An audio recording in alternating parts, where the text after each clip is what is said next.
All right. Welcome to the 2023 Closers Olympics, baby. Listen, this is about to be epic. Listen, one thing I've learned, all right, about watching the last event is that I thought I was a good closer. And I found out it's a lot of things that I still need to learn, right? So you definitely want to make sure that you're taking notes. You definitely want to make sure that you're watching every single closer, picking up on these gems. It is about to go crazy. Officially. Listen, let's go ahead and get to the judges. I don't want to waste a whole bunch of time because I want to listen to some closers, close some deals immediately. And I know you do too. Shout out to my guy, RJ Bates in the building. I'm just saying. Listen, let's go ahead and get straight to our judges. Our judges, where y'all at? I need y'all in the building right now. Listen, we got Keith in the building. We got Elijah in the building. We got Liam in the building. I'm just saying. Listen, let's talk about it, man. What are people getting ready to experience? And I want you guys to introduce yourselves for the people who may not know the light that they're getting ready to experience in the next couple of hours. Let's talk about it. So Liam, why don't you kick it off for people who may not know who you are? So why don't you go ahead and kick what we're doing and who you are? Well, my name is Liam Benson. And for you guys who don't know me, I'm a certified closer. I've made a couple 100,000 cold calls in my career, mainly on the retail side of real estate. Then I made the transition over. I'm here repping iSpeedToLead.com. We are backing all the leads for all these closers, making sure everybody's getting contracts locked up left, right, and center. And if you guys like this, we do this all the time. You guys are going to see we're live on our YouTube channel as well. And we've got a bunch of videos of most of the people who are going to be in the space are already on there closing deals with us. It's a fantastic time. Love it. Elijah, what's going on, man? Yeah, so it's your guy, Elijah I. Rubin, one of the co-creators of the Closer Olympics here. I've been doing real estate for over 19 years. I started when I was 21 in 04. So I'm 39 going on 72 here. All right, after doing 800 plus deals, I am a certified closer. One of my biggest, strongest skill sets in my life is closing, and we want to put on for the closer community. We want to highlight the art of closers. As my fiance, she knows we're always closing around here. So I look forward to it. Your boy was the number 2 closer in the first Closer Olympics, according to what the voters said and the judges said. But we're ready to go back here, put on. This is going to be exciting. I'm excited for everybody. I love it. Keith, what's going on, man? What's going on, man? Keith Dever, Real Estate Diddy. Also one of the co-creators of the Closer Olympics. Hey, my guy Elijah, man, he's still one of my favorite closers, man. I just want to let him know that, man. Shout out to my guy Liam as well. Well, man, I've been in real estate 7 years and closed over 500 deals. Of course, I'm a certified closer. That's what I do. That's what I love. And I think that we all here for the same reason today. It's the sport of closing. I know we got like basketball, you got football, but, real estate, we got our own sport. So I'm looking forward to see who's going to take this today. You know what I mean? None of these people is to be played with. So I'm excited. That's all I'm going to say. Oh, the battle, man. The battle is on. Listen, real quick, Elijah. Yes, sir. What are you most excited about today? Well, I'm most excited about, because remember, these are the qualifiers, and these qualifiers, these are people that we personally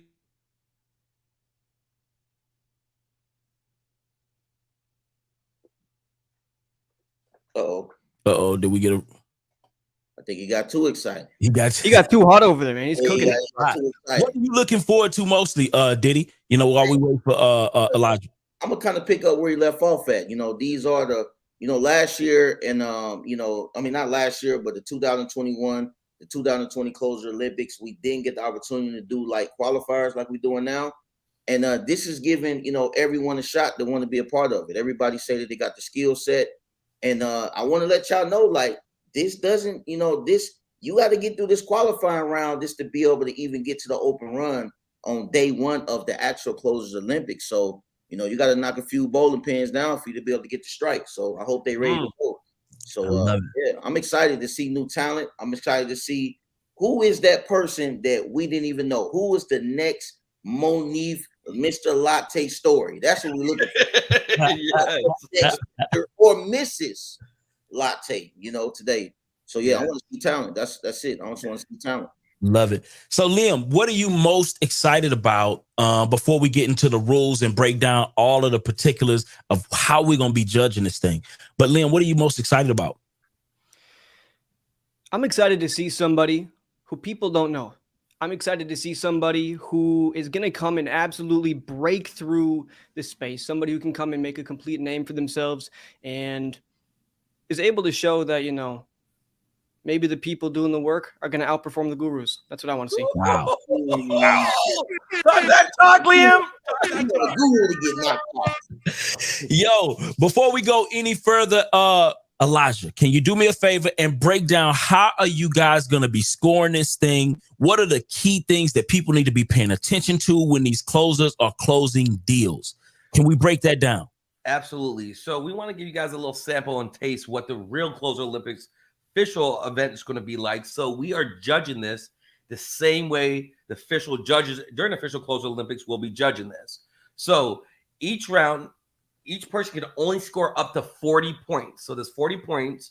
And the criteria, I don't know if we're able to show the point system, but if we can't, no worries. I'm going to break it down for you guys. So you're going to get up to 5 points for building rapport. Are you building too much rapport? Are you not building enough rapport? Are you just talking with them? Or are you just jumping around? Or are you just getting in conversation with being the best friends? Because remember, you only got 30 minutes. That's it. You only got 30 minutes. So you score between 1 to 5 points. Each one of us will based on the rapport they're building. Negotiations.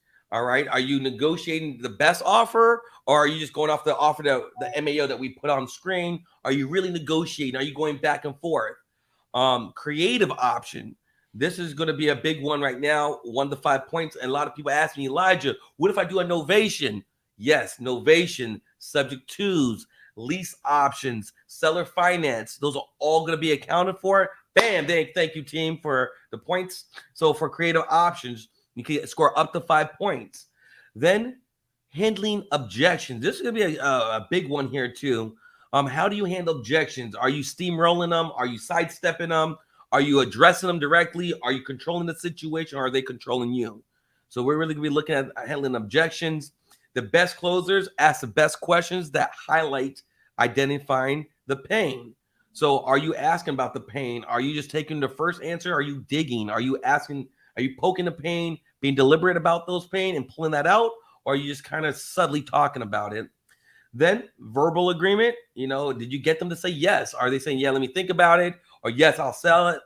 Let's do the deal. Send me the contract. If you get a verbal, you will get points. However, I think RJ proved it. I think Munif proved it. All right. If you get a signed contract, you're closer going to get 5 points. And the only way you can get the net ROI points is if you get a contract. We don't know what the ROI is going to be if you got a verbal. But if you have the net ROI, if 2 people get contracts, whoever has the highest net ROI is going to be the person who, edges out that one round. So those are how the point criteria break down. You can only get up to 40 points. It's going to be exciting. Make sure you guys are tracking your points down. What do you guys pick? Drop it in the comments there so other people can see how you guys are rating the closers yourself. Oh, man. I love it. I love it. So the beautiful thing about this is that all of these points, right? All of these points are critically important for this is for the listeners. I'm speaking directly to the listeners. All of these points are critically important to closing deals. Okay. So you want to be looking at all of these points, right? Looking at how these people are building these points and how you can take those things and apply them to what you're trying to do to close deals. Because listen, I learned a ton. I don't know about y'all, but I learned a ton from the last Closers Olympics because I thought I was handling objections the right way. And I found out that, you know what? It's some things that I can sharpen up on. Okay. There's some things that I can sharpen up on. So without further ado, do we have the wheel of names? I'm ready to get to this wheel of names. I'm ready to get to it. I'm excited. I'm trying to see. I want to see who first. We'll kick it off. So let's before you do the wheel of names, let's watch the video from that shit real quickly, just so they get a chance to just get a little sample, for those who haven't seen Close Olympics, who haven't got their replays. They're able to just get a little sample of what they're going to be in store for. If our team could cue up the video, let's see what that looks like. Let's do it.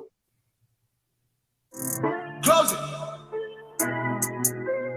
When I close, doors open. Every key I forge golden. I'm key speaker to a spokesman. End the day, I'm your opponent. I do real estate in the real estates. Commas in every deal I make. Ain't scared of no reflex objection. I get the yeses, my clients, yes man, oh man.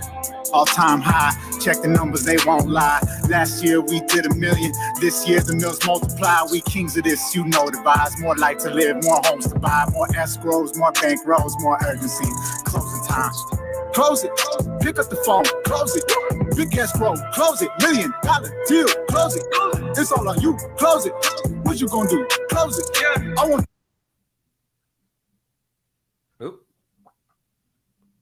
All right, well, I was feeling that. It was in the vibe. Was in the vibe. Was closing. Was closing.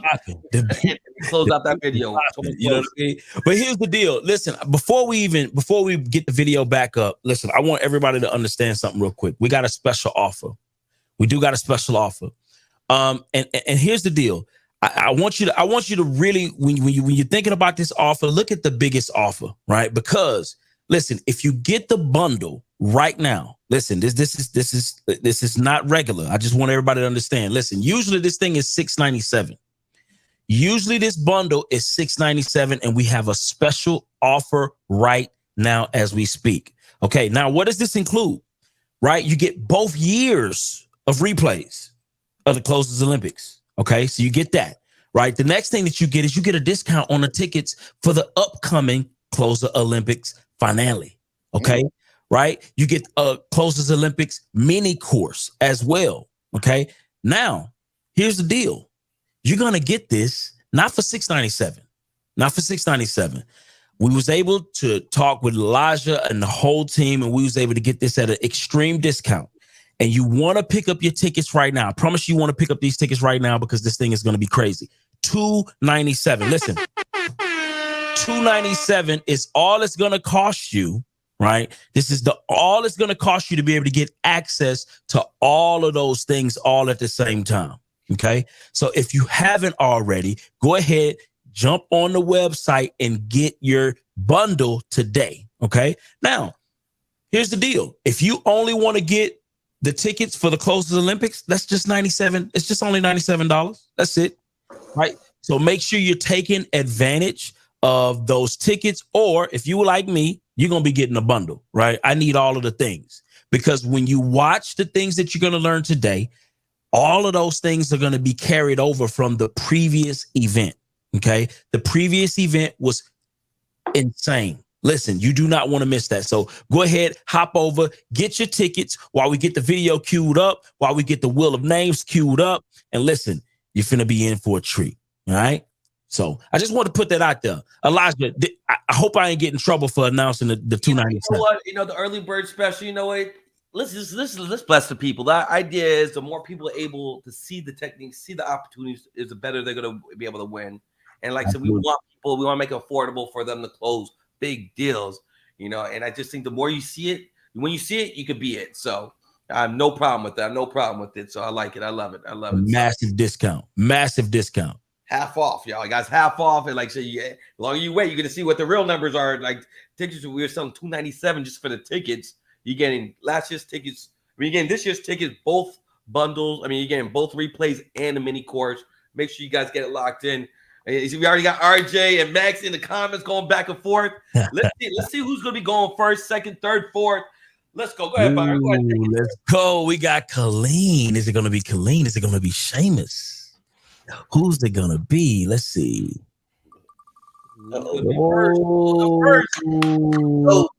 Is it my guy, James? James gonna be the first. James gonna be the first one. James, where you at, James Marshall? Listen, you know, James is like a newcomer. You know what I mean? I haven't gotten a chance to see James in action. So this is going to be exciting for me. This is going to be exciting. So I'm excited and ready to hear James go ahead and start getting queued up. So Elijah. Yes, sir. What can they expect in this particular round, right? Where are the leads? Let's talk about the leads. Let's cue these people up on exactly what this is going to look like for my guy, James. So last year we had people sending in their leads. We had people from all around the country sending leads, and bless their hearts, they're doing the best they can. But we had some, my man Keith didn't get the best set of leads. I got some shit. I got some okay leads. You know what I'm saying? We can't be complaining about it. But this year we went and got a unique, valuable relationship with iSpeedToLead. Gene, shout out to Gene and Liam here, and we solved the lead issue. All right, because we want to make sure these are all PPC leads first. These are hot leads, and Liam and the team, they have VH calling the leads the day before, letting them know we're going to be calling you today. So there could be better pickup times, more motivated sellers, people ready to talk. So there's no more excuses. There's no more asterisk king closers. All right, whoever wins it this year is taking it all the way with legit leads, legit closing. Is all on you. So I know that's going to be key. I know there's a little bio for us to introduce James. And do we have the bio so that we can make sure we give James his proper due? While we're waiting on that, it's going to come down to who can settle in, who can calm the nerves, who's able to still remain themselves, even though that people is watching, even though they feel like it's competition, amongst each other. But it's going to come down to who can close. Every single person inside of this qualifier went through a rigorous application process. We listened to multiple of their calls. We had them do a live audition in front of us. So these people have been stress tested, and the ball is in the air. Any one of them can catch it. What I think it's going to come down to today is who's going to manage the stress, who's going to be able to commit to being their best selves, who's not going to let, something that's going wrong impact them in such a negative way, and they're going to be able to go through and get a deal closed. That's what I think. I think that it's anybody's game today. Listen, man, I'm super excited. I can't wait to hear from James. I want to hear from this guy, because at the end of the day, I know, even though he's new, right? I know that even though he's new, that he was stress tested, right? And I know that he's in the top ranks, right? So James, listen, this guy, he's from Dallas, okay? He's from Dallas, Texas, right? He's been in real estate for at least 5 years, okay? He's closed 5 deals. I mean, which is, that's pretty dope, right? And, as far as he's concerned, he's one of the best closers, right? And this thing is moving really, really quickly. But James, there you go. I'm looking at my guy James. How's everybody doing? How do you feel? How do you feel right now, James? I feel great. I feel really great. I'm just really excited about this opportunity, and hopefully I can just shed some light on some folks, my style. And, I've only been doing it 2 years, Byron. So I wanted to put that out there. Correct. I'm still a newbie. So, hopefully there's some newbies out there I can inspire. So let's get on the phones and help 5 deals. So that's pretty dope. Yes, sir. So and real quickly, James, any quick little shout outs before you put your skill sets for the world to see? Man, I'm shouting out you guys because I have taken styles from, I think, everybody that's been on this Closers Olympics stage. I think I told you guys yesterday, I've been a fan and I've been tuned in the last couple of years to all the events. And I'm just ready to show what I got. And I know it's been a lot of growth for you guys in this event. And the growth that I have experienced since being in the game has really, blossomed through this event, seeing closers call live. So I'm just ready to show what I got. Nice. All right. Anything else? I mean, Byron, anything else, sir? I'm just excited, bro. This gets my blood moving. You understand what I'm saying? So listen, James, I'm ready to see you turn up, man. And I'm rooting for you, even though I'm just meeting you. But listen, closing 5 deals is no easy feat, man. A lot of people get stuck in the mud and don't even get that far. So shout out to him. You know what I mean? So let's get to it, man. Let's do it. All right. And plus, he's from my home state, man. Come on, man. Ooh, representing, yeah, man. Texas in the building. All right. Let me know when to dial. So, production team, do we have the shot clock ready? Is the shot clock ready?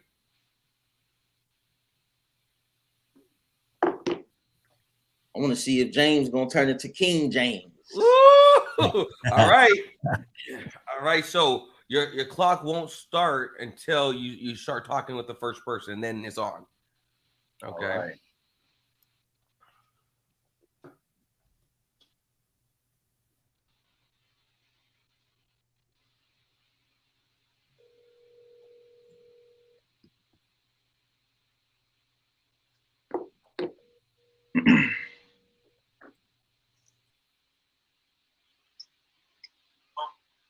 Hey, good afternoon. I was looking to speak to Ty.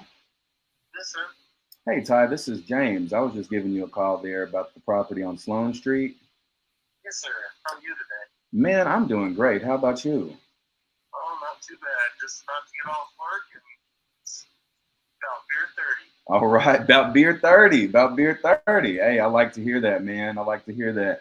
Yeah, Ty, I just wanted to give you a call about that property today, man. See if I can get you qualified for our portfolio.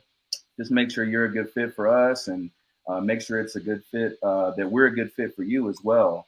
And then I can see about getting an offer approved for you. Does that sound good? Yeah, I've already got an offer out right now, so You got an offer? I don't know if it's worth maybe seeing where this first offer goes before continuing on. So that way we don't waste each other's time. Or Yeah, no, I appreciate you, Ty. I appreciate you, Ty. What are you?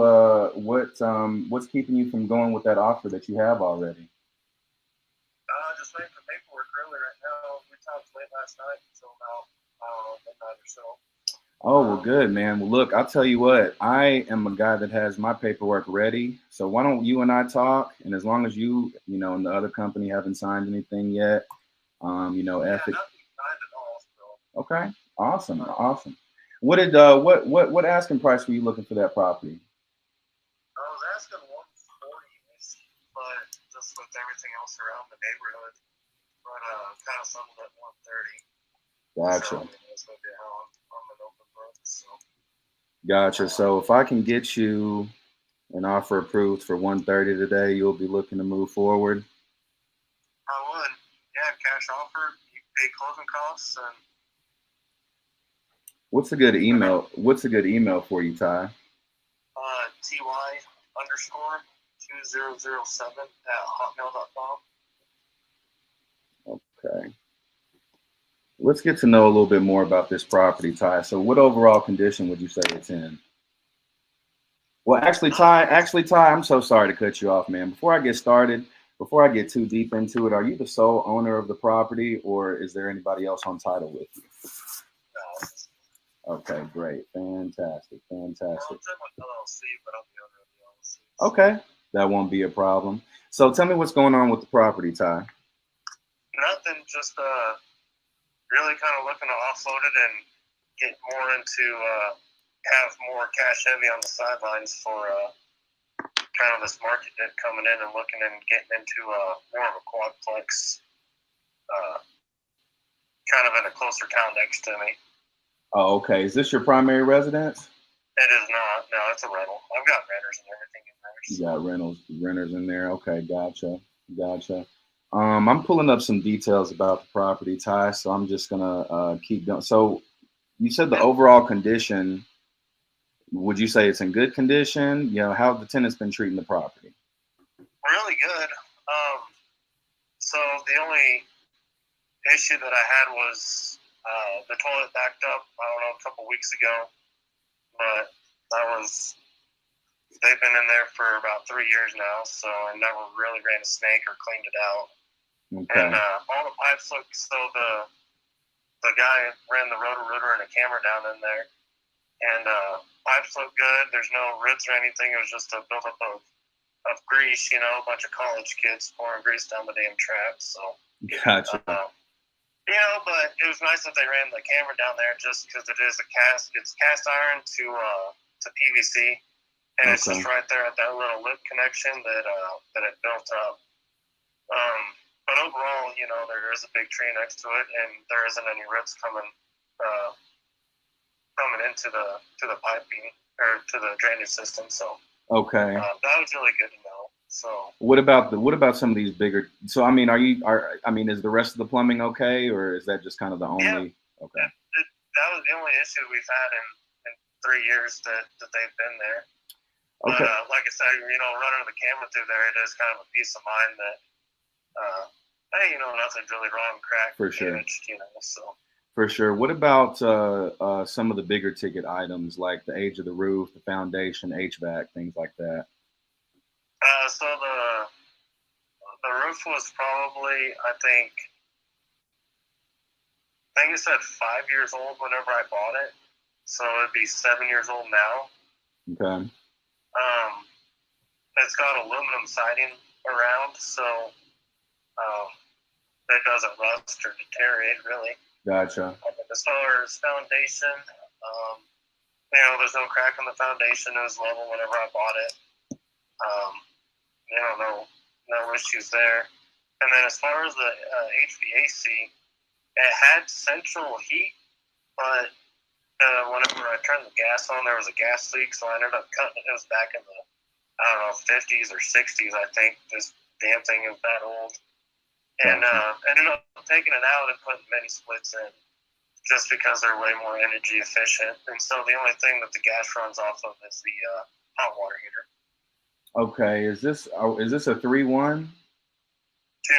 It's a 2-1. Okay. Yeah, Ty, I'm gonna be honest, man. I'm just taking a look at some of the details about the property. I think 130 is going to be a little bit too close to retail for us.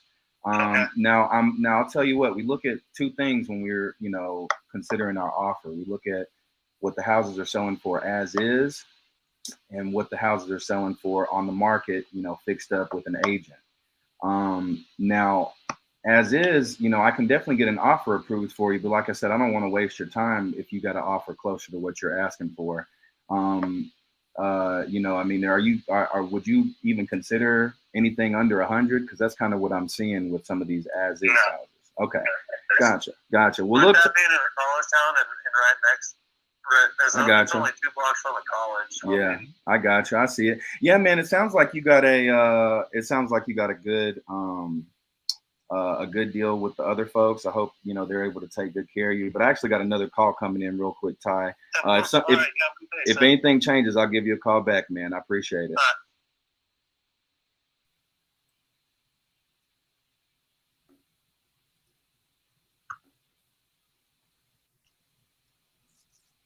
He decided to keep it moving. I don't blame him. Yeah, I think you got to give and go.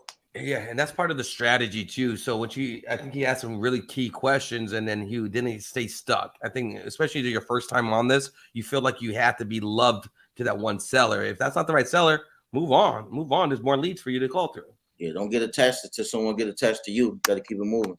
Mm-hmm. I like how he delegated that off. That was a smart move, I think. That guy. Hey, good afternoon. I was looking to speak to Ricky. Yes, you got him by the balls. I got you by the balls, Ricky. Well, let me loosen my grip a little bit, man. How you doing today? What's going on there? Yeah, Ricky, I was just giving you a call today about that house you had entered on the website on US 90. Yes, sir. I was giving you a call. I believe you had entered it on our website saying you were looking to sell. Were you still looking to sell that property, Ricky? I am. Yes, sir. Okay, awesome. What price were you looking to get for it? I'm asking $175 for it. Asking $175. Okay, well, I just want to ask a couple of questions, Ricky. Make sure I'm a good fit for you, and make sure that the property is a good fit for us. And then after all that, I can get an offer approved for you. Does that sound good? Sounds good to me. Awesome, man. Awesome. Well, before we get too deep into it, are you the sole owner of the home, or is there someone else on title with you? Well, me and my wife. Okay, you and your wife. Okay, gotcha. So I do a little mortgage on it. okay, gotcha. Well, let me ask you this. I want to make sure I'm giving your wife her respect. Is she around to listen in on this conversation? She's not. She's at the house. I'm not down the road just parked over my truck. Okay, not a problem, Ricky. And let me ask you this: how often? What's your wife's name? Sherry. Sherry. How often do you and Sherry get a chance to talk about selling? We just talked about it this morning. Oh, okay, gotcha. And did y'all say if y'all were able to get something for $175, then you'd be looking to go ahead and get the process started and get moving and close it? Yeah, I've already got that. I got a 24-hour mobile repair business. Okay. And I'm wanting to move it up to Tifton, Georgia. And that's why I'm wanting to go is Tifton. Okay, gotcha. Gotcha. I'm sitting here trying to find this property. It is 4669 US Highway 90? East US Highway 90. Yeah. East US Highway 90. Okay, just trying to pull up a little details about the property here. So Ricky, what's the overall condition? What would you say the condition of that property is down there? Okay. There used to be a business there. It was a diving business. Diving. It's where they used to be able to dive. And before that, they big projects up there. And the whole place is concrete. It's residential and commercial property. I got some grass in the backyard, the front door, but the whole side where my garage is, all that's concrete. There's a 3-bedroom house, and we done drywall inside. I repainted it, put new carpet in it, redone the bathrooms, and overall it's in good shape. The house is inside, and there's one thing I need to replace the door that's bad, and the problem on the back door. That's it. Other than that, which I plan on doing that. Other than that, really, there's nothing. I mean, the house don't leak. It's good warm, good cool. I got a brand new AC unit there. $5,000 I paid for that. Gotcha. And what was that address again, Ricky? I'm still having a little bit of trouble finding it, man. It's 4669 East US Highway 90, Lake City, 32055. Okay. Now, there's a efficiency apartment, an upstairs apartment in the back of the house. It's separate from the house. Now, me and my son went into the drywall house. We were getting ready to re-drywall it on the inside, but we never did get around to it. We need a set of stairs built to it and put the drywall in it. Somebody's got another place they can rent out their own place. Gotcha. Okay, awesome. Awesome, man. Is it Where it's at, that house will bring about $1,400-$1,500 a month with that garage with it. okay? And the apartment would bring about $8 if it was done. Gotcha. Okay. Well, yeah, Liam. Excuse me, Ricky. I'm gonna give you a call back here in a minute. I'm gonna keep looking at this. Okay. Okay. Gotcha. Right, I'm gonna see if I can get an offer for you, buddy. All right. some old pictures you see of it there. Yeah, I got you. Let me answer this call for you. I gotta let you go real quick, Ricky, but I'll give you a call back in a little bit, man. Okay. Okay, buddy. Oh. Yeah. So as you guys make calls, when you get the addresses, try to mute your phones when you can, so we don't give out the addresses out there live. I understand. You're still new. It's still new to things, but yeah. But yeah, some of these properties you see. Oh, Max reminded him of the shot clocks on him. The shot clocks. He's halfway through this round. Hey, Elijah. Yes, sir. I hear US anything, I'm gone. Oh yeah. US 60. What? All right, let me get you back. Keep prop streaming. Yeah, once it's either in the middle of nowhere, commercial, or some bizarre thing every time. And this one specifically was commercial. Yeah. So I think that. Oh, it's still dialing. So but I do like. I'm feeling his rapport style building. He said, it got me gripped in the balls. Like, hey, let me go ahead and loosen that grip a little bit. Definitely something I would said. I definitely like that. One thing that I think he's doing well is he's mirroring and matching the sellers. But what I'd like to see a little bit more of is if he were to inject the motivation, or not the motivation, injecting the enthusiasm early on. You want to start off above the seller and then meet him. You don't want to start off below him. Mm-hmm. That's a good point. I do like how he's marrying. And I because of the time constraints, let's see how he starts increasing urgency, because he has to score. He has to get his points up. He has points up. And you know how it goes, Keith. Ricky was like, "You got him by the ball. You got me by the balls, or something."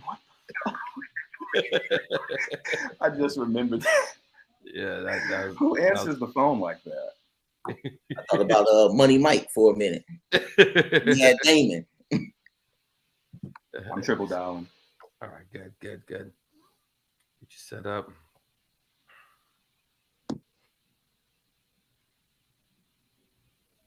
Man, this is so fun. Oh, I'll do this. Listen, This I'll is do this. fantastic. I'll do this for hours. You don't know, like that. People.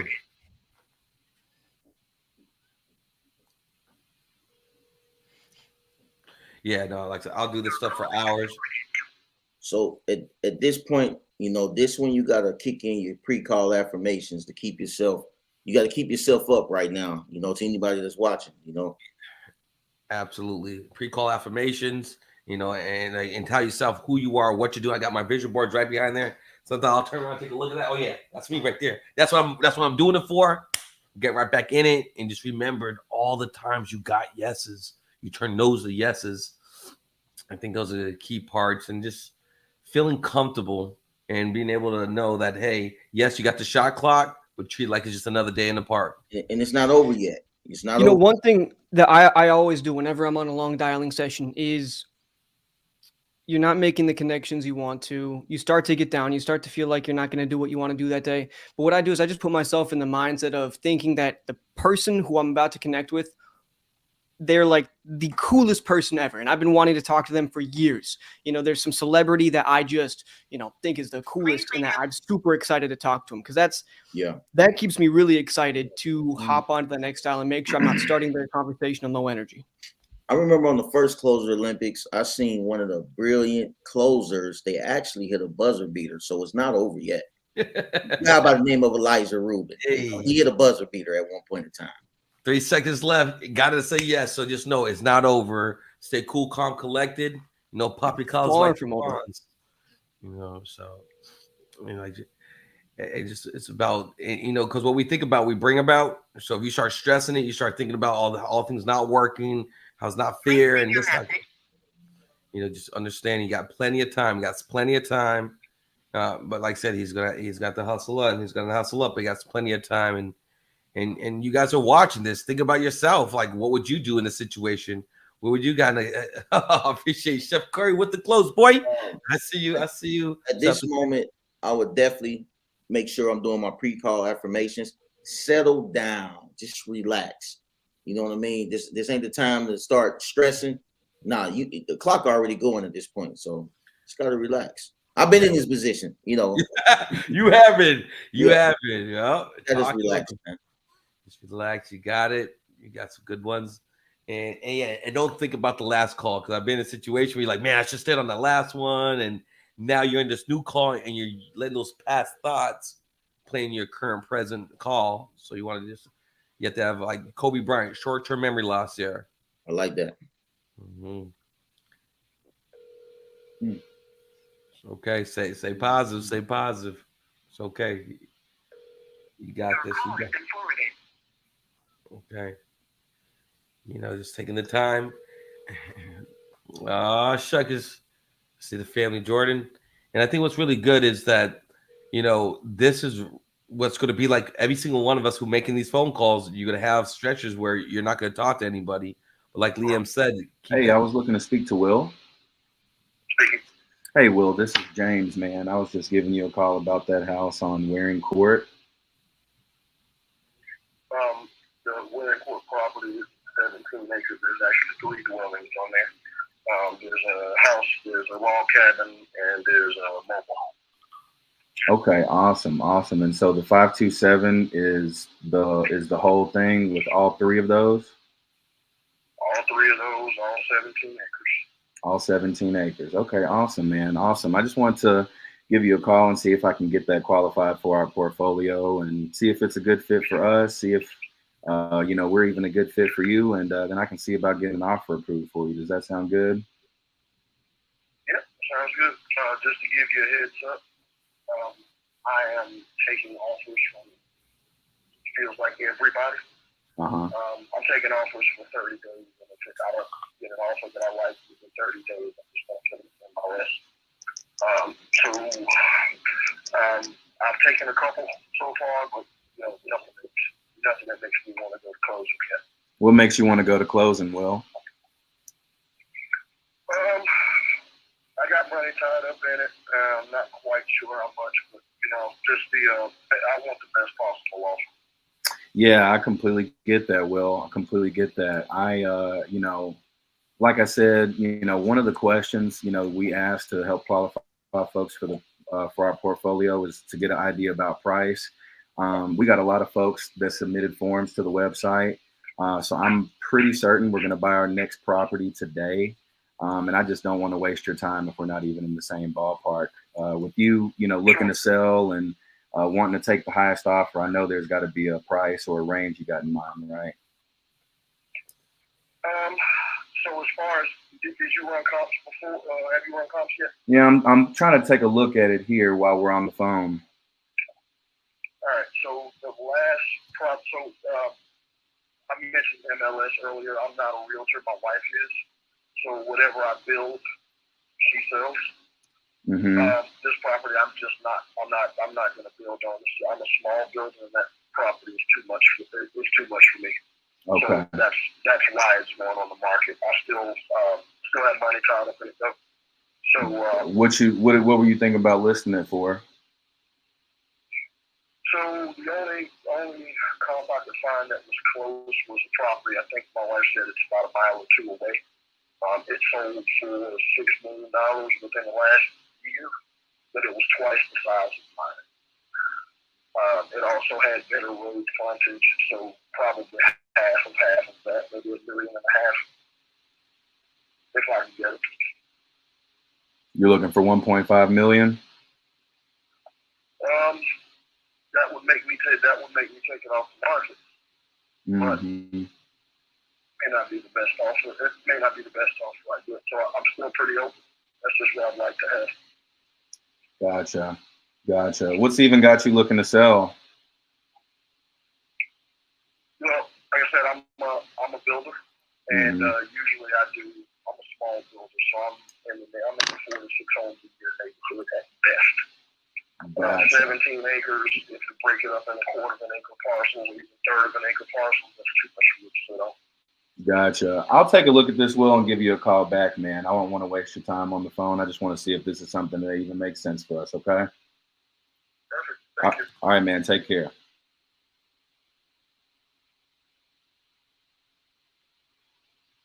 Yeah, the numbers were all over the place. Zillow's giving it like 180.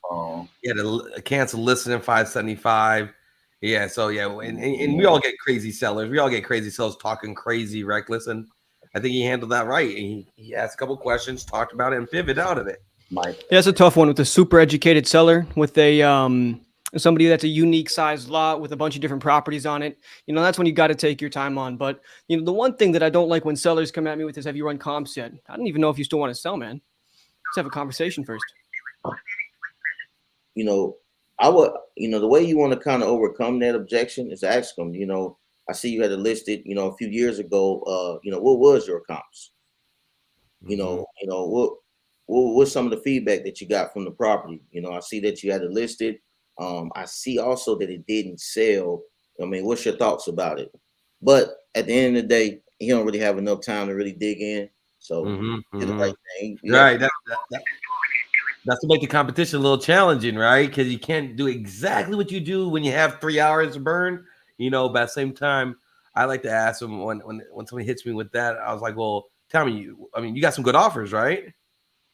And then they have forced to acknowledge that they got BS offers and it didn't work out to them. So, you guys got this. You got plenty of time, James.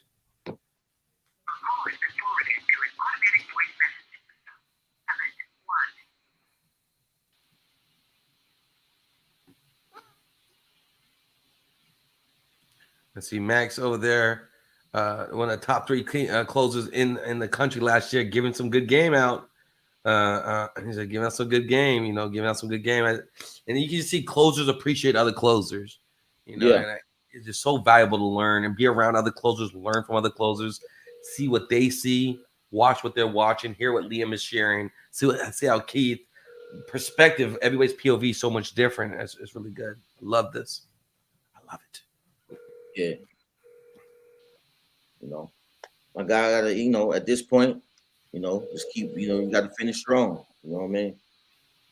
Yeah, when you get into the under 5 minutes, I'll convert into a high red buyer myself. You just got to go and get a little bit more aggressive with it. Now, please leave your message. You gotta get your RJ Bates on right now. Just go on RJ Bates on our test style. Just go on and just get wild with it right now. Ski mask and gloves.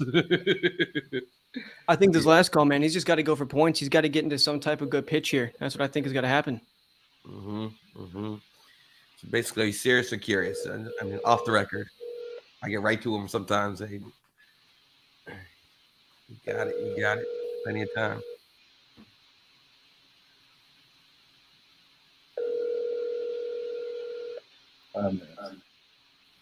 So the time. 4.5. Please leave your message.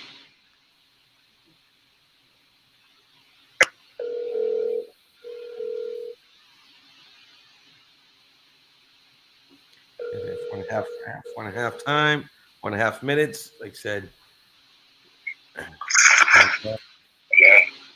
Hey, I was looking to speak to Mike. Yeah.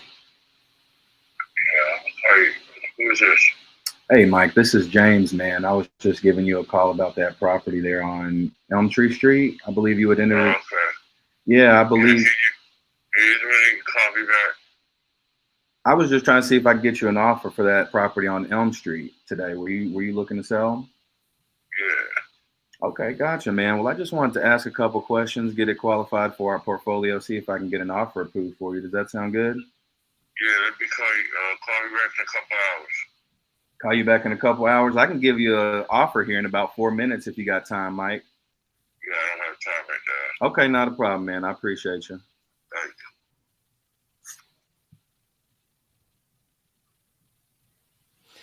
Man, that guy's crazy. He just filled that out within the Right. last 15 minutes. Just talked to one of our VAs. So when I get a seller on the phone like that too, especially if I go through this little dry spout like that, I haven't talked to somebody and call after call, I would definitely hit him with the hey, real quickly, we're just deciding. My bunny partner was about to pull a trigger on another property. We saw your property came up. Just tell me, do you want the cash we want for you, or are you okay with us giving it to your neighbor?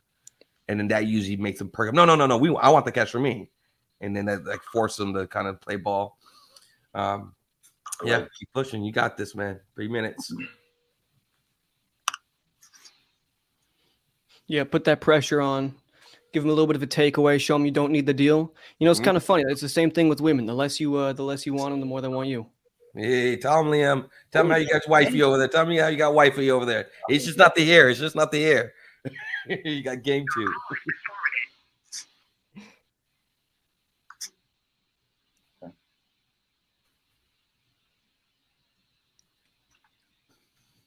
All right.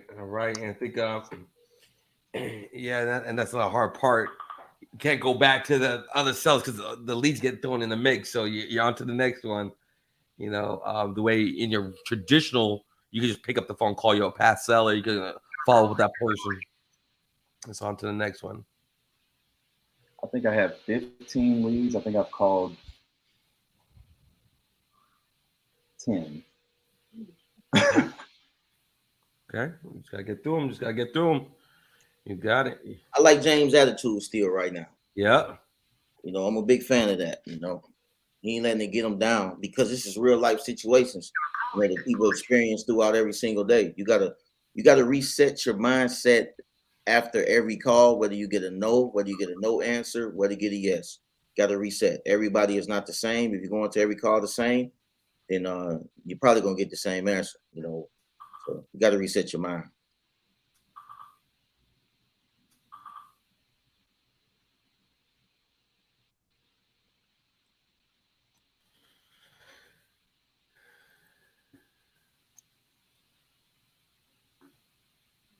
Hello?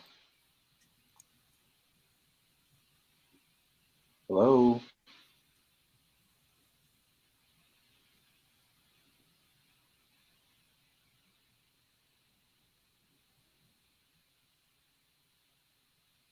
Forwarded to an automated voice message.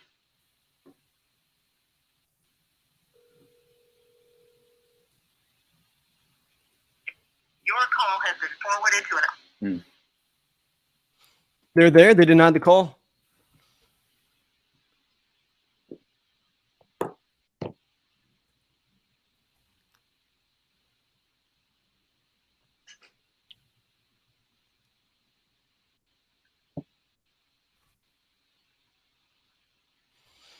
Ashley's got the perfect mindset right there. One call Right. ends, that has no bearing on the next one. Yep.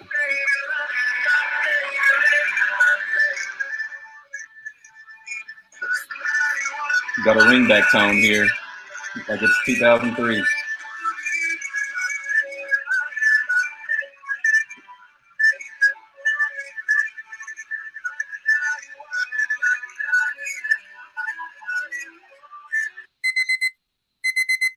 Oh, That's it. That's it for the time. that's it.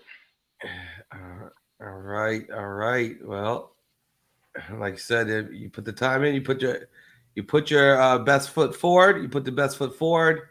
And I think, like I said, this is your first time doing it. Putting yourself in the position. Winning like the Man, rest. I think everybody out there watching right now, I mean, So- just put your hands together. I want to be able to hear this all across the nation that, for somebody to step up in front of hundreds of people live and do that for the first time, that takes some guts, man.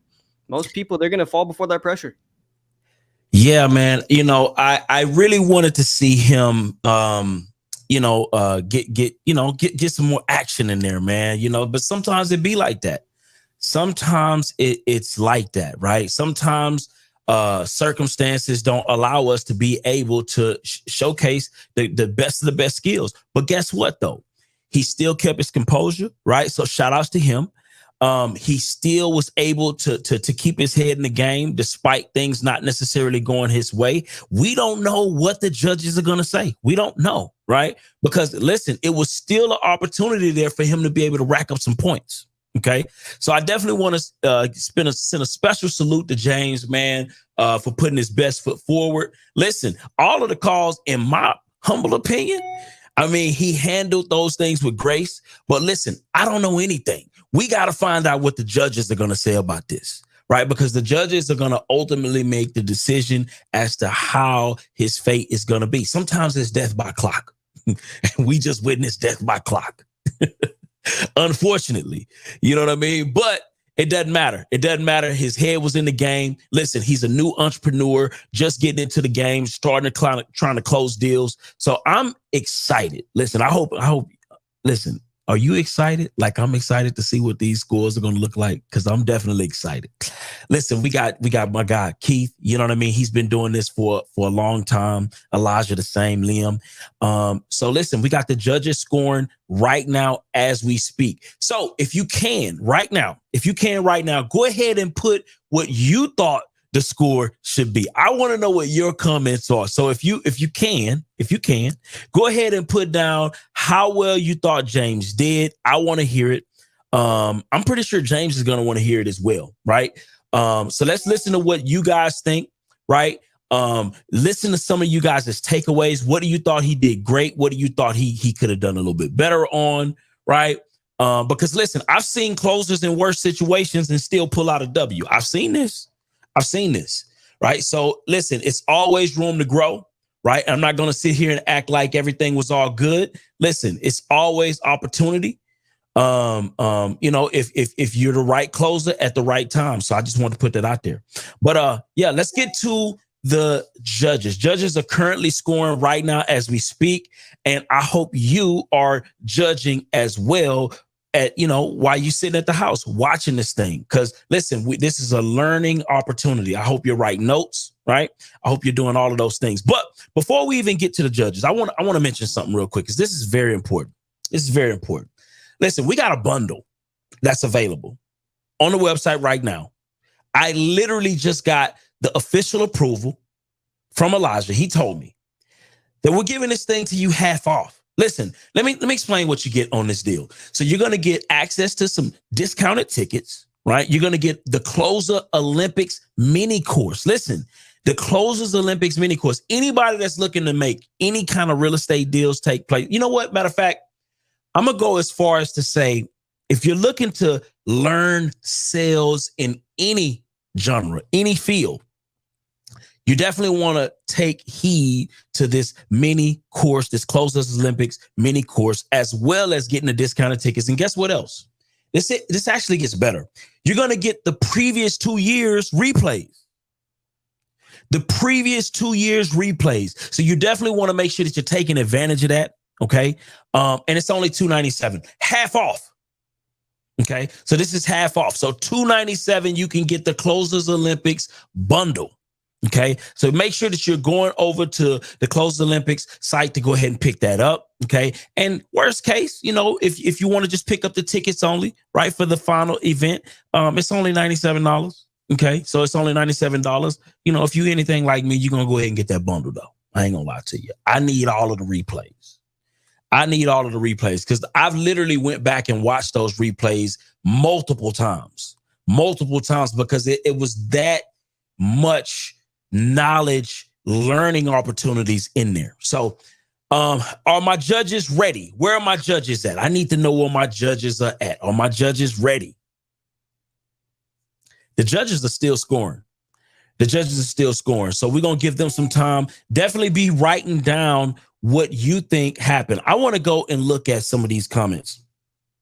So Justin said, good work, right? Justin said, good work.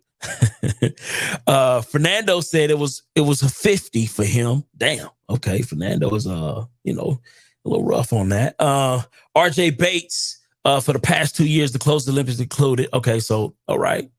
The highlight reel. Yeah, most definitely. So I want to read some comments. I want to see some comments. What do you guys think? How do you guys think James did? I want to see it. Okay. So let's see what we got here. Okay, so some people think that he could have been a little bit more enthusiastic. Okay. The enthusiasm, Bilal felt like, it could have been a little bit better, which is cool. That's a fair assessment. But I'm hearing a lot of positivity.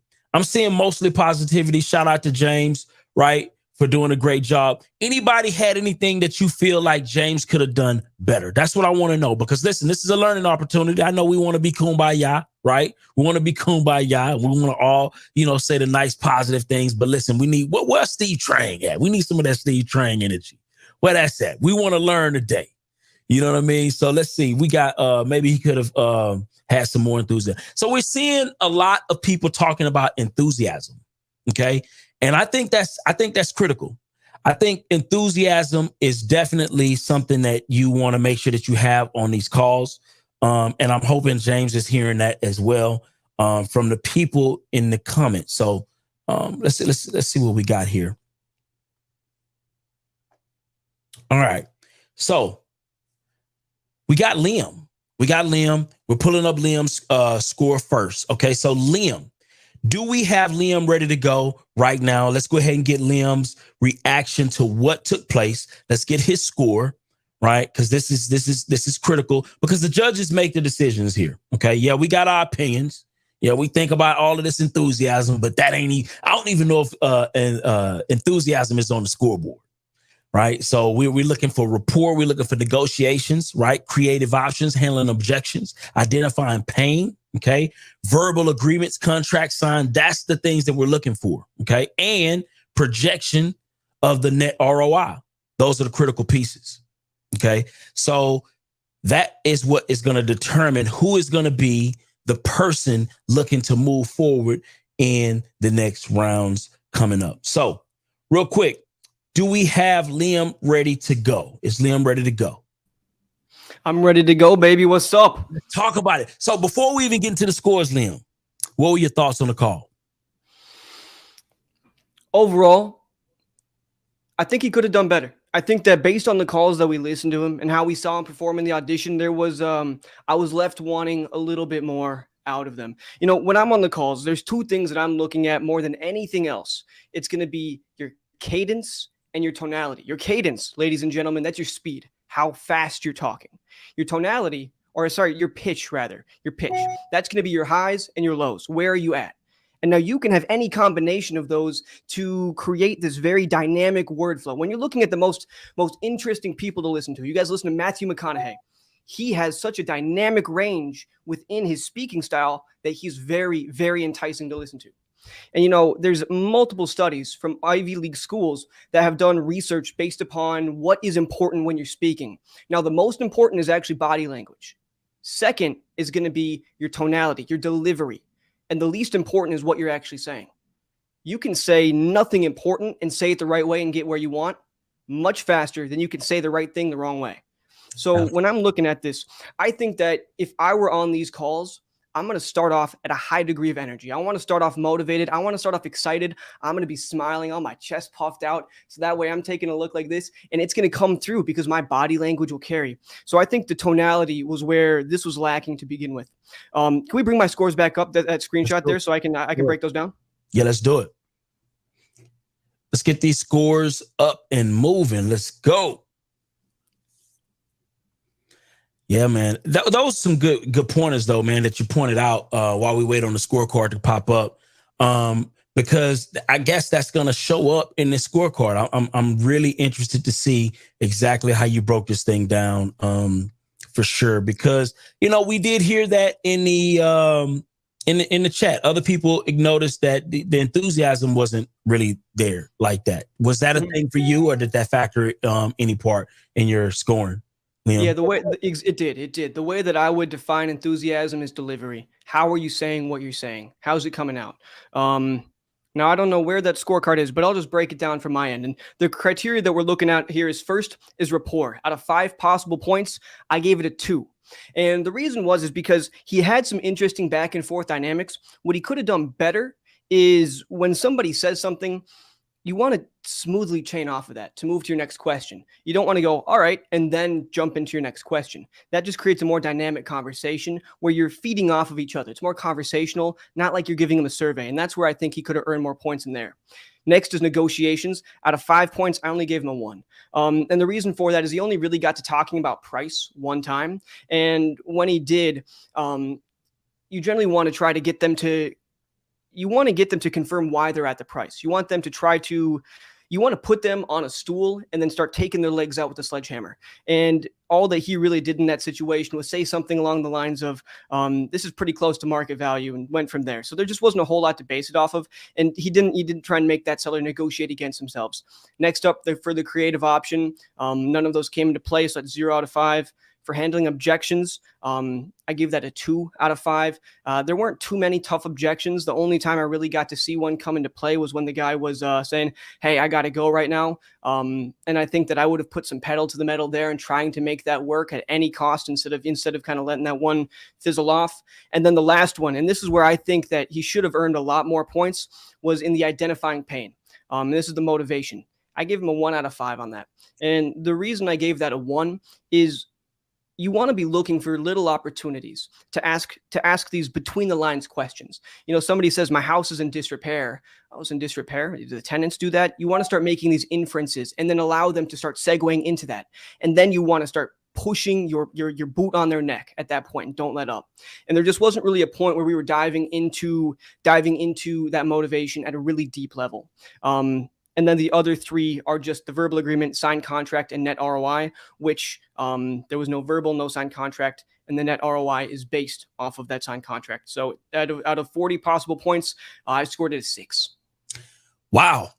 6. Man, that's rough. So you definitely recognize some missed opportunities from your purview, Liam. I did, yeah. Okay.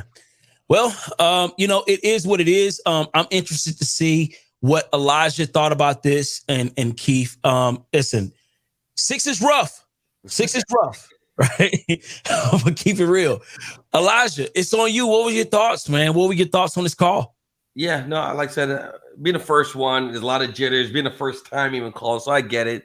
I sense a little nervous energy, a little bit, and then, however, I think he started off really strong, but I think as he's going through the calls, I think especially when the call started slowing down and he had to call through some people, I felt he lost some of that energy.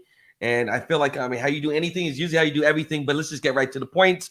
I think his strongest area was his rapport. He built some good rapport with some of multiple callers. I think he did pretty good with those. He had a slight negotiation on the first call. He gave him 0 for the creative options. I did think he handled some of the objections pretty well on a couple of these. Hey, I already have offers. All right, well, did they get your contract? Well, I'm really good at getting contracts right now. I got mine handy, ready to go. Is your wife ready? Is your wife there? So I think he handled some of the objections pretty decent. He identified some of the pain for some of these. I felt like he could have did a better job at that.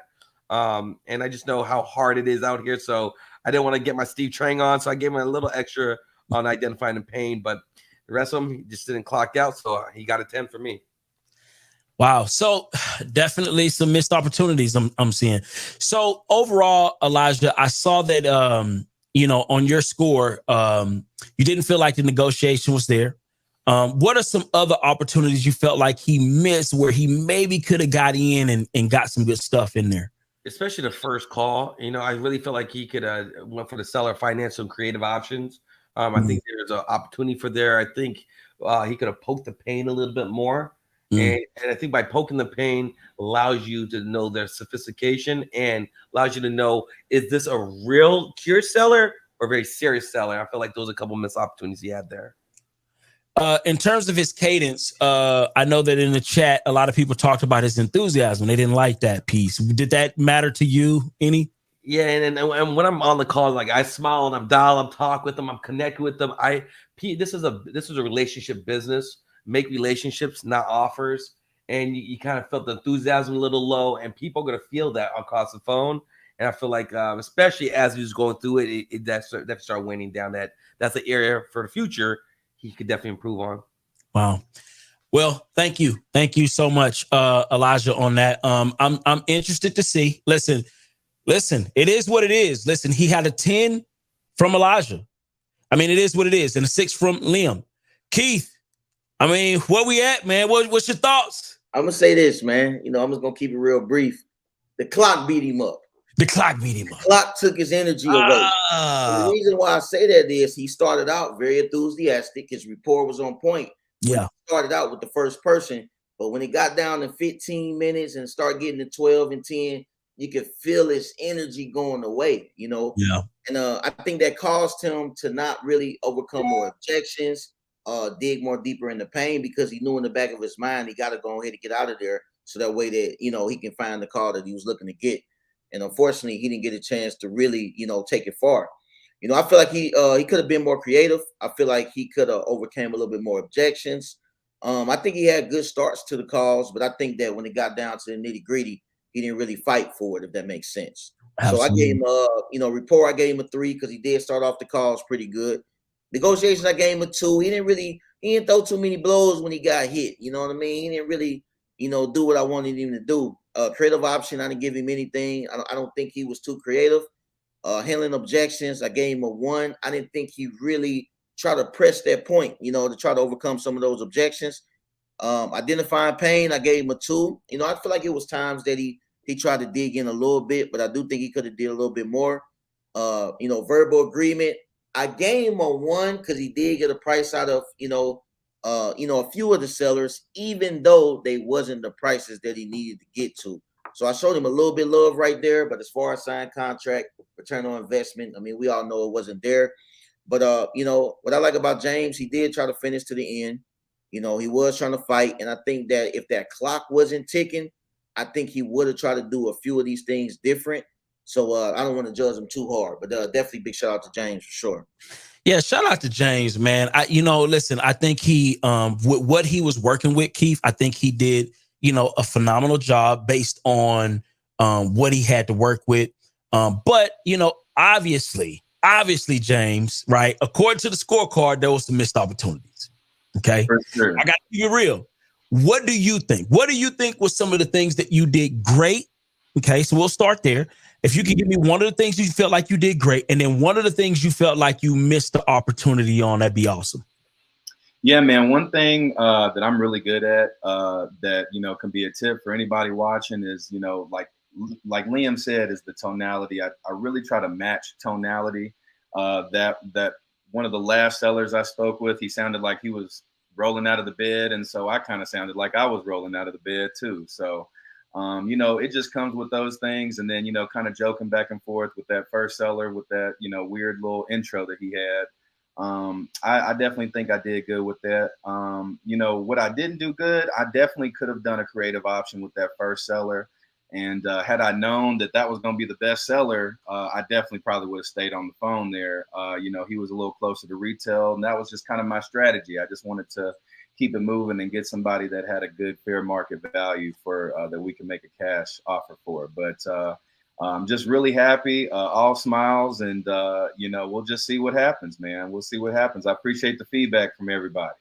Absolutely. So it sounds like, you know, one thing I did like about your strategy, I don't know how well it worked in your favor. It didn't, right? And I'd love to get your reaction to that. But you were moving through the calls pretty quickly when you saw that, or when you felt that there was not an opportunity there. Can you speak to that?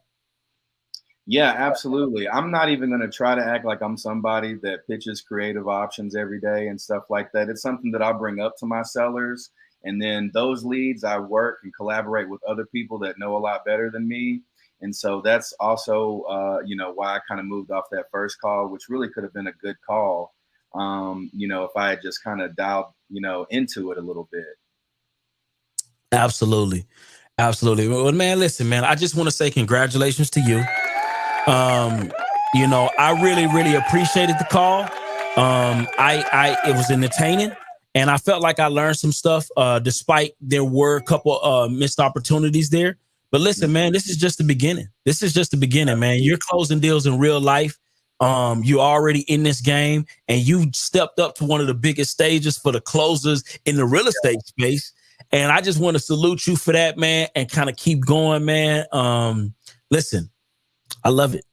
I love it, man. Appreciate y'all, man. Absolutely, man. Thank you, thank you, thank you, man. Listen, that was awesome. I just love this sport. This is just a dope sport, man. And I really, really appreciate his attitude, right? He's still, you know, got smiles leaving, right? And that's what it's about. Listen, every deal is not gonna, every call is not gonna turn into a deal, right? And every bad situation, every call is not a missed opportunity, because we still have the opportunity to follow up.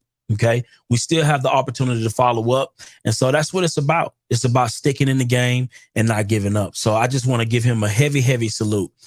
If you want to apply, okay, if you want to apply, text closer to 480-462-7133. The number is on the screen right now. If you want to apply for the next Closer Olympics, definitely text closer. That's it. You don't have to add nothing extra to it. All caps. Okay. All caps, no extra. Just closer to 480-462-7133. And this is the fun part. Listen, we got Seamus. We got Colleen. We got my guy Scotty. And we finna hit the wheel. Y'all ready to go? Let's get it. Let's get it.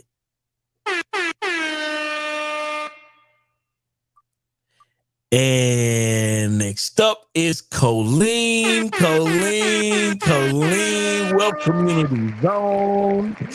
You know what I mean? Listen, Colleen is low-key one of my favorites. Colleen is definitely one of my most favorite people on the planet. And I am definitely rooting for her success. And listen, you know, I personally have had interaction with Colleen. Okay. Colleen is from Philly, right? She's been wholesaling for the last 2 years, right? She's closed over 70 deals to date. Listen, you're not dealing with a rookie here. I just want y'all to fully understand this. Okay. So listen, she says that I am the best closer because of my special gift. I have, listen, on the phone call, she's a killer. Okay.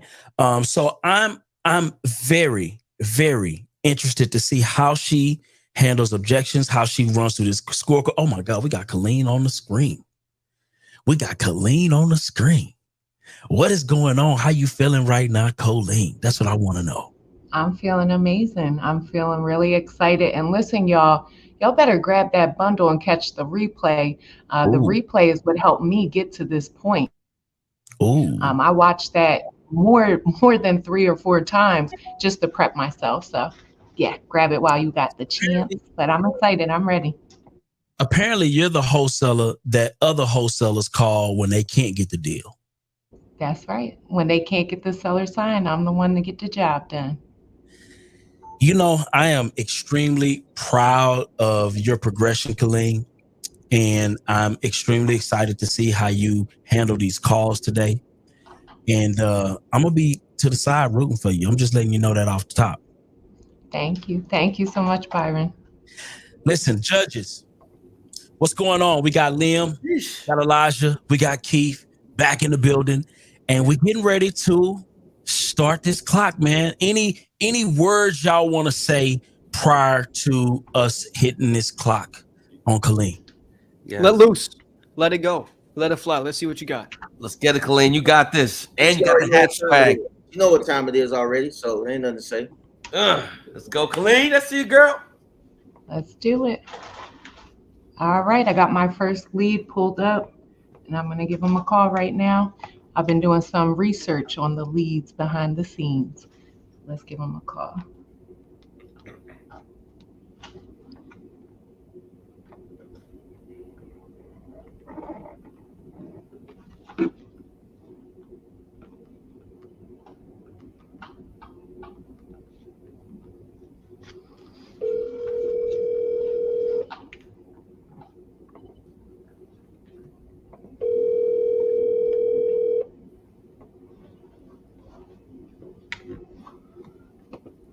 Hi, you've reached Sherelle Cape Town.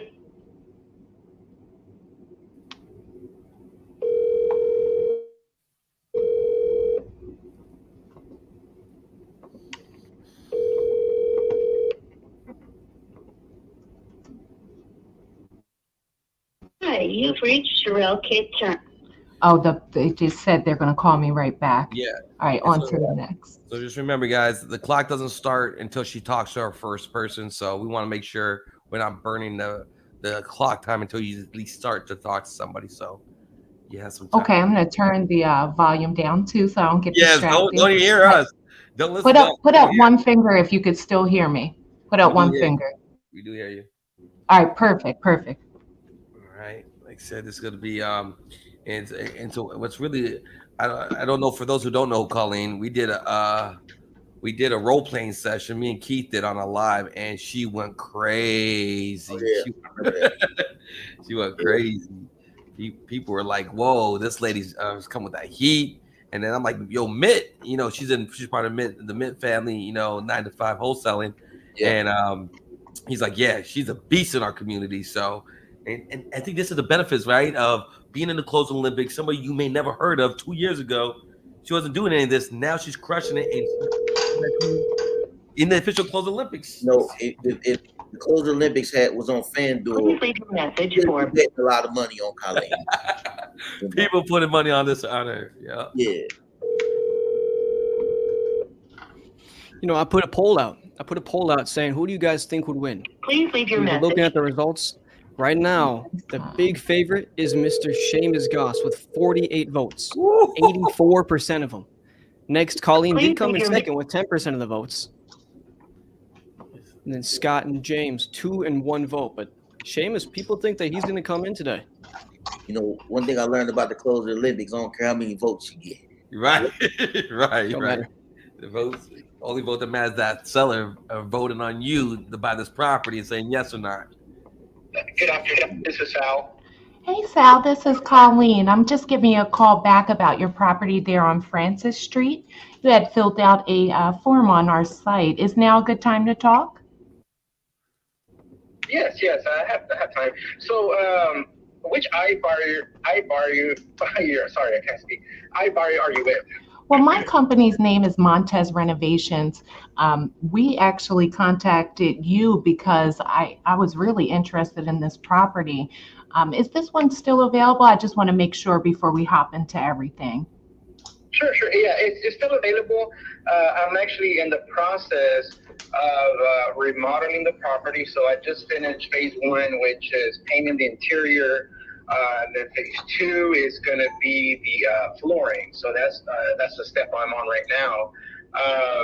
So yes, I did fill out the form to kind of kind of evaluate and see which route I want to take, if I want to put it on the open market or if I want to sell it to an iBuyer. So.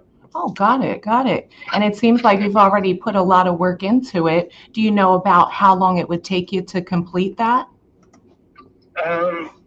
In about, just depending on the weather, about 2 weeks, give or take. Because obviously I'm also going to paint the exterior, the storage. I'm going to convert the den into a 3rd bedroom. So that's obviously going to add value to it. And then once I convert the den into a bedroom, then I'm still going to have the living room, the breakfast dining, the kitchen, the garage, and the other 2 bedrooms and the bathroom. So I think that's going to fit perfect. Wow. And the 3rd bedroom is actually going to be like 11 feet with 5 inches and 10/9. So it's going to be an okay room size. Okay, got it. So what would have you even thinking about selling to a company like ours? I mean, it does seem like a really great property that you could put on market and get that full retail value. Right. So I know it could take about 30 days, 60 days, right? But with the iBuyers, I know that they can close within about like 7 days. So obviously, if it's close to market value, then I'll proceed. Got it. So I have to ask you, it does seem like a really great property. I love the street that it's on. It looks really nice and quiet. What even has you thinking about selling it? Oh, so I can purchase more properties. I'm a real estate investor as well. But I guess, even some iBuyers, it would be great for them to lease it out. Especially with the 3rd bedroom. Yeah, especially with the 3rd bedroom. The cap rate would be okay. Yeah, I do see that. I do think it would be a great investment property. So I guess you already, being an investor, you probably already know when we come in with a cash offer, it is a quick close. We're looking at 14 to 30 days, but typically we get the job done in about 14 days. No realtor fees, no closing cost, of course. How long have you been investing? Oh, I've been investing since, like 2000, right before 2010. Oh, very nice. Yeah, I've flipped a couple of lots, a couple of condos, have a couple of real estate cash flowing properties as well. Okay. So yeah, I'm also a licensed broker. So again, just to recap, the reason why I filled out the forum with hedge fund buyers is to see how far off they are from market value, and if it's not too, I know more than likely they're not gonna offer full blown appraisal value, right?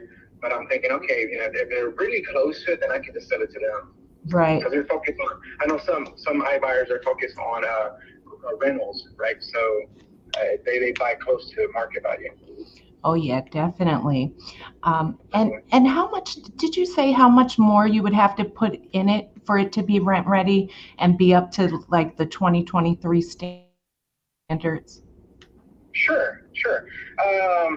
So okay, just to give you more details, because I didn't finish giving you all the phases. So, okay, so phase 2 is the flooring, and then phase 3 is the kitchen granite countertops with the backsplash, also the sink, the faucets. Wow.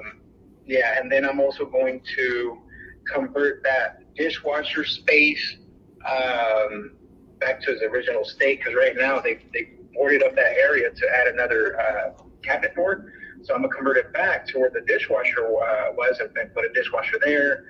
And then that's also phase 3 includes the bathroom, which I'm going to put a new vanity, going to put some, right now it has Hollywood lights, so I'm gonna go ahead and get rid of that, and I'm gonna put modern lighting there right above the mirror.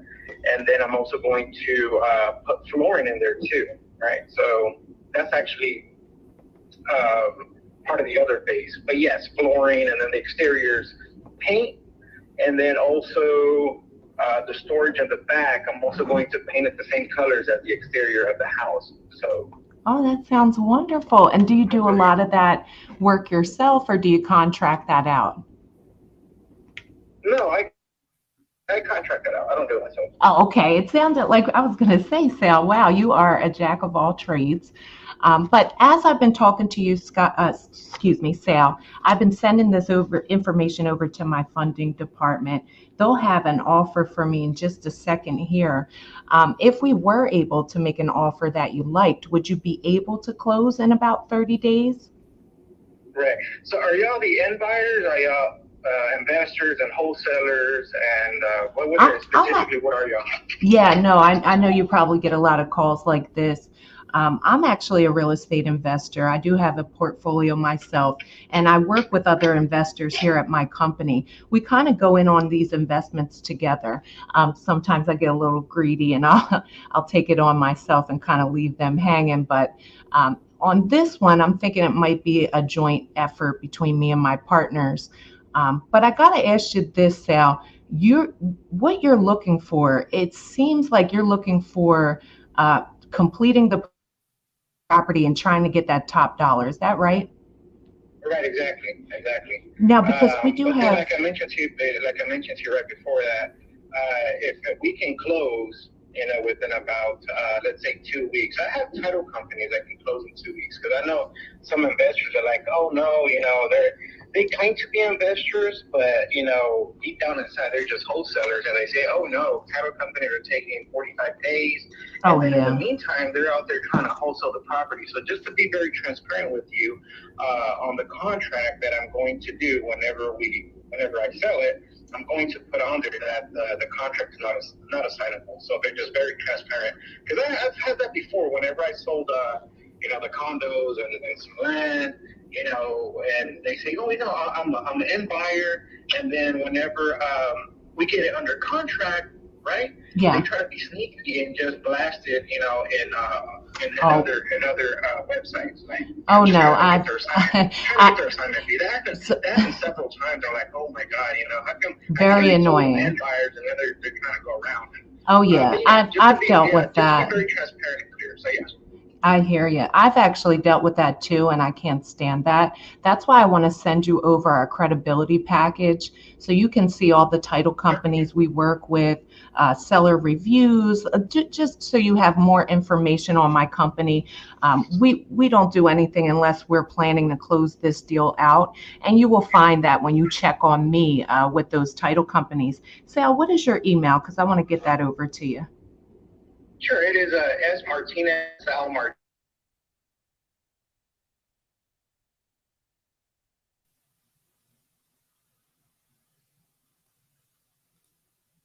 All one word, right? Sal Martinez.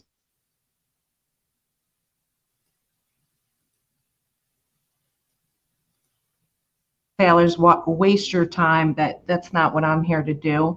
But I'll just be honest with you, Sal. We got two different options here. They just gave me back what that offer is going to be.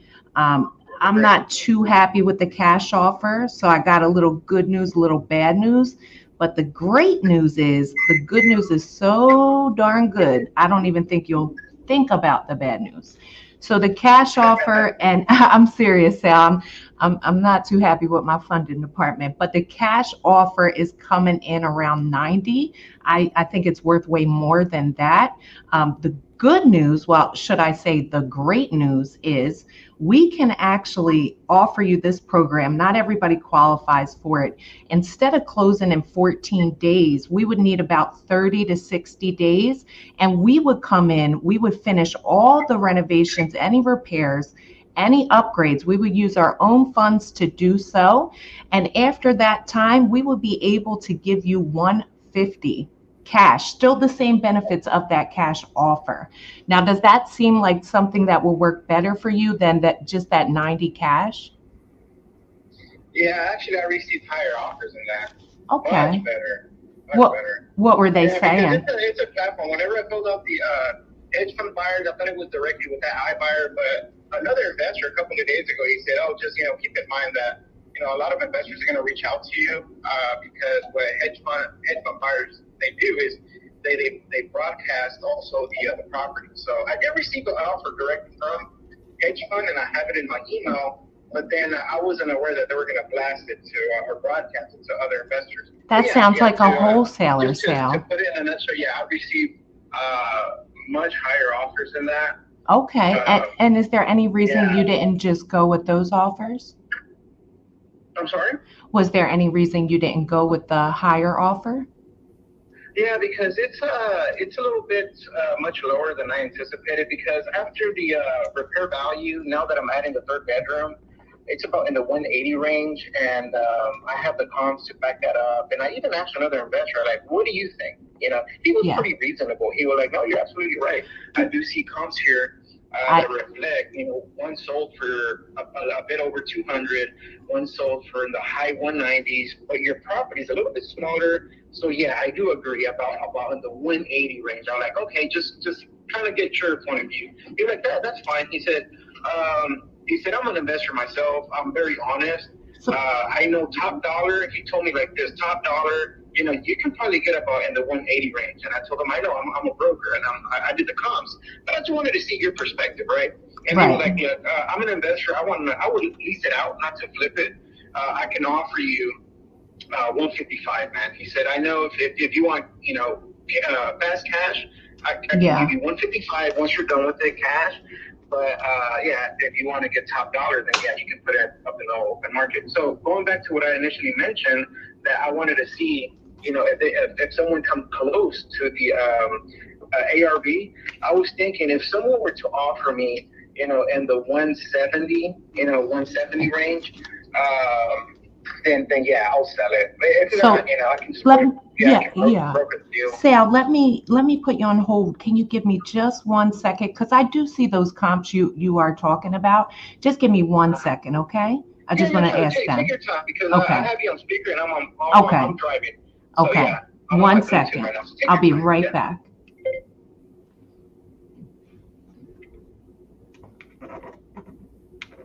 Now, this is an interesting situation right here. I'm seeing a lot of people in the chat coming in and talking about. You might get me fired. I'm sorry? You might get me fired. But I told them, if now listen, I don't want to spend too much time on the phone if we're not, you know, agreeing to something today. We can do the 170. We can't go past that because we're paying the closing costs and we're coming in and we're finishing all that work for you. So even at the 170, it's going to be really tight for us, Sal. But if you're willing to go with the 170, I could get this agreement over to you right now. We could get the ball rolling and we could get the process started. So 170, and then so that's after I complete the repairs, or no, we come in. So our asset appreciation program, it's totally hands off. We actually come in there, we finish that renovation up, we put those stainless steel appliances in, we put it up to 2023 standards, and you will be paid out in about 30 to 60 days. How does that sound? 30 to 60. Yeah, it doesn't go past 60. We honestly might be. 60 is a little bit too far out, but I can do 30 days. That's cool. 30 days, 170. Yeah. Can you meet me Can you meet me at 40 days? Because we want to do the rehab right. We don't want to rush through it. 40 days. Okay. Yeah, that's fine. But y'all are not going to be like after like a week or 2 weeks. Oh, you know what? We can't buy for 170. We're going to have to negotiate a bit more. Because I know some investors, they do that. It's a tactic. We're like, okay, well, you know what? It's going to need more, and right. Sal, and I feel terrible. You've dealt with some I don't want to talk badly about them, but some bullshit wholesalers. I feel terrible about that. I'm sorry, you were cutting off. I think because there was a plane. I was saying I feel terrible that you have dealt with some, BS wholesalers. I feel really bad about that. But no, we anything we get involved with, we're doing it to close. And the title company references will tell you that as well. So yeah. Okay. Go ahead and send me that contract. That way I can review it and then we can go ahead and get this closed. Oh yeah, Sal. I'm actually typing that up right as we talk because I wanna stay on the line with you because I want to make sure if you have any questions, you have it right in front of you. So tell me while I'm doing this, what got you into real estate? What got me into real estate? Yeah, what got you interested in investing? My investment property. So obviously I love real estate, right? But I guess to give you more precise details, when I put some of my properties for rent, I got a ton of leads, and I started giving them, I guess, my personal, experience, and they took it as advice, right? So then they're like, oh, we love you. Can you represent us? I'm like, no, I'm not a real fan. And that happened for like the next 3 months. People started referring me out. Like, what? It's good for me to get my license. So that's how I got my license. But I started off as a real estate investor, negotiating deals, on my behalf. And everything went good. I'm not gonna say that. I know some people they exaggerate and they say everything that they touch turns into gold. I'm not gonna say that. I mean, because nothing is perfect. But when I first started, all the transactions went really smooth. I was like 20. The first one I did, I was 19. And then I was 22 on the other one, then 23. And they all went very smooth. Very, very smooth. So I'm like, you know what, this is good. This is really good. And it just snowballed from there. Snowballed. So started getting my name out there, and started brokering deals, and with the commission, I just poured it back into my business. Bought some land, then bought some houses, and then I got realtors that work for me too, right? Yeah. So every time they broker a deal, every time they close a deal, I get also, a cut from that. So yeah, it's pretty much it's a domino effect. It snowballs. So, I obviously I thank God that everything went smooth because anything could have happened, right? Like I know people that they get into real estate and man, it just nothing goes their way. They're out there showing properties or they're looking at properties and then they get in a wreck, right? And then all of a sudden just clients don't call them back. They get deadbeat clients where they just, they're unreasonable. So it's like pretty bad. But yeah, thank God that everything went smooth. But yeah, that's how I got into real estate. Oh, very nice. Yeah. How about yourself? How did you get into real estate? Actually, I always wanted to be in real estate. And when I was younger, I was supposed to take the agent test, and I actually overslept, which is really embarrassing. But the past 5 years, I just kept at it. I started with vacant lots that I bought from sheriff sales, and then I flipped those. So the first one I bought for $3,600. I was able to sell that for $15,000, and then I just kept repeating the process, and then eventually I started to buy houses. Now I've been buying, for my personal portfolio, not involved with my investor friends. I've been buying duplexes and multifamilies now, and I actually teach a lot of real estate education to new investors so they can avoid some of those headaches. Nice. Yeah. Nice. So there's some of those pitfalls for sure. Yeah. Yep. And how did you come across this property? So I bought it from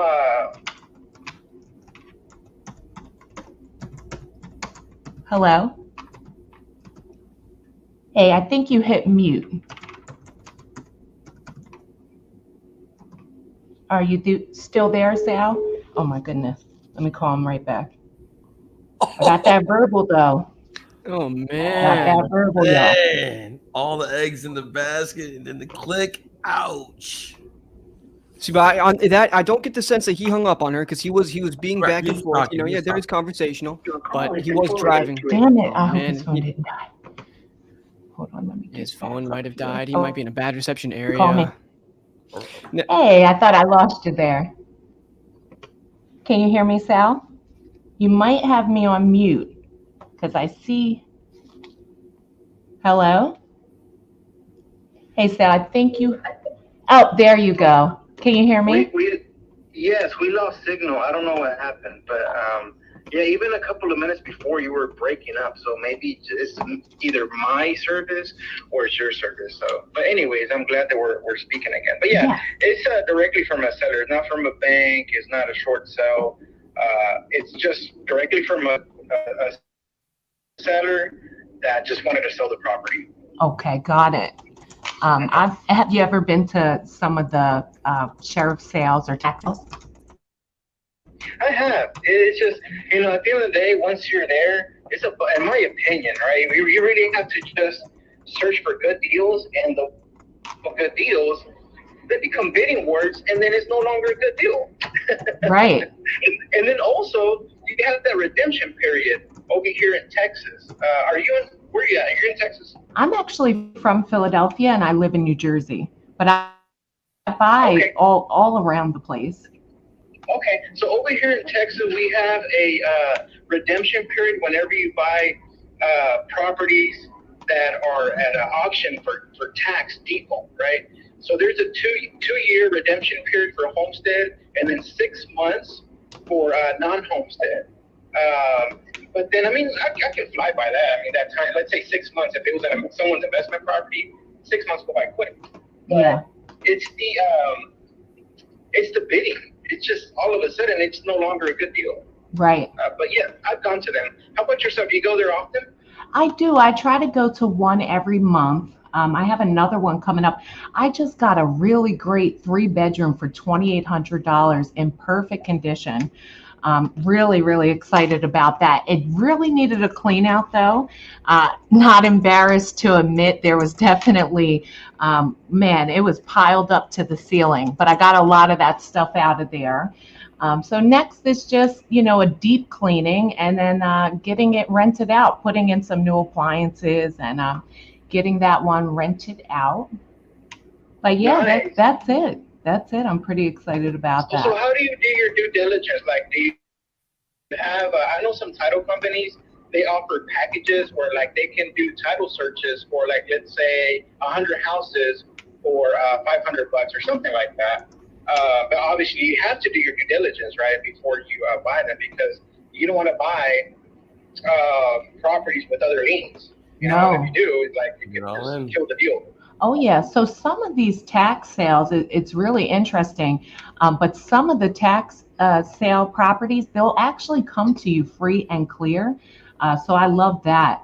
But there's other ones called upset sales where you have to do your own research, because there definitely can be water liens on there, a whole number of things. So before the auction, I had to look up a lot of these properties, call the city. I also have a software that will bring up any liens or mortgages that a property may have. So I'm fully aware. Oh, and you do have to really go out and see the properties beforehand, because I was ready to bid on a few, and I went out there and they were actually vacant lots. Sal, do me a favor. I just sent that over to you. It should be in your folder from Wholesaling.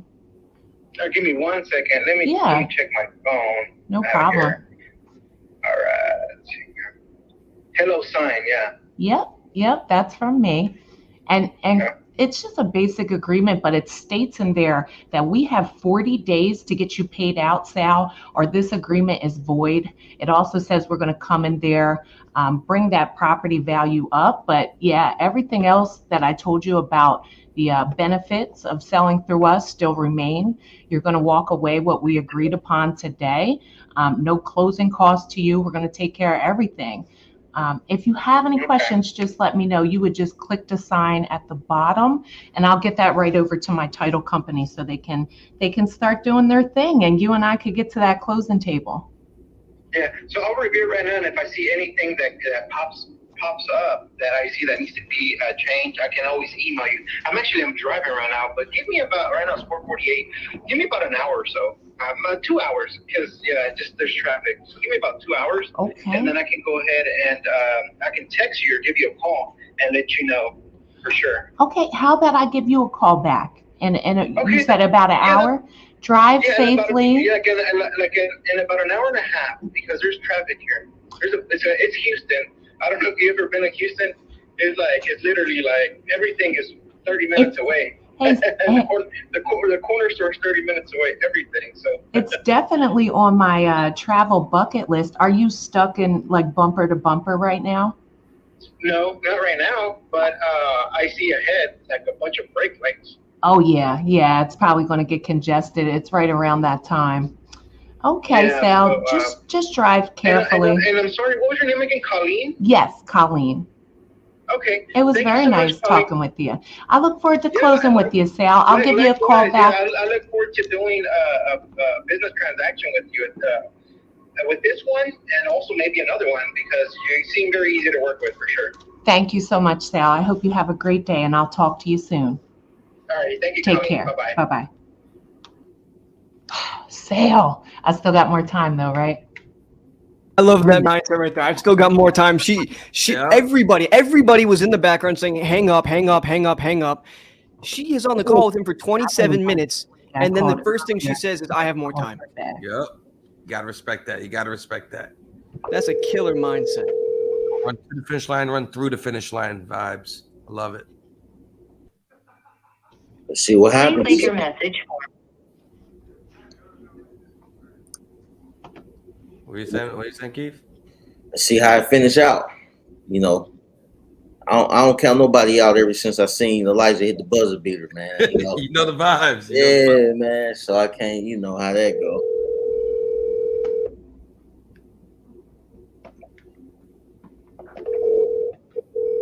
Comment section going crazy. Yeah. The comments going in for it. You know, I love seeing it. Guys, we are almost up to 200 people watching this live stream right now. Go and show this on your story. Just make a post, drop a link. Let's get it. I mean, we can break 200 easy. Absolutely. Share. Let people know we're going live, putting on for the culture, right? Please leave your message for.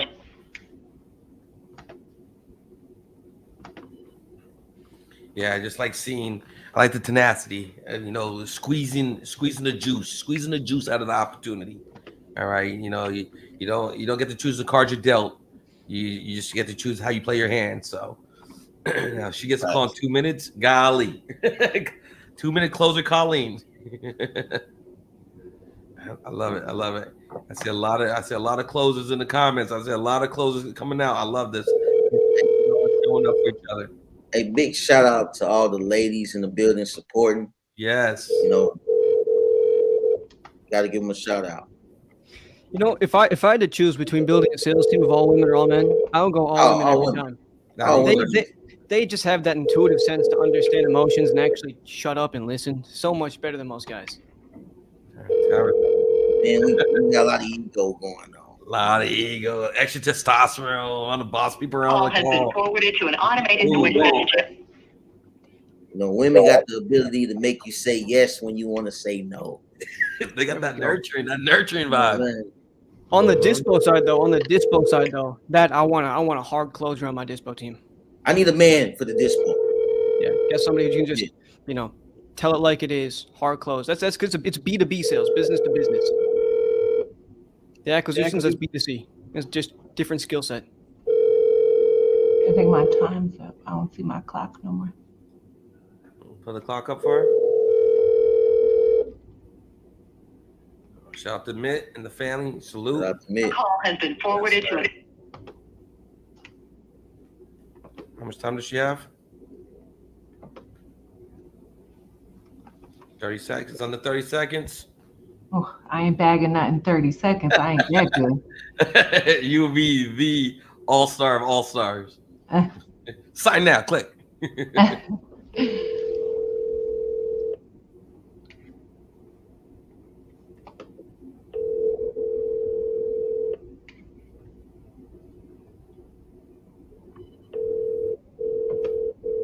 Time's up. Yay!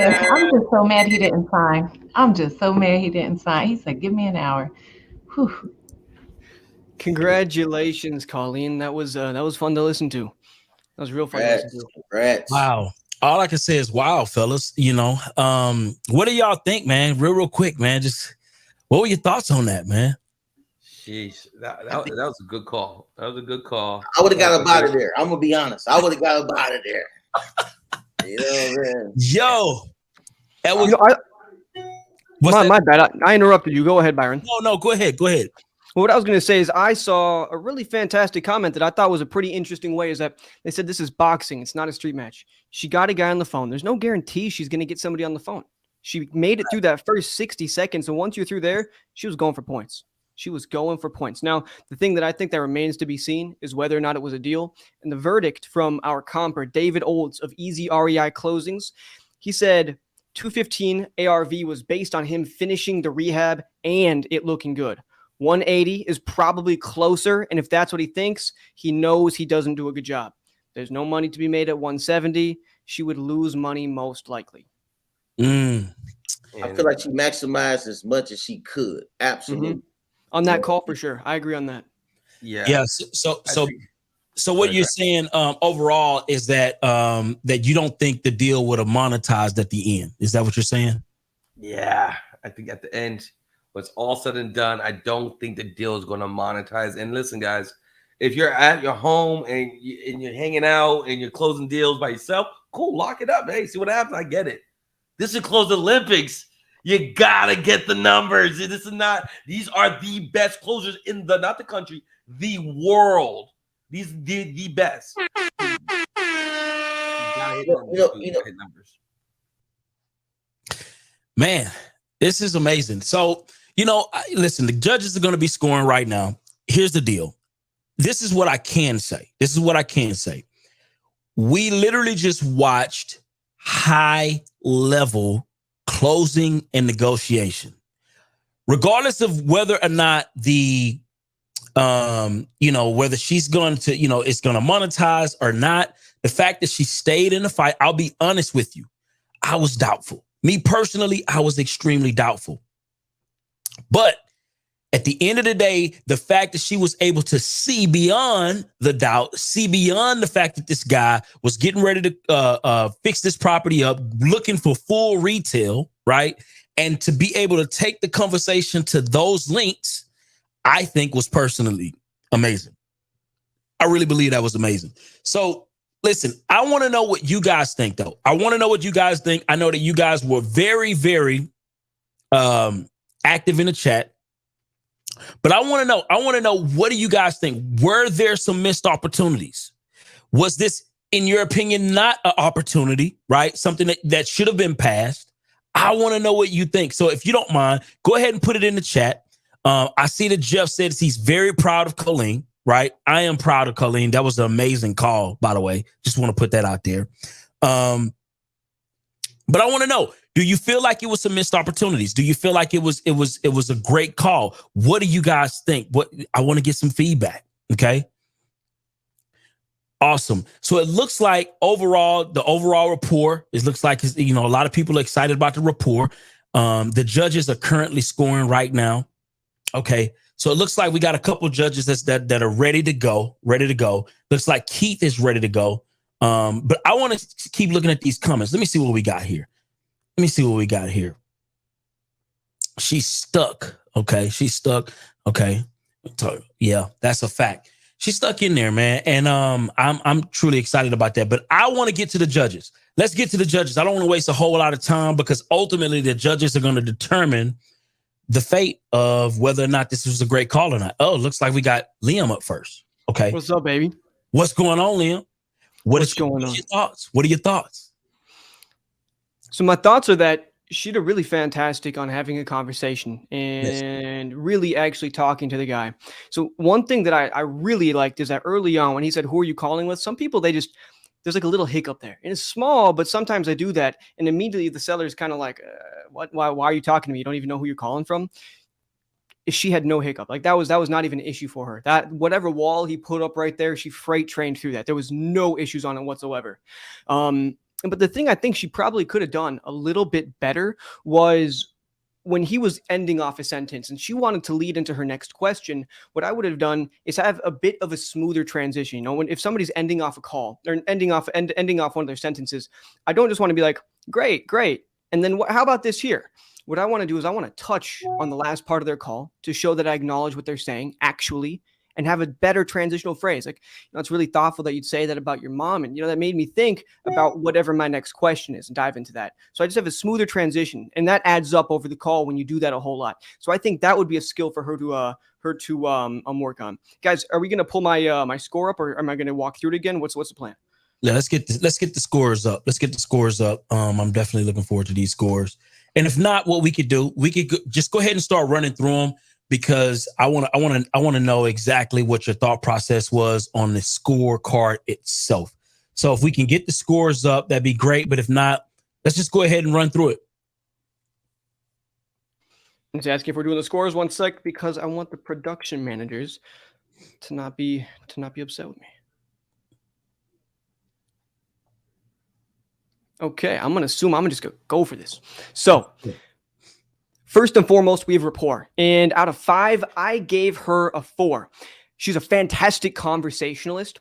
What she can do better is not have so much phone voice. You want to be natural in talking to people. And I know just from talking to her that she talks a little bit differently to us in regular conversation than she does on the phone. And the way that I would put it is a little bit of a customer service voice. And remember, guys, we're not in customer service, we're in sales.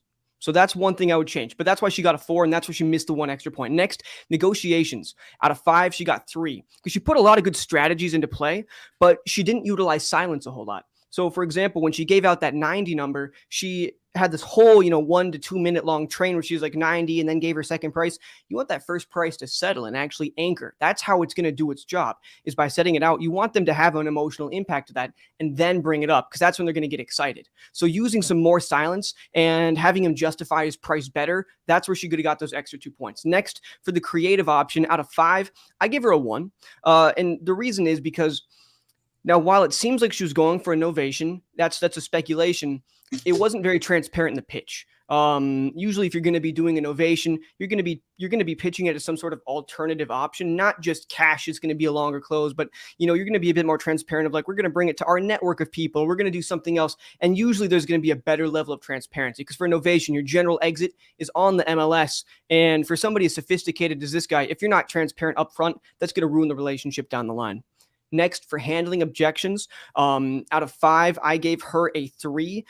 She didn't get flustered by anything that he said, but I don't think she stood her ground or kind of tried to back him down off of some things. And that's where I think on handling objections, it's not about just dancing around it, but sometimes you've got to, push back too.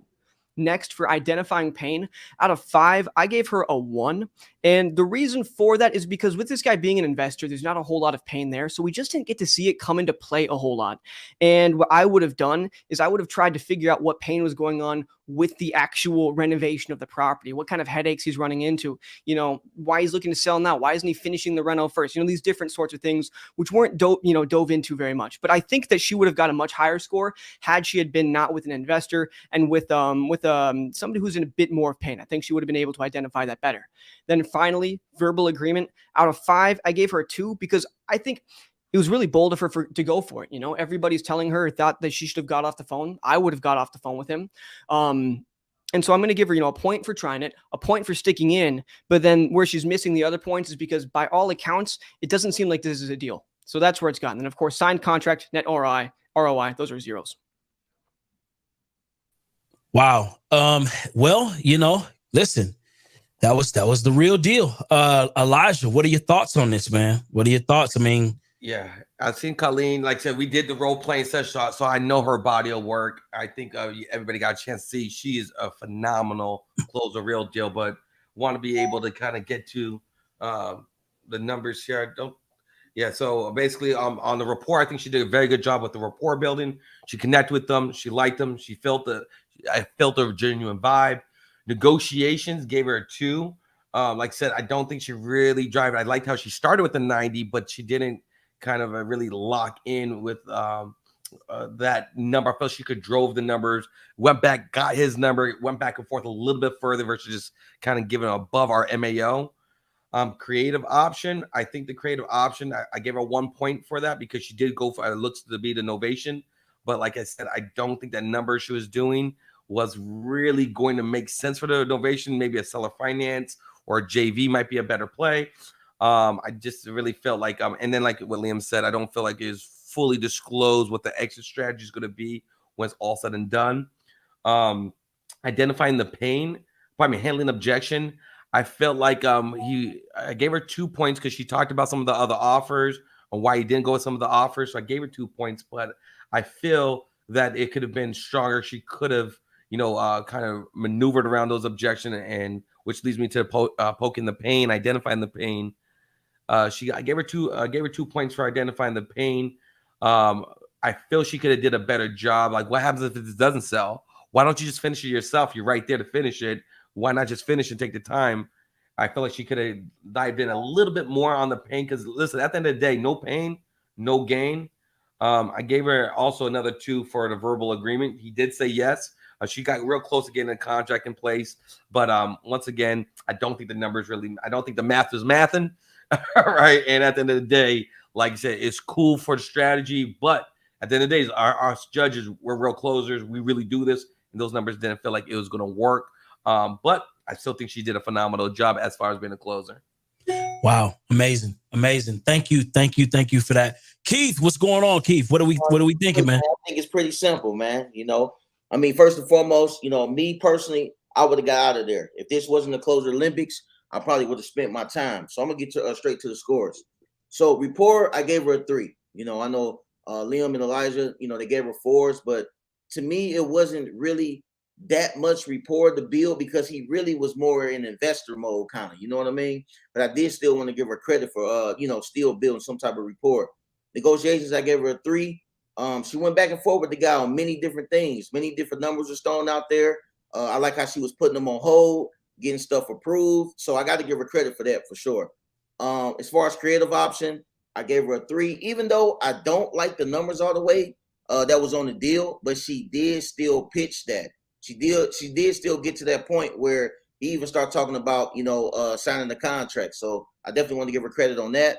Handling objections, she did an awesome job to me. I did give her a 3 on that because he kept talking about iBuyers. She overcame him talking about the iBuying situation, and she actually put herself in the running.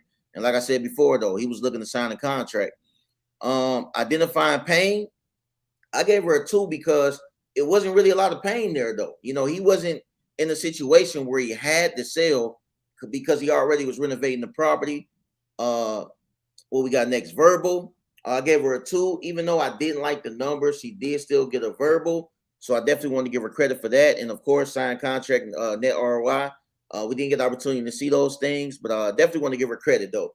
The most impressive thing, real quick, was overcoming the objections because he kept saying about the iBuying, and yeah, that's pretty much about it, Byron. Love it, man. Listen, 16. All right, let's get to the overall points real quick so we can keep this party moving. Listen, everybody knows, like I said before, I'm definitely a fan of Colleen at the end of the day. But I don't make the decisions. The judges make the decisions. Okay. And at the end of the day, I feel like it was an overall fair assessment. Colleen, your thoughts? You're on mute. Yes, sir. So I definitely didn't like the number.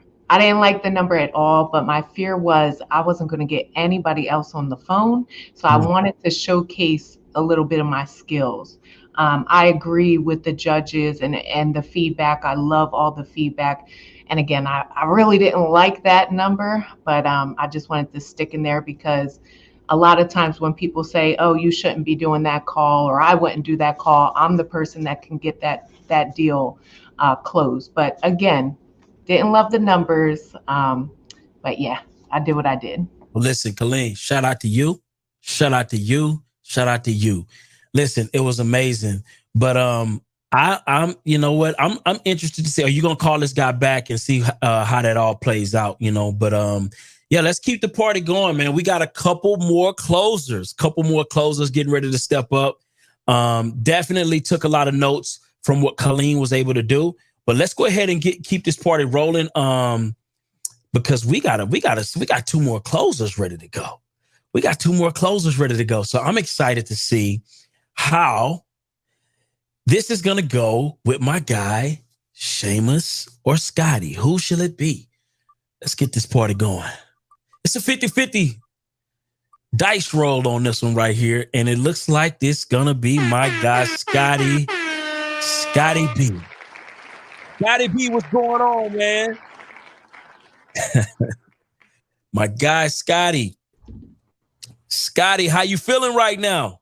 I'm good. What's going on, Byron? How you doing? Listen, man, I'm excited to see your skills, man. I'm excited to see your skills, man. All right, let's make it happen. Let's make it happen. Listen, Scott, you want to give the people a little bit of information about where you're from, okay, and how long you've been in the business.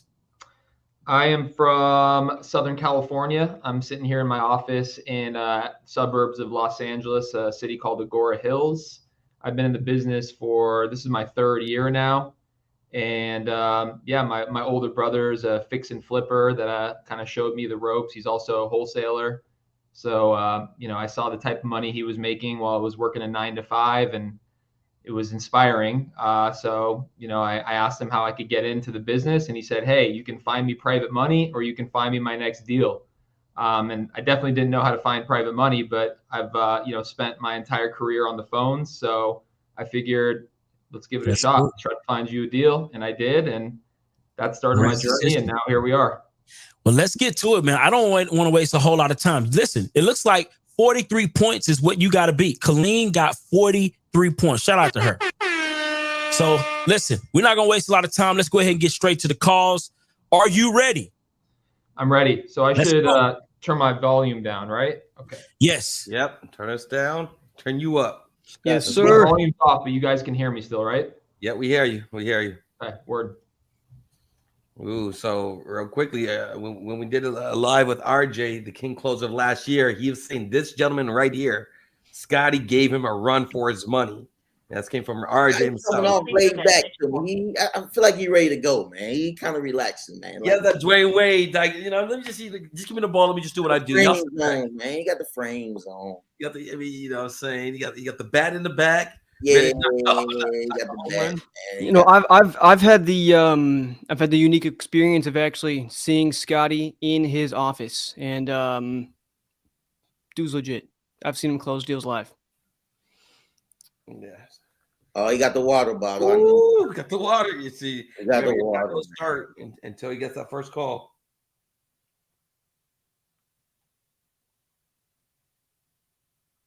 We got to get him to unmute. Oh man, you muted. You got to unmute. Can't hear you. Who Who has his phone number? Let's text him. Liam, text him. Oh, actually, no, I'll text him. Damn, the best calls right now is he's killing it right now. You can tell he done touched his chin. The closer's chin, you already know. So, all right, so I'll mute your phone.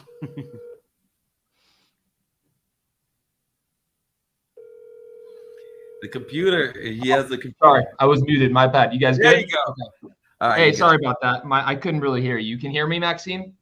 You good? All right, cool. So yeah, I saw that you registered on our site, Cash Offer Options, about this 6 unit that you have over. Like I said, I have a rental property in Hazleton.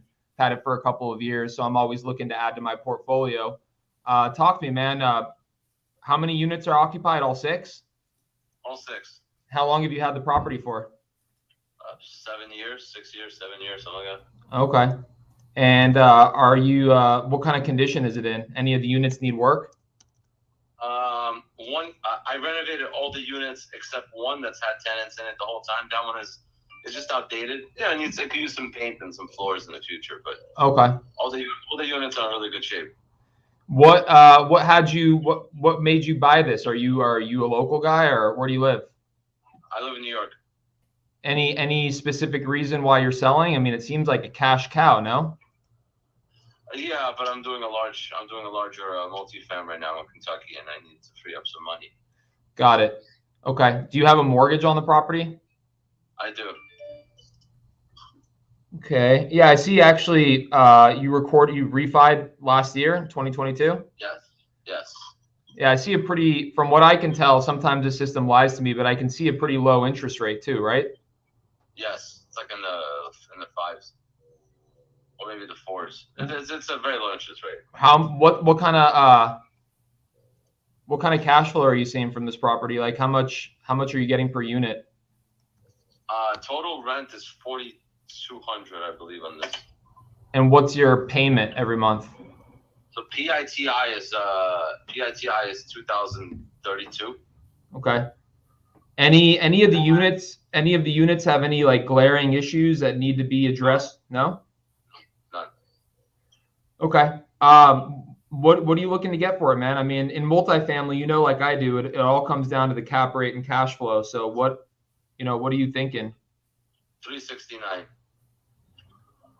Any how did you that's a very specific number. Were you talking to an agent or something, or what how did you come up with that number? That's the price. I mean, the 6 units are quite rare in the Northeast PA market. Okay. And fully renovated, even at that price, it still comes out to about a 10 cap. Okay.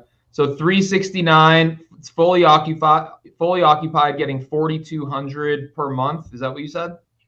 That's right. Okay.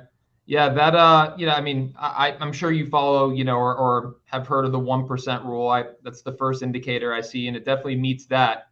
What I do see that, like your mortgage, the 5% interest rate, as well as I know, interest rates are through the roof. And if I get an investment loan, like a DSCR loan of some sort, my interest rate's going to be probably 8 to 11%. So is this loan balance of 230 accurate?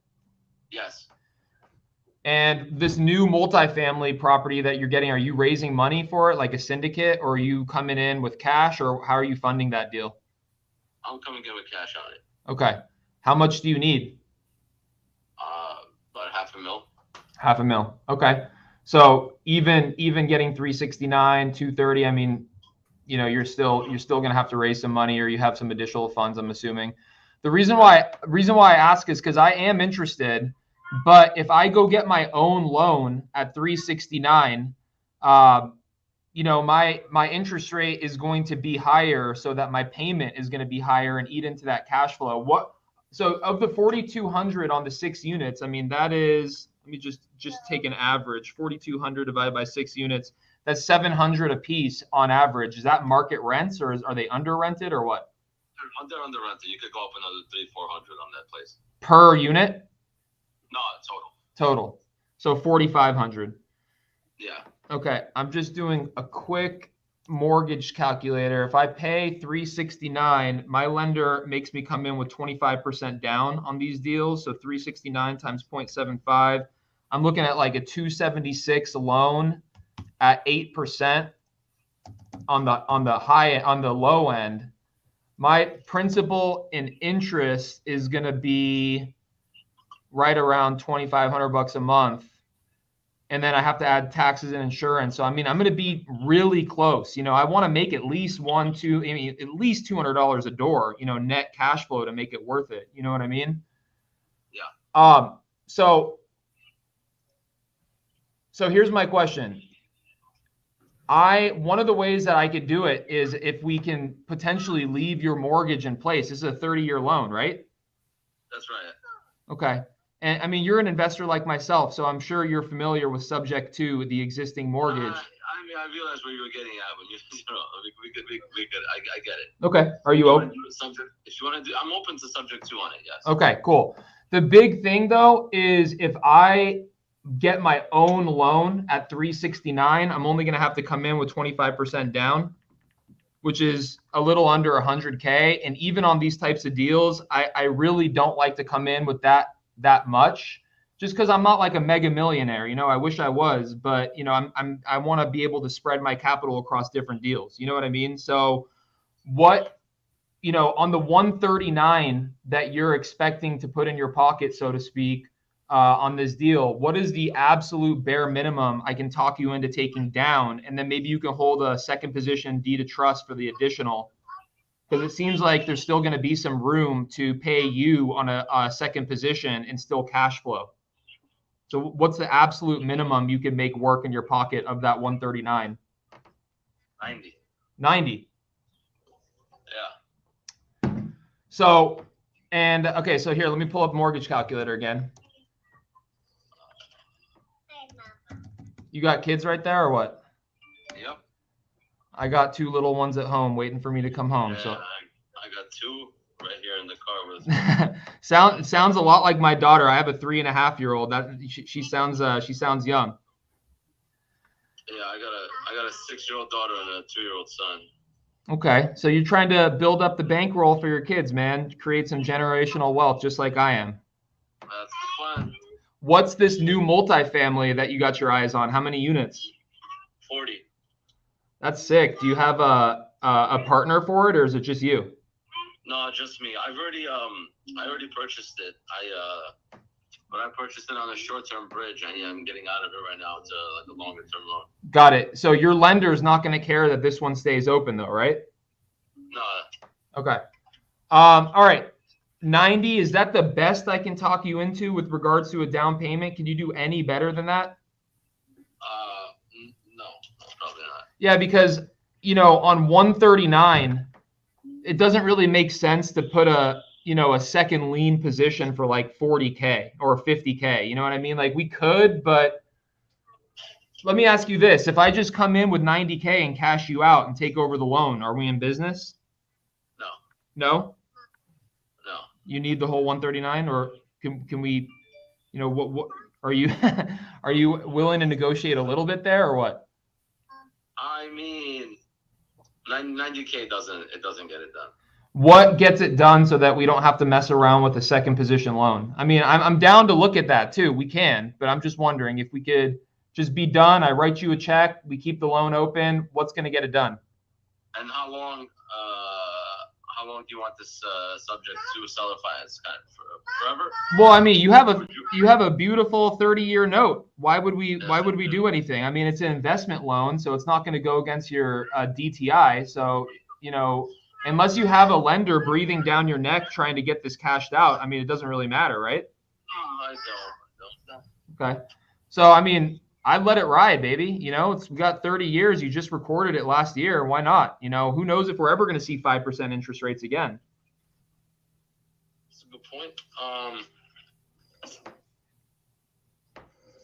So here, before you answer that, if we did a second position note for 50,000, like, if I just paid off 50,000 over 10 years, that's like a $416 a month. I'm trying to make it cash flow. That's why I go right to that. I want to make sure that I can put at least $200 a door in my pocket. You know what I mean? Could you make that work? Can you ask your daughter for me if she can make that work?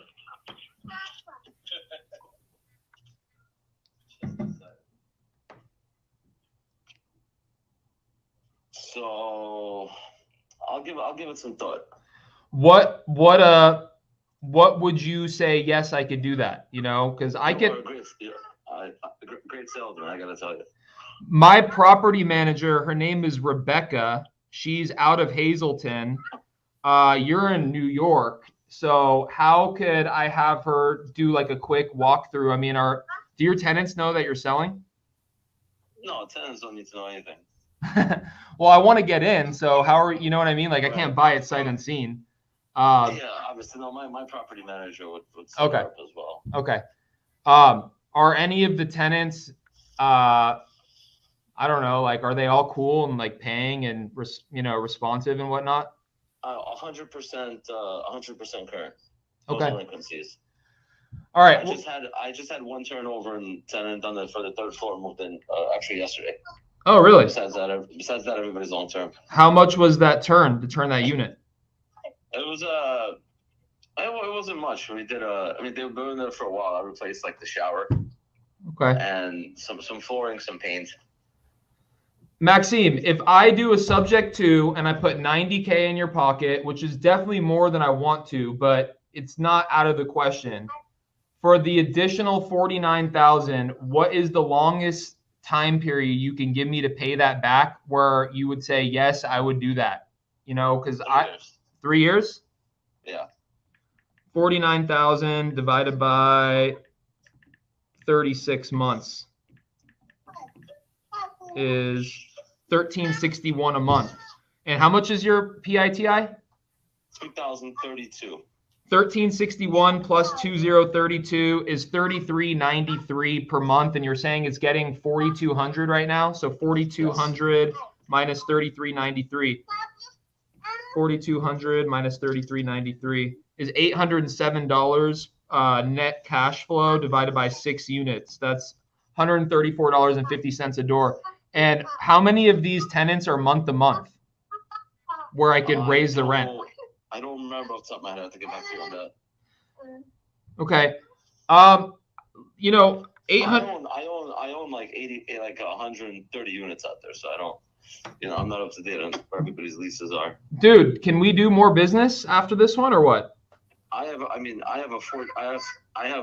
total of 14 units right now. I'm trying to sell. So, what made you pick this one first and foremost? This is your least favorite or what?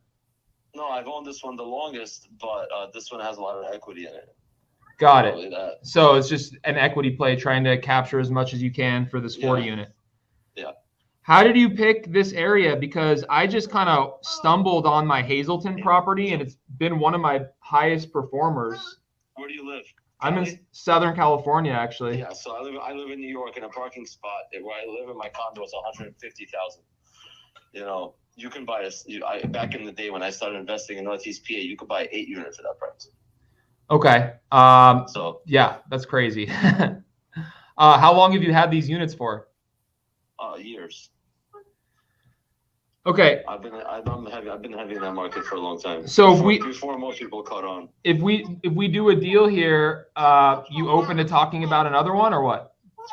I'm looking like right now unload 14 units. Do you want to talk about those right now, or should we do the deal on this one first? Let's talk about those, but maybe not right now. How about give me a call tomorrow morning? You don't have a few minutes to go over like you got your hands full, man. I don't want to keep you too waiting, but I really am interested. Are you don't have access to your email right now or what? Email I have access to, yeah. Would it? I'm about to walk out with the kids. Okay, all right. Give my email address. Okay, yeah. Let me here. You know what? I think I have it. Give me 1 second. You know what? I don't. Hey, by the way, do you have do you pay utilities or do your tenants?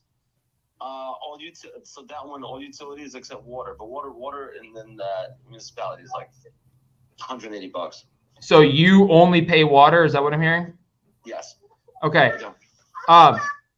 I really am interested. So why don't I get your email and then we can talk tomorrow when you're in front of your computer.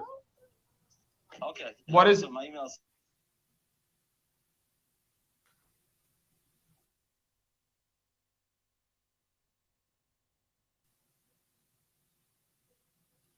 And then what time tomorrow can I put you in my calendar where you're going to have like an undivided 30 to 60 minutes to talk to me and see if we can get this thing done?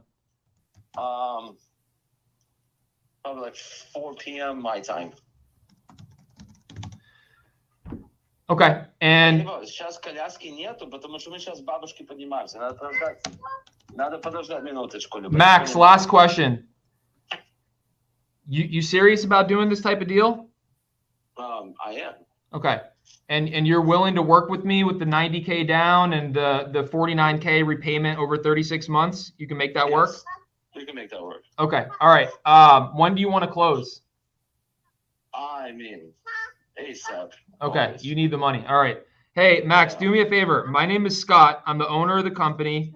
Please, when we hang up, I know you have your hands full. Save my name and number. I want you to remember me when I call you. I don't want to have to start all over because I know you're getting bombarded with calls. All right? Yeah. All right. So I'll talk to you tomorrow at 4 o'clock Eastern. Why did you start in this market? Why did I?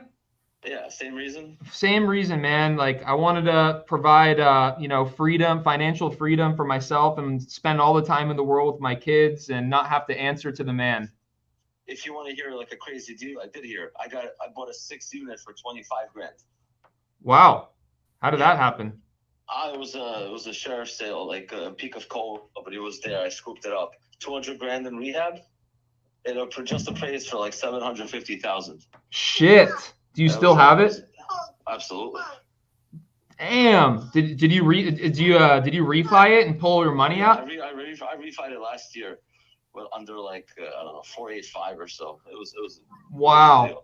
Well, I just want you to know that, you know, a cash deal, if I had to come in with cash, I'm nowhere near 370. You know that. That's probably a retail number. But if we can work out something creative here where I take over your low interest, you let me come in with as little down as possible. You let the additional equity ride for a few years so that I can still cash flow. I think we're going to make a deal, man. All right?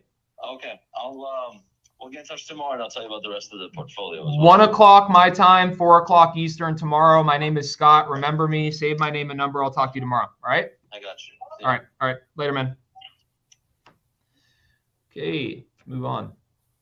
That was a good call.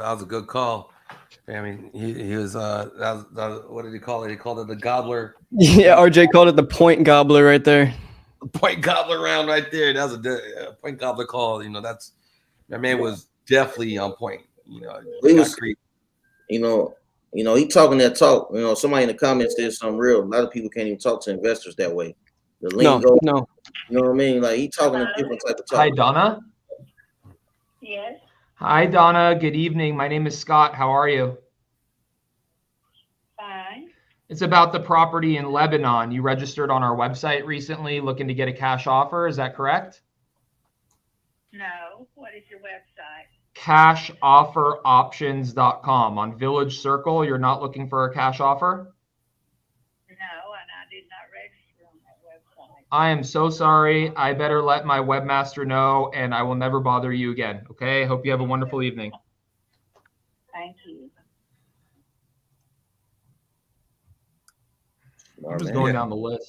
Smart man. You know, that's just how it happens sometimes. You know, you get the phone calls. They forget that they signed up. You know, they're at night sleeping, you know, and they fill out forms and they forget who they fill out forms with. Or sometimes a family member fills out the form for them and they don't even know it sometimes. So sometimes the husband backdoor the wife or the wife backdoor the husband. I get myself a 6 unit. That's right. You know, Scott is about to pick up a couple of houses. You got 90K to loan? Your call has been forwarded to an automatic voice. Yeah, I need 90K. I'll say, I mean, that creative option with the seller finance on the second, subject to with the creative option on the second, those are things those are real deals that are happening right now because the cash numbers aren't making a lot of sense these days. But if you could work it into the cash flow and the down payment in terms, we're doing a lot of them right now. So. Your call has been. All right. He's singing now. He's singing. He feeling good now. You know what I'm saying? He got his, you know. All right, see Uncle Dave giving out some gems over here. You're saying, so you know what I like, Elijah? Talk to me. Is that he said that I'm getting myself a 6 unit. It ain't even just about showing out for the competition. Right. You trying to pick a wealth. Yeah, I'm like this. You know what I mean? You clearly, and anybody with the beard, you know, with the beard, the closer beard, you see how he's picking at the closer beard? That's how you know you're close. Liam, we gotta get your beard, bro. We gotta get your beard game up. Bro, I fucking can't, man. I'm struggling. I'm trying. Yo, take some here. Take some you guys here. hear me okay? Yes, sir. Yeah, I'm not supposed to hear them. Your call has been forwarded to an. All right. 10 minutes. Got Wasting plenty of time here. Come on. Yeah, RJ and I, we're like flip flopped. He's got a lot on the chin, not a lot on top. Oh, RJ, man, what's up? RJ?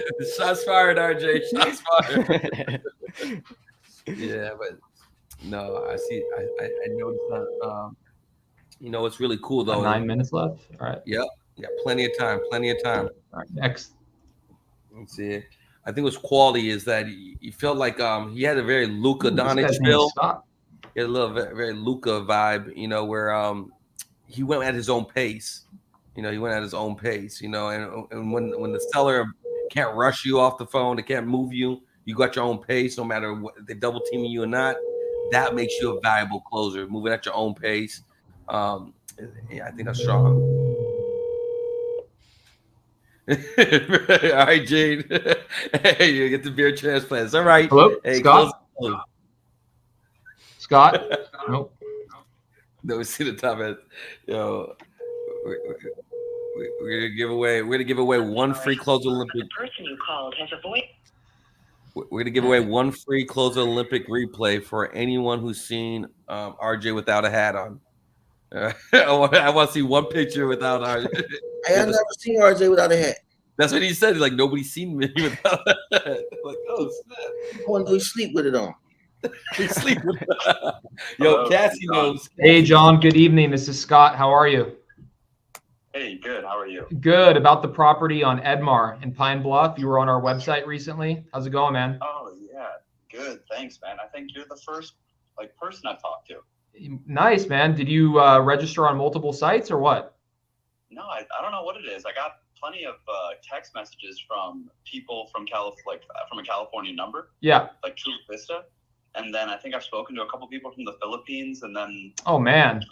a couple other people. I don't know what it is, but you're like the first person from the U.S. I've spoken to about it. They keep telling me they're going to look at it and give me an offer and get back to me within 24 hours. I think Okay. for the last 2 weeks. 2 weeks? I got to talk to my webmaster. No joke. It's been like that long. I just got this lead today. So Yeah, it's no. 2 weeks. My goodness. All right. Well, anyways, you got me now. I got you. I apologize for keeping you waiting, man. I definitely am interested. It's on Edmar Drive in Pine Bluff, right? Yeah, I actually have a whole portfolio. I only filled out one with the Edmar one just to like get you in that area, I guess. But I do have a whole portfolio. I have about 23 single family. So you're an investor like myself. Yes. What has you looking to dish them off? I'm going to a partnership dissolution. So I was actually just physically out there yesterday. I had a group of investors out there with me that were touring all of the properties. Oh, wow. Is this the first one we should be talking about or what? Well, I mean, I have 6 multifamilies out there and then a commercial building. So I don't know if you're just looking for single families, but I do have a whole portfolio of about 49 units out there. Are you Homestays Investments LLC? Homestays, what is it? I don't know. That's what I'm seeing on title. Homestays Investments LLC. Is that you? Yeah, so I hold it in, the whole portfolio is held in 3 separate LLCs, but yeah, that is one of my companies. Okay. So it sounds like you have a partner that's going to need to sign off if you and I come to terms, right? Or is this one owned by, go ahead.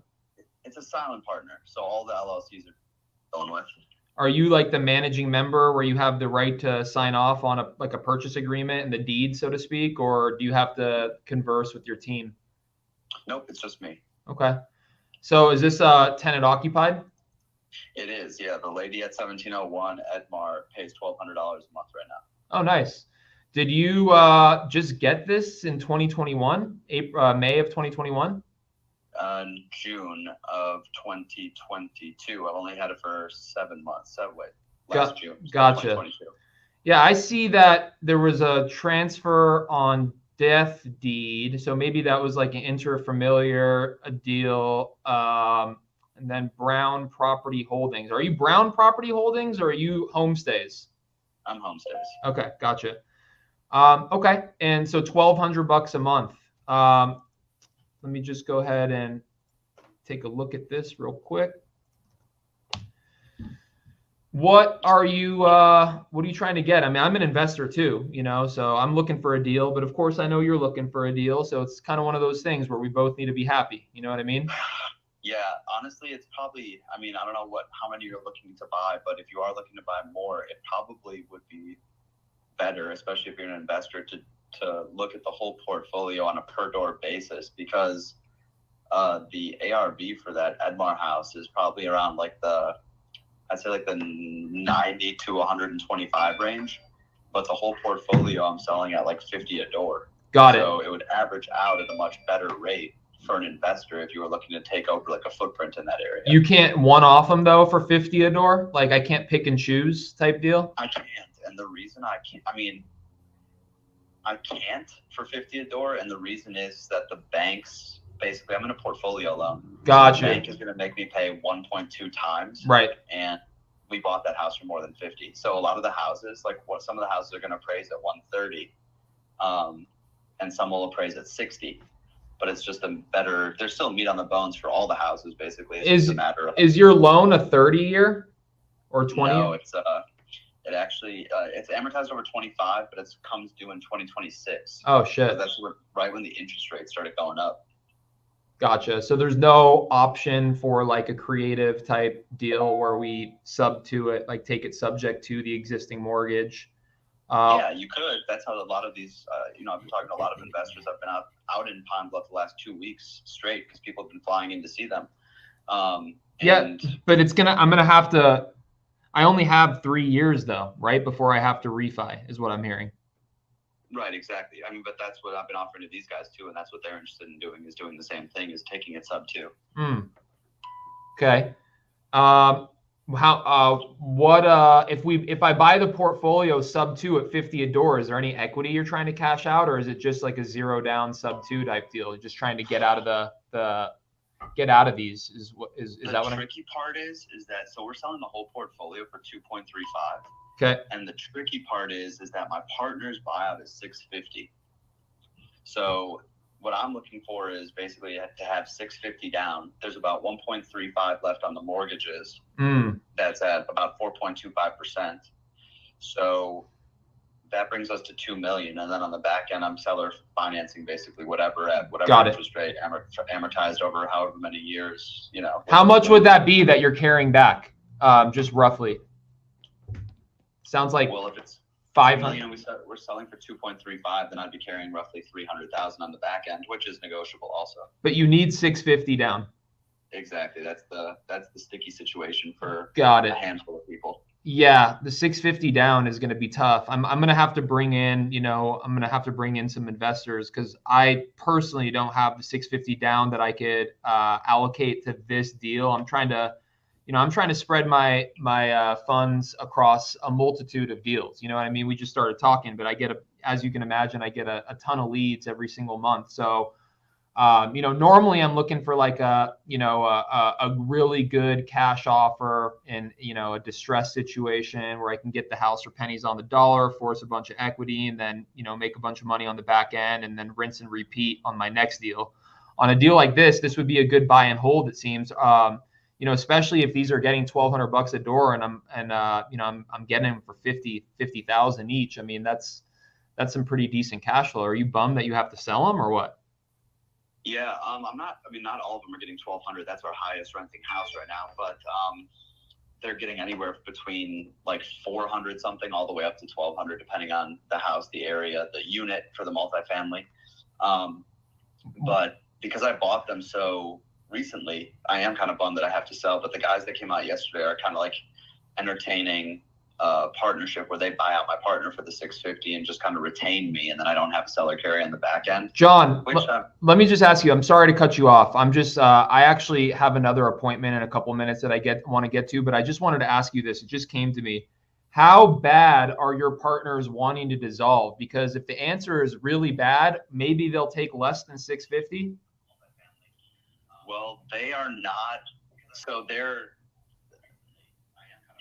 it's hard to say, but they're not. It's not a fire sale. They're basically like, look, don't do this. They just want their money back from what they invested, which is basically they invested the down payment and some cash to renovate it. Got it. So if it's an all cash, like if you buy the whole thing out, I could probably just get you down to the 2 million and forget the 300,000, because that would just basically make me break even. The mortgages would be gone and my partner would be paid off, and I'd be able to continue to move forward. Right. So that'd be a way to shave off 300,000 right there. Is if you came in and you're like, look, I'll give you 2 million cash. Damn. Oh man, that right there was some powerful calls. Oh man, that was a lot of education in that. Listen, that was a lot of education. So the judges are currently scoring. I want to know what you think. So RJ Bates said that was a point gangbuster, basically, right? So here's the deal. That right there is the reason why you watch the Closers Olympics. That call is the primary reason why you watch, because you got a chance to see some high level creative finance deals taking place. Okay. So are the judges done? Because I want to speed this thing up as fast as possible. Yes. Yo. What's going on, Liam? What's going on, baby? What are you, let's get straight to it. Okay, rapport. I gave a 4 out of 5. He had that first guy laughing. He talked. The investor talked.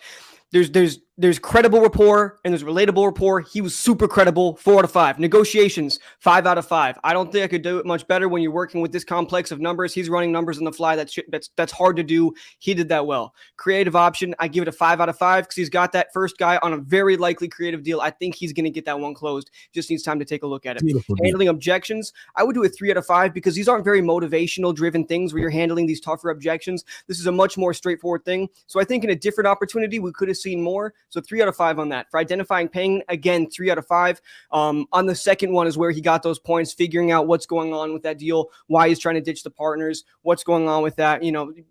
He's trying to take, pennies on the dollar. What's up with that? For the verbal agreement on that first one is where he had that price locked in. And so I gave that one a 2 out of 5. Because there could have been more, it could have been a lot more solid. I think there's still going to be some negotiating on the back end, but he did get to him to softly agree to a price. So that's what I got. And of course, signed and net ROI 0. Total score. What was your total score on that?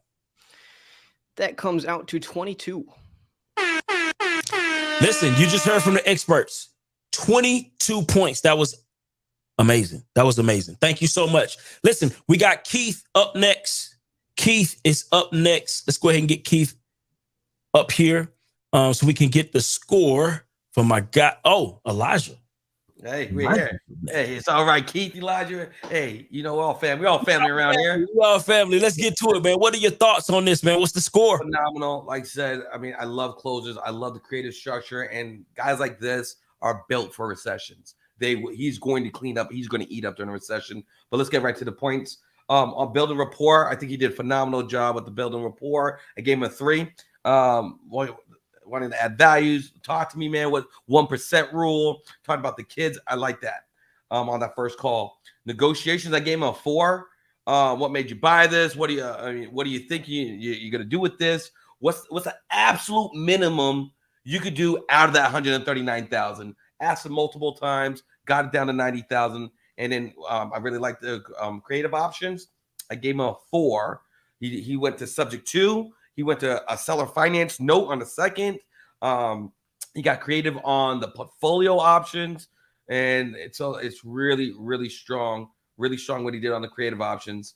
Handling objections, as William said, I gave him a 2. These weren't extremely motivated as a per se. They were motivated, but they didn't have a lot of different objections they were throwing at him. They were kind of working with some of the numbers he had.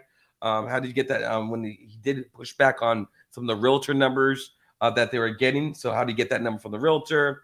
On identifying pain, I gave him a 2. Once again, what makes you want to sell this property? Looks like it's a cash cow. How much do you need for your multifamily? So he did poke the pain. I gave that a 2. And the verbal agreement, he got him to say yes on the creative option. It looks like he might be getting both of those the way it's sounding, and he might pick up another 6 unit. I gave him a 3 for the verbal agreement. So I think he definitely phenomenal job. It looks like the numbers look good. How he operated, I just think he did a really solid job on this one for sure. Wow, thank you so much for that, man. We're well into the 20s. Both judges have scored well into the 20s. We have Keith up next. He's going to let us know exactly what his thoughts were on this particular call. I can't wait to see. The experts are speaking. So we're in the 20s. We're in the 20s on literally both of these. So my point was 18. My point was 18. Oh, your point was 18. Okay. Round it up. Yeah. Absolutely. All right, well, cool deal. Let's go ahead and get Keith up next. I thought he went crazy. You know what I mean? I thought he went crazy. So first and foremost, real quick, and I'm gonna fly through it. He started talking a different type of lingo. A lot of people can't talk from first and foremost. And I think that, he was definitely educating everybody that's listening right now, the way he was negotiating the deal. So to me, building rapport, I gave him a 5 on that. I feel like that he did everything he was supposed to do with that. He compared his daughters. I feel like he stopped at the right times. He built rapport at the right times, and he moved on at the right times. He didn't stay too long. He didn't stay too quick. So I feel like he was in and out, got out of there. He did what he could. He maximized everything that he could. Negotiations, I gave him another 5. I'm sorry, though. He was talking different. Like, the way he was negotiating the second lien on that multifamily deal, like a lot of people wouldn't even would have thought that far and wouldn't be able to do that though. So I definitely wanted to just, you know, give him his flowers on that part. Creative option, again, I thought he did well. You know what I mean? I gave him a 5 on that because he was extremely creative. I mean, I feel like he's gonna get that deal signed. If he had more time, I feel like he will definitely get that deal. So I don't have no doubt in my mind. He even brought in his property manager. He even said he had enough instinct to say, hey, listen, I can't buy this thing sight unseen. I gotta have somebody walk it. He mirrored that investor the way that he should have did it. And that guy didn't have no doubt if he really bought multifamily properties. Next thing we got is handling objections. I think he did very well. Because you got to think about it. Like, even on that first call that he had, I feel like that it wasn't an easy call. Because at first he had, you know, he was at the 360 something. He brought the mortgage calculator. You know, he start overcoming objections when it came to the number at the 90. He had to get creative with that. Like, it was a lot going on into that. You know what I mean? Identifying the pain. I gave him a 4 on that. You know, I feel like he did a good job at that though. You know, the pain, whatever pain that was there, you know, he was asking, you know, what made you want to sell? You know, he was, you know, because you got to think about it like this. A multifamily investor pain is going to be different than a single family person. Fact. So these are real investors that's going on. You know what I mean? So I feel like the pain that was there, he was trying to take it off their hands. Verbal agreement. I gave him a 4 because I do feel like he's going to lock up that 6 unit. Signed contract, I gave him a 0. Net ROI, I gave him a 0. So I feel like this guy maximized to the best of his ability of what he could have done. I can't think of something he couldn't have done other than the term. Listen, highest score yet at 27. So let's just a real quick recap. So we got a total of 67 points. Listen, Scott, I want to know what your thoughts were on this particular deal. Was it anything that you feel like you could have done better, right? And how do you feel about your performance today? Obviously, the highest score so far in this competition today. What's your thoughts? I need 90K. I need 90K for my new 6 unit. So anybody wants to be my private lender on that deal, hit me up. I know RJ wants me to go for the close and get the contract signed, but I actually am legitimately interested in that deal. I don't want to push the guy and piss him off. He already, you know, I can hear his daughter in the background. So I'm going to be calling him tomorrow, 1 o'clock my time. I'm going to try to lock that up, and I need 90K. So that's what I think. You know, the second guy, I don't know how good that deal is. I got to get, I mean, it might be a good deal. I don't know. I guess I'll talk to him and look at the portfolio. It's kind of out of my wheelhouse, if you want the truth. Plus, I don't have any rentals there. I was not lying. I really do have a rental that performs very well in Hazleton. So I'm legitimately interested in that 6 unit. And I think you should lock it up, man. I definitely think you should lock it up, man. Listen, I just want to say, man, thank you for that masterful performance. But we got to keep the ball rolling. Hey, man, thank you for that. Listen, the next competitor that we have coming up is going to be my guy Seamus. I've gotten a chance to talk to this guy, right? I know who this guy is, so I'm excited. Can we get my guy Seamus on the screen? Let's get this party rolling, man. Listen, I want to see some more closing. That was a masterful conversation that we was able to witness just now. The highest points on the board so far. So let's get it. Let's go. We're going to have Seamus up in just a second. But before, I want to show you guys what we're all about. You see, everybody's been connecting with these high quality leads. And where are they coming from? Well, I'm about to show you guys. Take a look at this. We have this beautifully built platform right here called iSpeedToLead.com, where any one of you guys right now can hop on and buy leads in your market at any time. We're generating these all day, every day, hundreds of them a day in all 50 states. So take a look right here. You can come on. See right here in Independence, Kansas. This guy is moving closer to family. He's open to discussing creative financing. It's owner occupied. He's owned the property. He's up to date on his mortgage. You get to see everything about it before you buy it. This is in all 50 states. Now, if we sell you a lead that for some reason is either misrepresented, so they said they filled something out that maybe they said we're not on the MLS and they're on the MLS, or they said, I'm not a wholesaler, but it's a wholesaler who submitted it, or if they're already under contract with a wholesaler by the time you call them, we have a refund policy in place. We want to try to guarantee as best as we possibly can in this industry that you are going to get deals, because you get to see what you're buying beforehand, and then afterwards, if it's not as represented, get your money back. But this platform has been changing the game. We have about 15,000 people on board right now, so you guys should be on board as well. So to join, just go to iSpeedToLead.com, and Gene is going to be putting a coupon code in the description for all you guys to be getting a crazy good discount for the next couple hours. That's all I got to say. Let's keep it rolling, baby. Love it, love it, love it, love it, love it, man. Let's get straight to it, man. Let's get straight to it. Listen, we got my guy Seamus coming up. Where's my judges? Let's get to it. Listen, I'm excited. Let's get this party started. Oh, Seamus, put on, sir. My guy got the red cap to the back. How you feeling, Seamus? I'm feeling blessed, brother. I'm feeling blessed, excited. You know, nerve-wracking that I'm going last, but it's all good. I get to see what I'm going up against. And, congratulations to everybody. Everybody competing here. It's just a lot to do this. Let's go. Go time, sir. All right, let's go.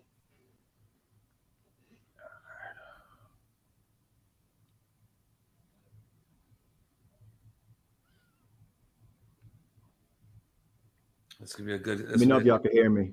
Yeah, we hear you. We hear you. We hear you just fine, man. You sound great. Make sure you mute us, though. And make sure you mute us so we don't mess your swag up, man. And see, and that's another thing too. When you're listening to these calls, forwarded to an automated when you listen to these calls, remember your time don't start until he actually talks to his first person. So you got time. Man, remember, guys, Seamus got 86% of the votes for people who said who they thought was going to win.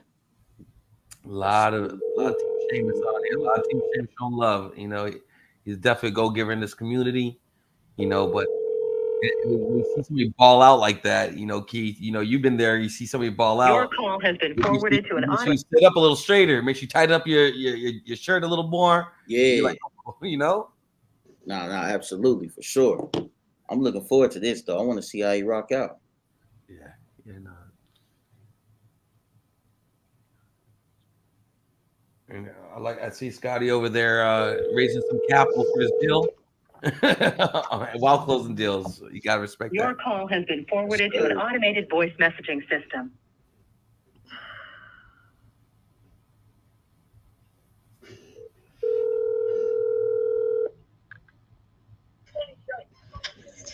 This is Kyle. Kyle, hey, how you doing? Good, how are you? I'm good, Kyle. This is Seamus with Magneto Homes. I was giving you a call because it looks like you submitted a property online on Riverview that you were potentially looking to sell. Are you still looking to sell that? Yeah, it's for sale. It's for sale? Okay. Is it currently listed? Yeah, it is. It is listed? Okay. What is it listed for? 340. 340. Okay. How long has it been listed? A couple weeks. A couple of weeks. What kind of traction are you getting on it? We're having people come and look. We've had a couple offers. One we declined, and then actually there's been 3 offers. Okay. And then the other 2 were contingent upon the sale of their houses, which fell through. Got you. The pending offer that you had, the offer that you got, what did you get for that offer? It was full price with 3% realtor fee and then $9,500 in closing. So basically it was like a 320 offer. Around 320. And it looks like this property, you just purchased it about 2 years ago, correct? Yep. All right. What's the reason you're looking to sell it? We're not going to use that one as a rental. Oh, so it's a rental. No, we lived in it. It's just, we have other rentals. We're just not going to use that one as a rental. We're just going to sell that one. Gotcha. What's the reason you're not going to use that one for a rental? I don't really need to rent out a 5-bedroom. I'd make just as much money renting out a 3-bedroom, 1 bath. Yeah, that's good. Or a 2-bedroom, 1 bath. Gotcha. Okay. So you're definitely looking at getting close to retail for this property, correct? Yeah. Okay. Question. If we were able to get you close to that price, how much time would you give us to pay it off?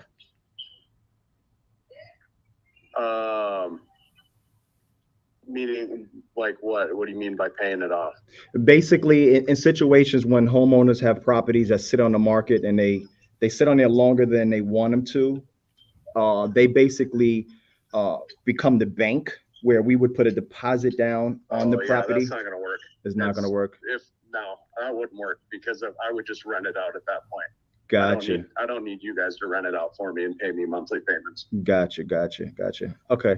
All right. I definitely want to be transparent. We look for properties more so that need work. And this looks like the property is in great condition and you have it listed. So probably on this one, we wouldn't be the buyer for you. But I'll definitely take your information down. I have it here. And if anything changes in the future, I'll give you a call back. Okay. Okay. All right. Thank you. Have a blessed day. All right. Thanks. Okay. Man. Keep it moving.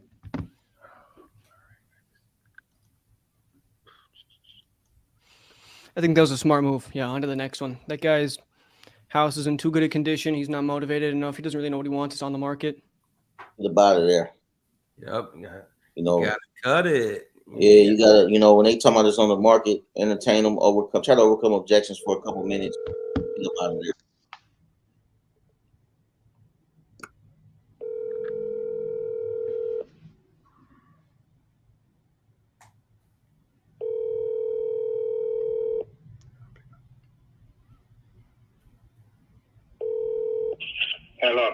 Hello, Michael. Yes. Michael, hey, how you doing today?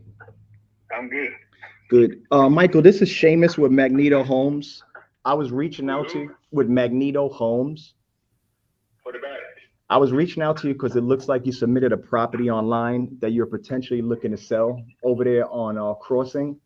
Are you still looking to sell that property? Man, I'm tired of wasting time, y'all folks. What do you mean wasting time? Y'all ain't gonna give me what I want for my house. I ain't gonna just give my house away. No, understandable. So it looks like you probably been getting a lot of phone calls, correct? Yes, too many. Have you been getting just a lot of low offers? Yeah. Okay. Yeah. Okay. Yeah. I done did an addition on this house. I done did an addition. I done added 3 rooms to this house. A large deck in the back. I'm pretty familiar with that area over there. What got you looking to sell a property? Say that again? What got you looking to sell? I got another property. I got 3 more properties. Oh, you got 3 more. Are you trying to sell any of the other ones? No. No, you're going to keep those? They down in the country where they running me to the country. What part of the country? I'm down in Buzz County, Flowville, Georgia. Gotcha. Yeah, we got properties in Thomasville and Macon. So do you have a few minutes to just talk to see if we could potentially get you an offer? Yeah, go ahead. Okay. All right. Can you confirm the bedrooms and bathrooms on the property? You got 2.5. Got 2. I got 2 full baths and a half bath. Okay, 2 fulls. And it's easy. You want to turn the third one into a full bath? It's easy.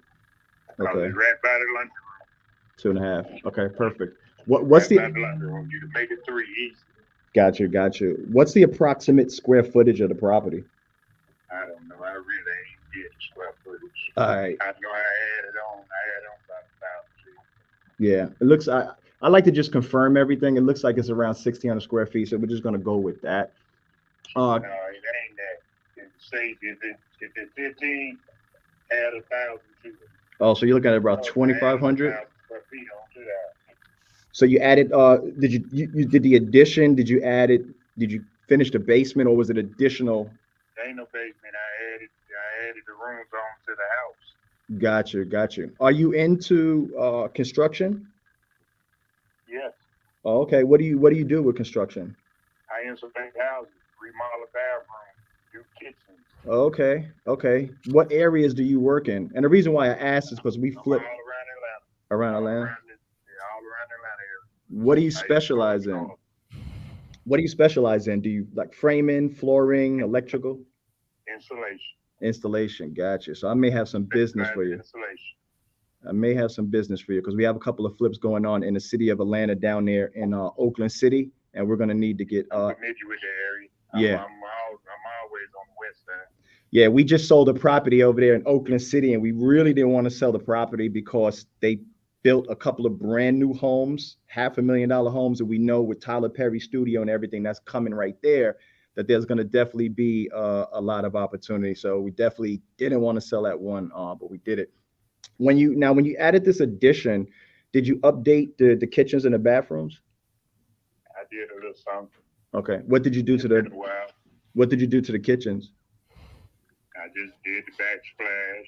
Backsplash, okay. I ain't got no marble countertops, but it's an easy job. Yeah, for sure. We just put countertops in the property right around the corner from that Oakland property.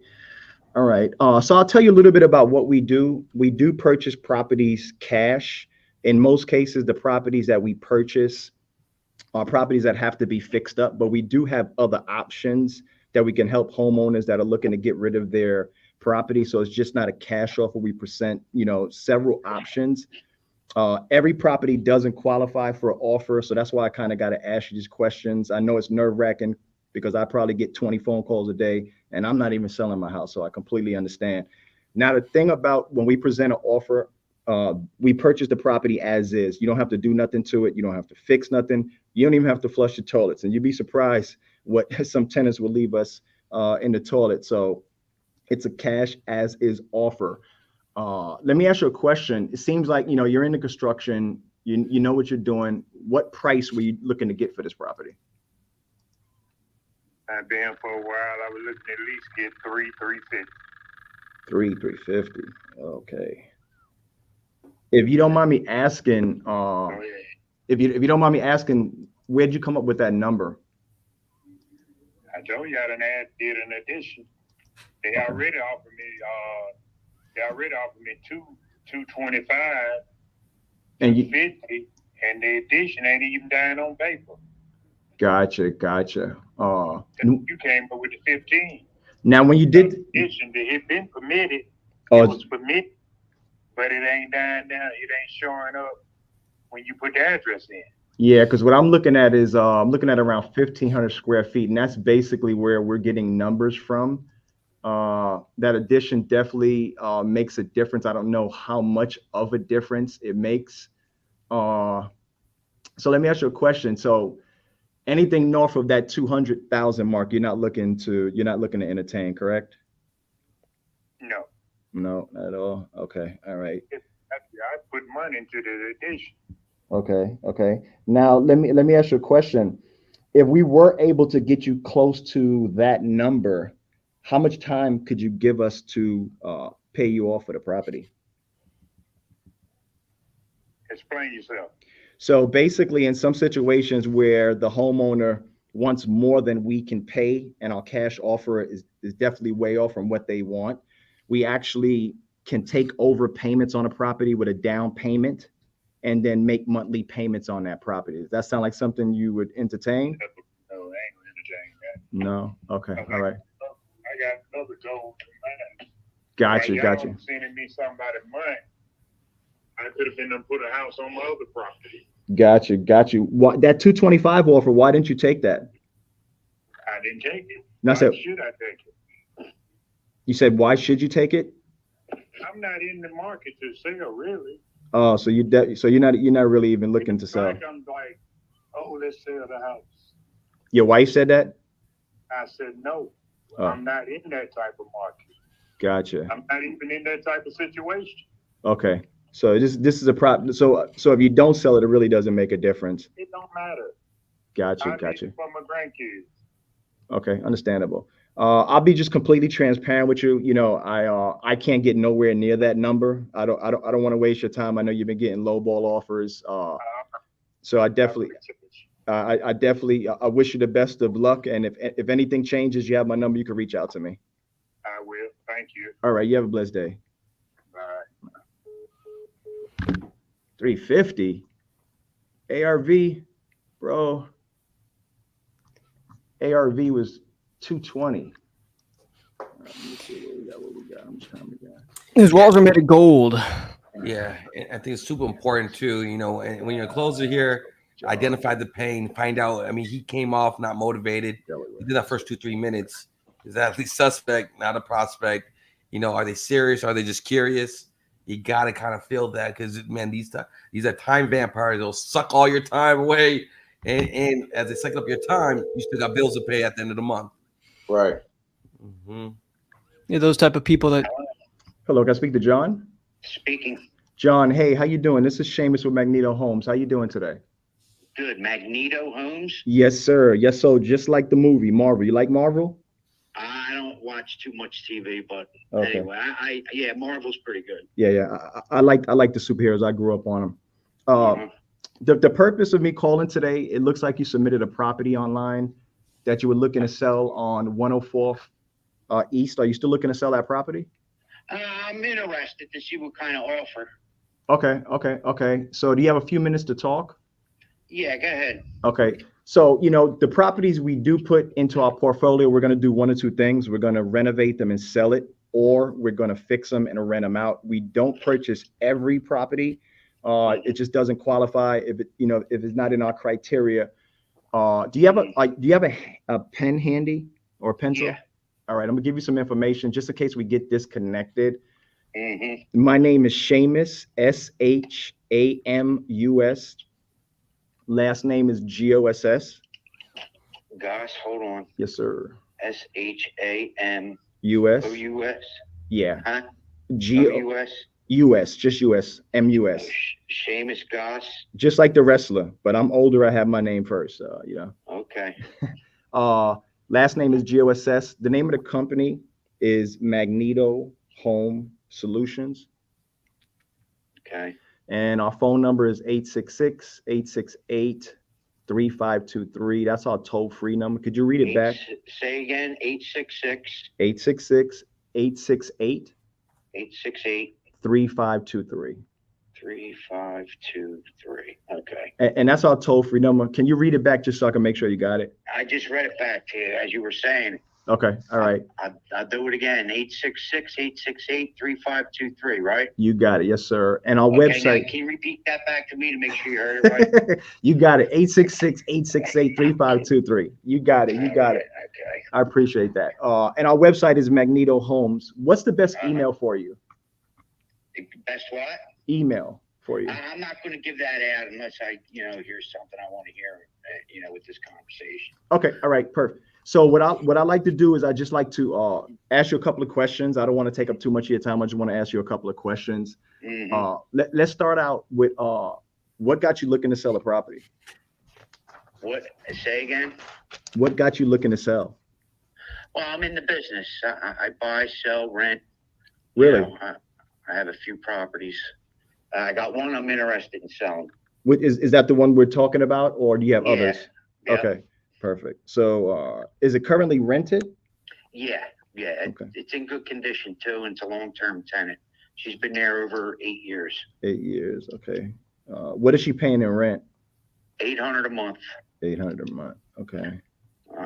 800 a month. How many bedrooms and bathrooms does the property have? 3 bedrooms, 1.5 bath. 3, 1.5 bath. Okay. Can you tell me a little bit about the condition as far as like the bathrooms and the kitchens? It's in good condition. It does need a little bit of, maintenance work, not much, but other than that, it's in pretty good condition. What type of maintenance work are we talking about? Well, in the one room, in the master bedroom, at one time the roof leaked, and it was repaired. It's got a brand new roof. It doesn't leak anymore, but there's a small hole in the ceiling where it used to leak in a stain, so it needs to be spackled and painted, the ceiling. Other than that, Gotcha. It's pretty good. Okay, like painted, and that's pretty much the only thing that needs to be done to it? Yeah, that's it. Okay. And then maybe the switch in the bathroom, the boxes are kind of hanging out of the wall. It's got to be, Are we talking about the outlet? Not the outlet, the switch itself that you turn off and on. Got you. Okay. Yeah, it just needs a couple clips on it, and you push it back in the wall, and it'll hold it in place. I just never got around to doing it. Got you. Either one of those things. That's it. I mean, the minor, very minor. Okay, perfect. Let me ask you a question. What were you looking to get for the property? I'm asking 93. It's worth over that. 93. Mm-hmm. Okay. And if you don't mind me asking, how did you come up with that number? Because I pay attention to what the going rates are in the neighborhood. Gotcha. And it's actually going. It's appraised at more than that, but that's what I'm looking to get. Did you do an appraisal on it? I go by what I find on the internet. I do my own research and I see what houses are going for in the neighborhood. Got you. When you did your research, what did you come up with? It was over 95,000. It was like about 110. Gotcha. Okay. And how soon are you looking to sell? I don't know, within 30 days if you're interested. Got you. Question: is there anybody else that would have to be part of the decision-making process to sell this property, or is it just you? No, I own it. Okay, all right. There's no significant other that might be mad and send me. No, okay, I'm all right. single. Okay, all right. Because I know if I do anything and my wife doesn't hear it, oh man, I'm in the doghouse for the night. Nah, I'm the sole proprietor with my business, so. Got you. Okay, give me 1 second. I just want to pull up. So let me ask you a question. If we were able to get close to that number, is this something that you're willing to get done today? Address. Well, I would consider it, but I'd have to hear the number first. Address. Okay. All right. All right. I'll tell you what we'll do to get that number. We run a CMA. That's a comparable market analysis, and that basically is just going to give us information on what the property is currently selling for in that area. And that's kind of how we gauge it right now. It's, it's kind of crazy in the market right now. We got 4 or 5 properties that we took like $50,000 hits on. So we're being really, really, careful on what we purchase. Let me ask you a question. Would you be able to hold on for 1 minute? I just want to run. I sent the file back, but I just want to see if they got a number, and I'll come back and I'll present that offer to you. Okay. Okay. All right. Hold on 1 second. Mm-hmm. Yeah. So good. You got the concept over. We're getting comps on them. We're getting comps on it. The faster you send them to us, the better. But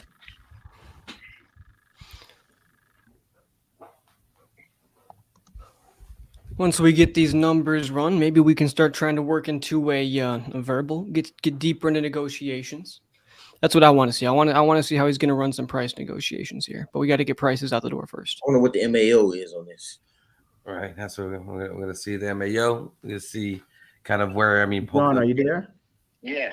Okay. You have that pen and paper. Can you write this down for me? Okay. VW 173 1434. I'll tell you what that is. That's a virtual withdrawal number. What that just means is every time we present an offer, those funds get allocated and put into account and can only be used for that property for 24 hours. Now you can say kick rocks. It doesn't make, it doesn't work for me. And it's no hard feelings when we could part ways as friends. So with that being said, the offer that I got approved for, the cash offer I got approved for was $69,173. And that's cash, 14-day close. How does that work for you? 69,000. That's a little low. 69,000 cash. Cash. We cover closing cost. We cover everything. You really don't have to do anything. Okay. All right. And you'll accept that with the tenant, right? Yes, sir. Okay. All right. I'll let you know how I feel about that. That's a little low right now. I'm not, you're the first offer that came by, and that leaves a lot of money on the table. I mean, like I said, it's going for 110,000 in the neighborhood. That's about the average. But 69, So it's an offer. It's not the greatest offer. I mean, it's like 40,000 below. So let's talk about it. What number could we come up to? The 90 is a little bit hard for us because we're gonna have to get in there and still do some work. And once there we ain't much, but okay, but we'll still get in there and do a little bit of it, maybe paint, carpet, appliances and stuff like that. But the tenant is gonna be in there for a while. So what's a number we can meet halfway to get this done today? Because I can actually send you the agreement and get this over to our title company.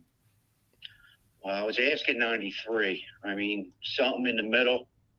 Okay. If I was willing to go any lower, I mean, the absolute lowest, I'd have to say 83. 83. Yeah, that's in the middle. All right. Right there. That's a little tight. Can you do 75? No. The best I'll do is 80 even, and that's it. Other than that, I don't even want to be bothered. All right. If I can get them to agree to 80 and I send you the agreement, is this something that we could get done right now? Well, listen, right now I got things going. You're talking, I don't know where you at. Atlanta, Georgia. Do you have offices in Jersey? Yeah. That's why you can actually look at our website. I gave you the information. You can look us up. Well, you'll actually get an email with our company commitment that just tells you a little bit about what we do. And the reason why I asked if this is something that we could get done today is because we do have funds to purchase 1 or 2 properties, and there's others here. There's like 10 of us here giving offers out, and you know, if we could get it done today, those funds are in your account. Okay. All right. Let's do it, John. Let's do it. Listen to me. This is cash. You know, it ain't all that quick. You know what I mean? I got other things going on. You caught me in the middle of something. What I catch you doing? Businesses. I'm just giving you, you know, if you can agree to 80,000 sight unseen, it's a done deal, and then we're going to have to come up with a date to go to closing. Okay. That's all there is to it. So you'd have to come to an agreement with that, and knowing that you're going with a tenant occupied property and they don't want to leave. Okay. And you know. So if I could get them to agree, that's the best I could do for you. if I can get them to agree on 80, and if I send you the agreement right now, is this something that we could get done? Yeah, that's definitely something that's doable. Okay, hold on 1 second. Let me run back. Let me kick somebody's desk. I'll be right back. Okay. All right.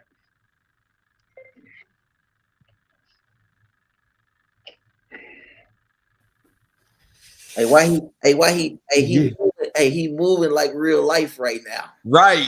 And when you put him on hold, you got to go and get that contract ready. Right now. They said, oh, the time is clicking on him and on the clock, right? Hey, I'm gonna keep it real with you, though. My man's overcame a lot of objections. John, Yeah. do you have access to your email? Yeah, but I'm not giving that out. I have to come to a physical office and sign contracts with these guys. I'm not doing nothing. You said you got offices in Jersey, right? In Georgia. Oh, Georgia. Yes, sir. I'll get you a plane ticket down here. It's nice in Georgia. Yeah, I know it's cooler than Delaware. Well, then everything's going to have to be electronic signature, and then I would have to read and review the contract before I sign anything. Okay. All right. Let me get your email. I'm gonna get it over to you right now, and I could give you a call back. When would you like me to give you a call back? Well, I'm going to need time to review the contract, so it depends on how long it takes me to read it and how big or complicated your contract is, or how small. You know, I can't. It's going to probably take, in my experience, at least a couple of days just to read the contract. Okay. What about if I can review the contract with you on the phone? No. It's got to be in writing, and it's got to be electronic signature, or I'm not interested. Yeah, no, I would send it to you electronically so you could pull it up, and me and you on the phone, we can go over it. And I can read it myself. It would be faster. Okay. And I don't like being distracted from what I'm being offered. I need to see it in black and white. Gotcha. I don't need any additional distractions from that contract. Gotcha. Okay. All right. So we got a deal for 80,000, correct? You say so. Cash. Okay. All right. What's the best email for you? It's my name, John, with my middle initial N for Nicholas.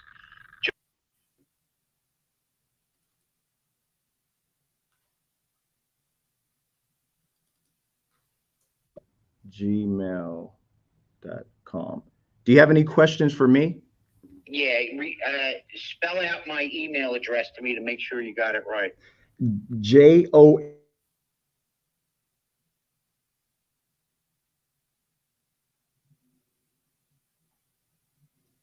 All right, I was paying attention. Quick question. I'll kind of go over the process with you. Once we send you the agreement and you go over it, if you have any questions, you could call us and ask us, but it's a real simple process. Yeah, I know. As long as I agree with the contract and everything that I see, and there's no undisclosed surprises, then I'll be happy with it, and I'd be more than happy to close the deal. I want to buy some of those other properties. You don't want to sell me some of the other ones? Nah, not right now. Nah. Nah. How long have you been into real estate? About 8-10 years. 8-10 years. I'm about to pick up another property, so that's what I'm working on now. That's what I was working on when you called me. Question. What areas are you looking for properties in? Like Atlantic City, Philadelphia. Philly, okay. Delaware. So the tri-state area that surrounds me, Got you. So if I were to find properties in that area, you potentially would be interested in purchasing them? Well, that depends. What I look for is a little bit different than what you're looking for. I'm only interested in Section 8 properties.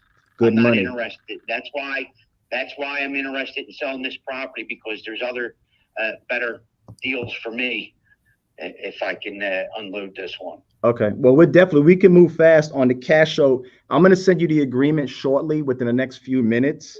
As soon as you read over it, if you got any questions, you could give us a call back. But once we agree to it and you sign it, we actually send that property over to our closing attorney, and we'll actually give you that information as well, so you could just vet them and everything. And well, I would choose to use. I have to have my attorney review whatever you have. I can't just read it, sign it, and just use your attorney alone. I have to have a third party. That's Of course. I want to also get you some information about the title company that we'll be closing with, just so you could be comfortable. Are you online? Are you online on Facebook and just internet? Are you tech savvy? I know enough to get me in trouble. Okay. Now, when you say that, come on, you sound like somebody. What were you doing to get in trouble on the internet? I don't do nothing to get into trouble on the internet. I'm just saying, you asked me a question, I answered it. It's just, I'm not real computer savvy, so Gotcha. I know enough to get by. Okay. Well, the reason why I was asking you that information, just so you can look us up, so you could potentially know who you're doing business with. So, John, I'll get that over to you. Congratulations. Yeah. Listen. Yes. You say you pay all closing costs, right? Because yes, I have sir. my own realtor. Yeah, no, there's no realtor fees. We cover that. So you don't need to include a realtor, because if you include a realtor, then they get the percentage. This is cash that goes to you. Yeah, okay. Nothing. I still have to have somebody review my contract. Oh, 1,000%, 1,000%, 1,000%. So I'll get that over to you. I'm going to text you my information, even though I know you wrote it down. I'm going to text you the information just so you can know who you're doing business with. And if you got any questions, you could just respond to that text. Okay, so you're going to mail me. So you're saying they're in agreement to 80,000. You're going to mail me the contract. Correct. And then I'm going to have to take a few days to have somebody review it with me. I'm going to read it myself and then take it to my own lawyer. Okay. And just to make sure everything's on the up and up, and then we'll go from there. Okay. You could search us on Google and everything. So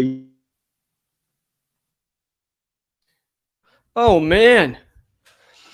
Wow, that was definitely amazing call. Yes. Definitely an amazing call. What was your score on this? I'm definitely looking forward to the scores. But before we get to the scores, you know what? I want to know what you guys think. Definitely, tell me what you guys thought about the entire. Who do you think won this thing? Who do you think was the absolute best person for you? The cards are done. The judges are popping up. We're going to start with my guy, Liam. Liam, talk to me. What was your scores? What are you seeing in this thing? Man, that second call, I thought he was going to pull it. I thought he was going to get that guy to sign a contract, but that seller played to his personality and didn't want to get it signed without doing his due diligence, which was kind of the way he was acting that whole time until he started to get working the numbers. That was what I wanted to see. I remember when we last came up and we're chatting, that's what I thought we needed to see, and that's what happened. So that was fantastic. So on my scoring, for rapport out of 5, I gave it a 2. And the reason for that is because he was talking a lot more than he was asking questions. there's this 80-20 rule. You want to talk 20% and have your sellers talk 20 or 80%. I felt like that was a little bit flip-flop, where Seamus was talking 80% and having the sellers talk 20%. He's doing something that I call checklisting. He's got a list of questions and is going from one question to another, to another, to another, and it didn't feel super conversational. And I thought he was losing that second guy for a good portion of that call in the beginning, where the guy was like, and I felt like it wasn't going anywhere. But then the price got brought up, and that changed that call around. So the rapport, I got 2. For negotiations, out of 5, I gave him a 4 on that second one, going back and forth on price, the virtual withdrawal number, which I think he pulled out a little bit early, but that's a fantastic strategy. I think Eric Klein is the one who coined that. That's the first person I've seen use it. It's a beautiful strategy. So I gave him a 4 out of 5 on that. For the creative option, out of 5, I gave him a 2 because he did bring it up on that first call, and it was decent. It wasn't just like this sort of like, well, maybe we could do this. So it gives above a 1 for sure. Next, for handling objections, out of 5, I gave a 3. I didn't hear too many objections. I think we're kind of having this theme today of some more educated, lower level sellers. I think that he did well to keep the call going, when this is one that I think a lower level person would not have been able to keep on the line that long. For identifying pain, out of 5, it was 3. And he could have earned more points by asking questions that were between the lines. He was asking very straightforward questions like, why are you looking to sell? Or what's got you looking to sell? For me, I like to dive into the motivation by doing something that's reading between the lines. And if you guys are watching the comments, Max Jimenez has been on every single one of those opportunities where he says, like, he has attendance in there and everything's going so well. It's like, oh, man, I mean, this thing is rented out. It seems like a fantastic cash flow. Why would you even want to sell? Absolutely. That's going to be right. So like that. For verbal agreement, then I gave him a 4 because it looked like that 80K, as long as there's nothing fishy in that contract, it's going to go through. Then signed contract, net ROI, 0 and 0. Wow, man. So we have a total of 18 points from Liam. Man, awesome stuff. At the end of the day, that was good stuff. Elijah, what do you think, man? Let's get this scorecard up, man. Sheesh, man. That was solid round, man. I love just seeing good quality closers go at it, Yeah. And definitely Seamus is definitely a player for sure. For building report, same thing. I gave him 2 points for building report. He kind of went through the script process versus I think he could have connected a little bit more. He definitely has the personality to connect, but I understand the competition maybe just want to go through it. So I only gave him 2 points for rapport. Negotiations. I gave him 2 points for negotiations. I feel like he could have got him down to the 75, or I feel like he could have pressed him a little bit more on that moving back and forth. He was right there. He kind of bent the knee a little bit to the 80. Still numbers still going to make work, but I think he could negotiate him. I think he is right there. He's probably about 3 or 4 no's away. I'm a fan of taking at least 7 no's at least. So I think he was right there. I gave him a 1 for the creative option. He did mention, hey, a couple times, hey, I put a down payment. I can make it 2 payments. I would have circled back around after he said no and said, all right, well, what if we got you 65,000 and you carried 15,000 on a note, kind of like how Scotty did in the last round, give him some of his profit on the back and get creative with it. That's what I would try to structure and do.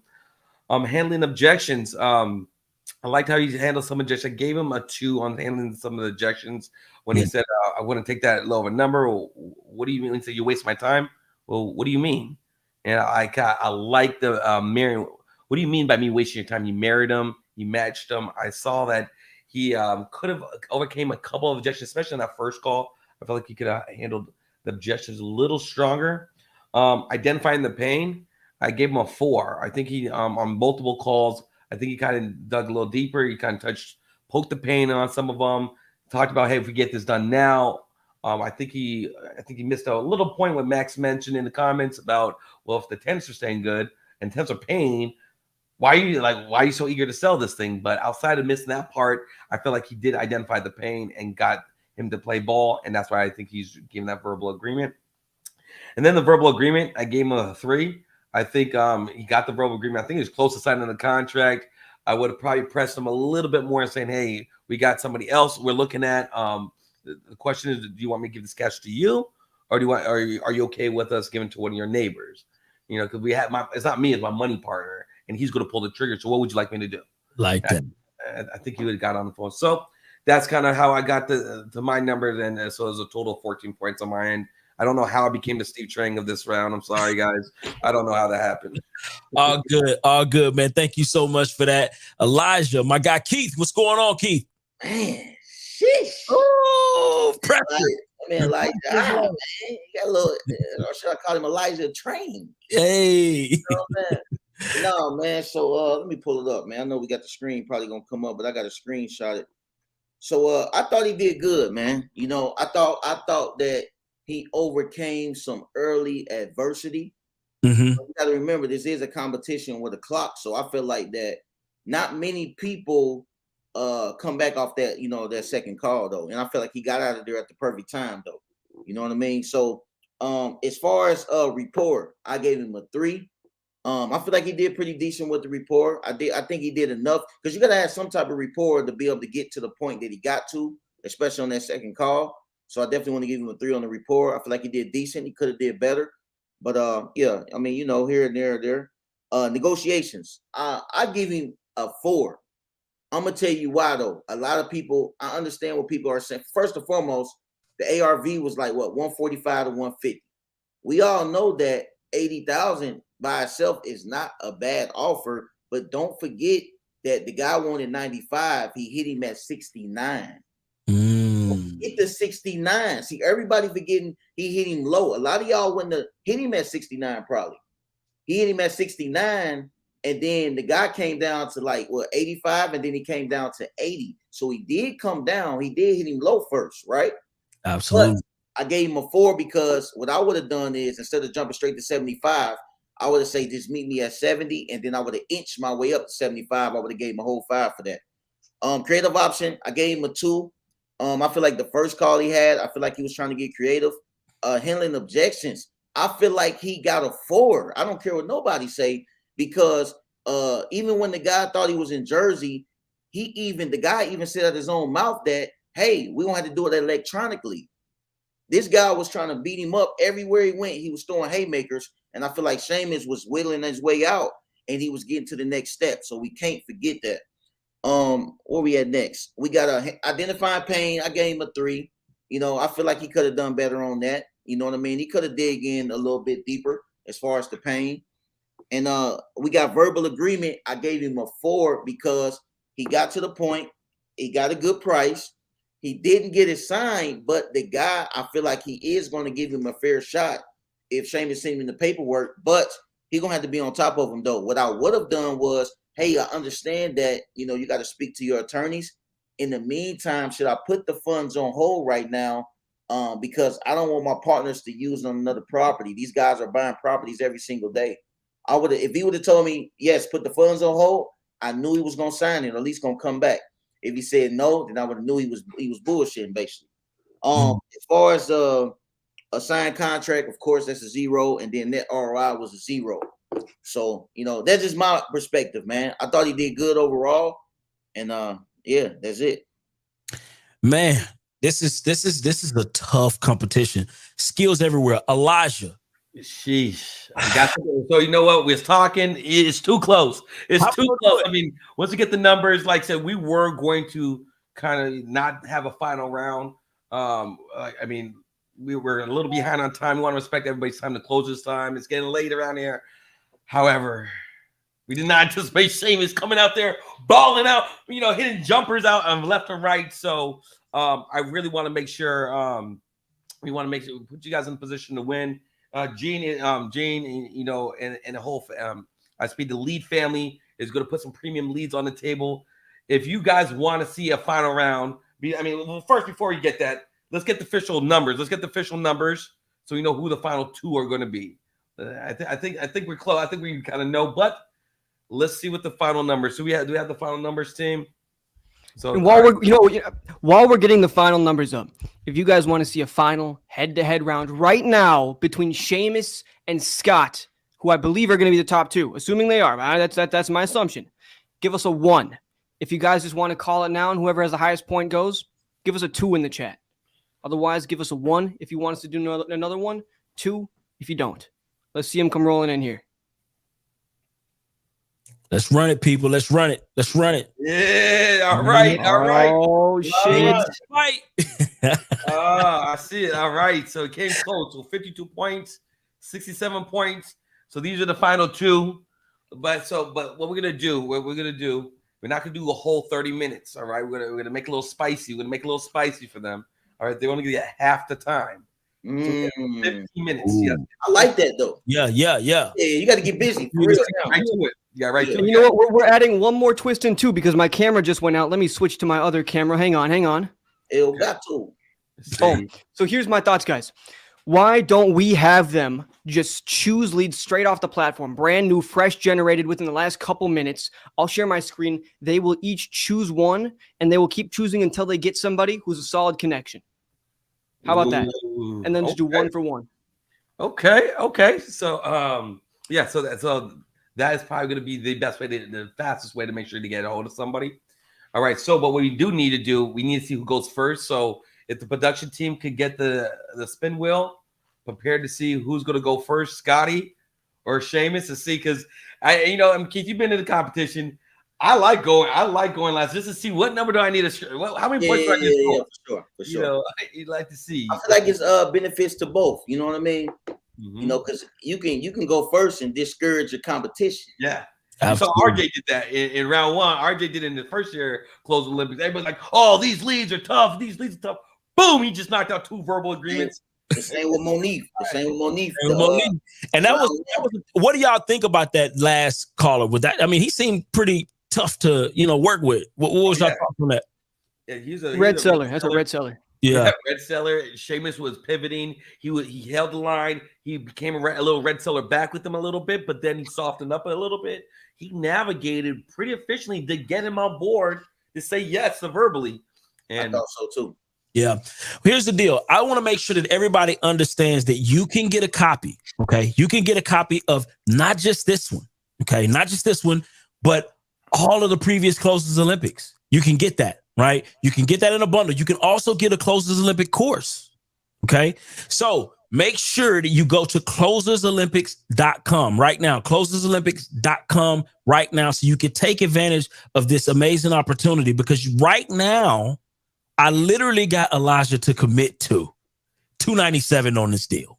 $297. Now, if you don't want to do that, if you're not like me, right? If this is me, I'm definitely picking up that $297. Easy, right? But if you're not like me, you can at least pick up the ticket for $97 to go ahead and join in at the Closers Olympics finale, okay? You do not want to miss that. But I can tell you right now, if anybody is looking to educate themselves or you're looking to educate your team, we definitely have utilized the Closers Olympics to help educate our team on how to close more deals. So don't miss that bundle, right? It's just unbeatable at that price. Yes, and the last thing I want to add in is if you guys want to actually hop in and join in on we have 3 qualifiers. We're still going to be taking applicants for. If you guys want to join in, text apply or text closer to this number right here, 480-462-7133. And then we can start to get you applied, go through the application process to potentially be in the Olympics. Throwing that out there. Yes. So thank you for mentioning that. And you guys remember, so we every month for the next, at least for the next 3 months, you have these qualifiers. We already got those people set. If you want to qualify, like I said, text that number, like we locked in. Text that number so you are able to be in round 5 and 6 before the official Closers Olympics kicked off. So there's still time. If you're like, man, I'm a closer, I could outbeat Scotty, I could do better than Seamus, right? If you think that's you, don't talk about it. Click it in, lock it, apply for it. We'll be reaching out to you. But let's bring our guys up though. Let's bring Scotty. Let's bring Seamus up. Let's have a little conversation real quick. Let's have a little conversation. So let's start with you, Scotty, real quick. All right. You came in, you had the closer's beard popping, you was working your thing. How did you feel? What did you notice in that first round? What did you notice? Yeah, I mean, I talked to a couple savvy investors, so that's not really what I was expecting. You always kind of hope to talk to the uneducated, little old lady that hasn't opened a computer in like 10 years and, try to, that doesn't know the value of their house. I mean, you hate to say it, but that's what we're all looking for, right? So, It was definitely a little bit of a shock talking to savvy investors, but I mean, this is what we do every day. So, you know, we gotta improvise and just make it happen. So I'm excited about the leads I got. Definitely going to be following up with them and ready to call some more. Bring on the free leads. Yeah. I like that you try to raise some capital on this too as well. Money part. That's a closer closing during the closer show. I love it. I love it. Closing the private money, man. Seamus, man. Seamus, man. What are your thoughts, man? What are your thoughts? It was a tough one, to be honest. I was trying to go for the kill. I wanted that contract signed. You know, that's what I was trying to shoot for, you know, to be like, boom, one shot, you down. Definitely the first one, it was in Georgia, and I try to cut that one short as fast as possible. Because first of all, he wanted 350, and comps was like 220. Chances are he didn't get permits for what he rehabbed or whatever like that. So I just got off that. It was just a tough one, man. But even at the 80K, I think the numbers are still there. But yeah, it's fun. It's a sport to me. Absolutely, man. Well, let's get to it. Let's get this wheel up. Let's figure out who's going to go first. And listen, this is a battle, Elijah. Battle Royale. This is a battle. I'm ready to see who's going to take this thing. Listen, I am impressed by both of these fellas. So let's go ahead and hit the spin. Gotta spin it. Ooh, 50-50, 50-50. Ooh, it's looking like Seamus. He's already warm. He's already warm. You warmed up, ready, man. You know what I'm saying? Yo. Oh, shit. We got 15 minutes. 15 minutes. Might be his advantage. Yeah. Set the tone. Set the tone. All right, what leads do we call, Liam? So here's what we can do here, right? I'll share my screen just like this so you guys can see. If you see a lead that you like, I'm going to take it down and I'm going to send it to you in the private chat, okay? All right. So we're taking a look here. I can't really see that. Man, I don't give me anything, bro. I don't give. You know what? I'll take a look here. All right. So this one, Austin, but it's in pristine condition. I'm not loving it. I want to find one that needs some work. How about this one? It's in Bellflower, Missouri. So a little bit of a small town. It's too small of a town, actually. So let's find one that's in a bit. What about that Kentucky one? Holy shit. Sacramento, California. They're selling and renting instead. They want to sell without showings. They're downsizing. They want to sell in a month. It's not listed. Their asking price is lower than shown comps. Bathrooms need work. It needs paint inside, landscaping, flooring, the kitchen cabinets. Oh my God, this is it right here. What's the number? Oh, you're gonna put it in? Okay. Yeah. What's the address? I'll send this on over to you right now. Okay. I'm gonna put it inside of that private chat. Okay. All right. Let's go.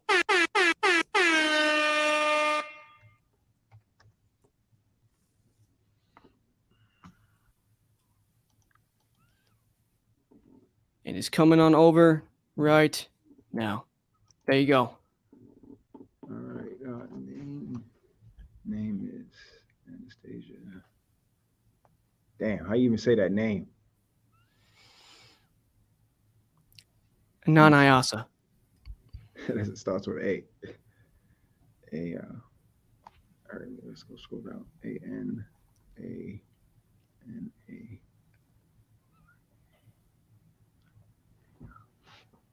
Phone number 916. Oh, no. Don't say the name. Don't say the number. Oh, okay. What's the address? Hold on, let me pull it up. Oh, yeah, we didn't get the address over to Comper. 36.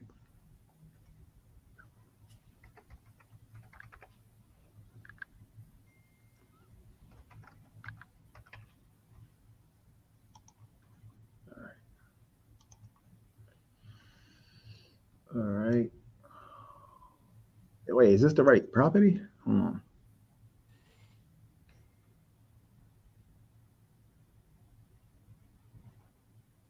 This looks like a shit box. Shit box in Sacramento. Facts. $2 million. I know, right? You're gonna learn today. All right. All right, let's go. I'm dialing. I'm excited to see this one. Triple tap.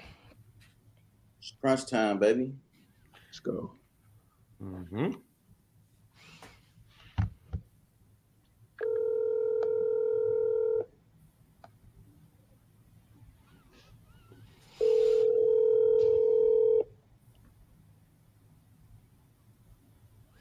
Devin Wayne's in the comments saying something that's never been said before. Affordable and California in the same sentence.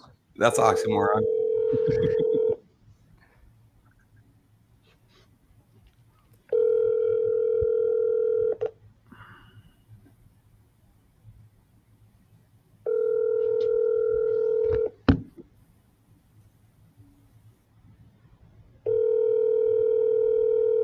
Wow. You know, some of these people don't know.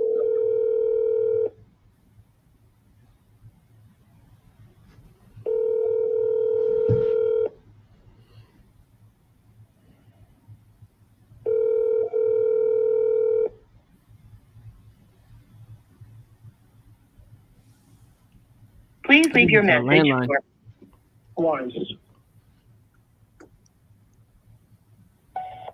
Hey, how you doing? This is Seamus. When you get a chance, could you please give me a call back? 470-330-4204. I would like to talk to you about Cliffhanger. Anything else you got? Why don't you try to call back real quickly? I called twice. I'll call again. Yeah, because your time has to Double start. down. All right. A lot of times they'll answer on the second time. I'll try to hit him with the cliffhanger. They're like, who the hell is that? That was nice. Pick up. Hello, can I speak to Anastasia? Speaking. Hey, how you doing? This is Seamus with Magneto Homes. How you doing today? Good, how are you? I'm blessed. Thanks for asking. You're probably the first one to ask me today, so I appreciate that. The reason I was calling, it looks like you submitted a property online on Belden Street in Sacramento that you were looking to sell. Are you still looking to sell that property? Yeah. Okay, perfect. Do you have a few minutes to talk? 5 minutes, 10 minutes the max? Okay. 5 minutes. All right, let's start out by telling me what's the reason you're looking to sell? We are planning to downsize. Downsize, okay. Yeah. Are you staying in the same area? No, we'll be moving south. You're moving south. Where in the south? South Sacramento. Oh, South Sacramento. Okay. All right. How many bedrooms and bathrooms? 3 bed, 2 bath. 3 bed, 2 bath. Looks like the square footage is around 1,100 square feet. Yeah. Okay. Can you tell me a little bit about the condition of the property when it comes to the bathrooms and the kitchen? Bathroom, both bathroom and kitchen need some renovation. Okay. What kind of renovation? Like we were thinking of putting a walk-in shower in the bathroom, which has a tub. Okay. And changing cabinets. And on the other bathroom, it's already a walk-in, but just changing of cabinets and stuff like that. Gotcha. Painting. Yeah. Gotcha. Is the property vacant or occupied? No, I'm occupying. Yeah, That's occupied. mine. Okay. Yeah, occupied. How long have you owned it? Since January 2009. 2009. Okay. All right, 2009. Okay. What about the property? Does it have central air? Yeah. Do you know how old the HVAC is? It's been there since we bought it. Gotcha. Okay. So I'll tell you a little bit about what we do. We do purchase properties as is in, whatever condition it's in. You don't have to do nothing. You don't even have to clean the toilets, flush the toilets, nothing. We take it as is. But we do have several options to help individuals sell their home. So when we do present an offer, we give multiple options. Every property doesn't get approved to get an offer on it. So that's why I kind of ask you these questions to see if we're a perfect fit. With that being said, what were you looking to get for the property? Around 285. Around 285? Yeah. Okay. See, right now, my wife and I are still talking about just renovating it because we're almost paying it off. Gotcha. Okay, so it's almost paid off. Almost done with the mortgage. So we are still sitting on paying it off. Okay. And just keeping it for our daughter or It makes sense. Sell it right as it is. You know, that's where we are right now. Got you. Have you ever done renovations before on a property? We just did the flooring. We took out the carpet and put hardwood floor. Okay, so you never renovated a property or anything like that? Painting. And you painting? Okay. Yeah. So you never renovated a property before? No. Okay. All right. Question. If we were able to pay cash and quick close 14 days, you don't have to do anything. What's the best you think you could do on this property for cash? And we cover the closing cost. We cover insurance, any type of fees that pop up. What's the take home amount you want to walk away with? 260. 260. Yeah, okay. If you don't mind me asking, how did you come up with that number? I've just been looking at the Redfin and the Redfin valuation, right? Okay. See, yeah, it is. It was at 340. Okay. And last week it was at 316. See, the thing about Redfin and like Zillow and websites like that is, they'll take a property that's fully renovated and a property that's not renovated, and they're kind of just equal them out. So, it's not really apples to apples. What we usually do is we run a CMA, and that's a compatible market analysis. And that basically is just going to give us data on what the properties are selling for in that area. Could you do me a favor? I submitted the file back to get a number because, like I said, they do not approve every offer, and they've been turning down more than they've been approving lately. But I want to kind of try to help you out. As far as time frame, or how fast were you looking to get out of that property? A month or 2 months. Around 2 months. Okay. Around 2 months. Yeah. 2 months. What kind of work do you do? Right now, I used to work in the oil field. Oil. Out in Texas. Got you. What But during the COVID and the shutdowns, okay. I left in August 2021. Okay. Is that a good industry to get in? Right now, sorry? Is that a good industry to get in? It's a very good industry to get in, yeah. Okay. It's a very good, high paying, but you're away from home a lot. Yeah, that's you definitely. I used to be in the music industry, and we used to be on tour 6 months, and that was the worst thing, is being on tour for those 6 months and not seeing the kids. And I know when it comes to the oil fields, you guys go out on these ships and you're out there for months at a time, correct? Yeah, 1 month off, 1 month on, 2 weeks off. Oh yeah, that must be definitely tough on the family. How many kids do you have? One daughter. Young? 21. No, she's adult. She's empty nesters. That's why why you want to get rid of it and skate off, right? Yeah. I got 3 kids and they're empty. We're almost empty nesters. We have one 19-year-old. He's the last one, but me and my wife, we're ready to travel the world. It's always good. It's always good to travel. So, we raise the kids. Yeah. All right, can you do me a favor? Can you hold on for 1 minute? I submitted the file to our underwriting department, and I just want to go and check and see if they have a number, and I can come back and give you that. Okay, hold on 1 second. Thank you.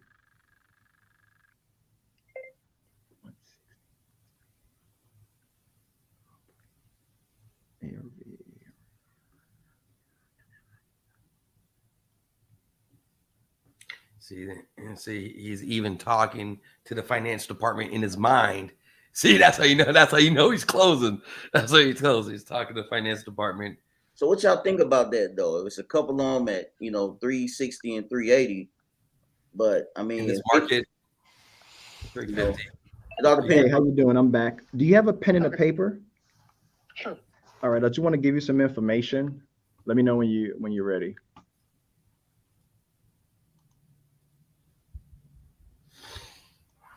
Are you ready?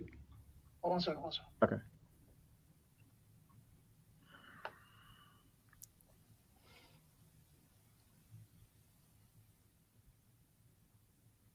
Okay. All right. I just want to give you my information just in case we get disconnected. My name is Shamus, SHAMUS. The last name is GOSS. And the name of our company is Magneto Home Solutions. Okay. Our toll-free number is 866-868-3523. Can you read it? Can you read it back to me to make sure you got it correct? One more time. 866. 868-3523. And I'll text you all this information as well. 3523. Correct. Yeah, I'll text you all this information as well. And our website is www.magnetohomes.com. What's the best email for you? The text is okay. Oh, the email, I mean, to actually send the agreement over to you with the offer. Okay. My first name, period, my last name at yahoo.com. At yahoo.com. Okay. All right. All right. So I was able to get two numbers for you. If you can you write this down? It's VW-173-1434.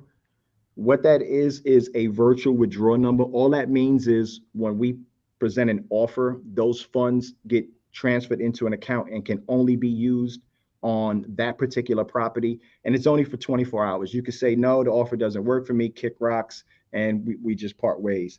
But there's like 10 of us here and we're submitting offers all day. So that's why we have to allocate those funds.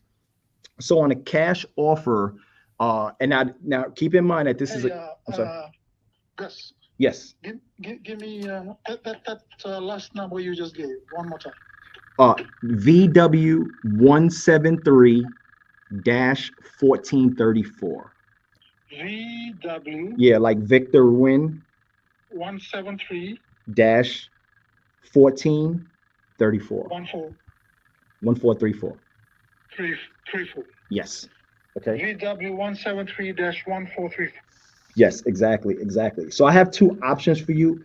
On the cash offer, what I got approved for was $168,373. And I'll kind of explain to you. That's a cash offer. Excuse me? Can you hear me? That's all right. That's a cash offer. That's cash that goes in your pocket. We cover closing costs, everything. Like I said, you do not even have to flush the toilets and you don't have to do any work to it. Like you literally give us the keys and you walk away.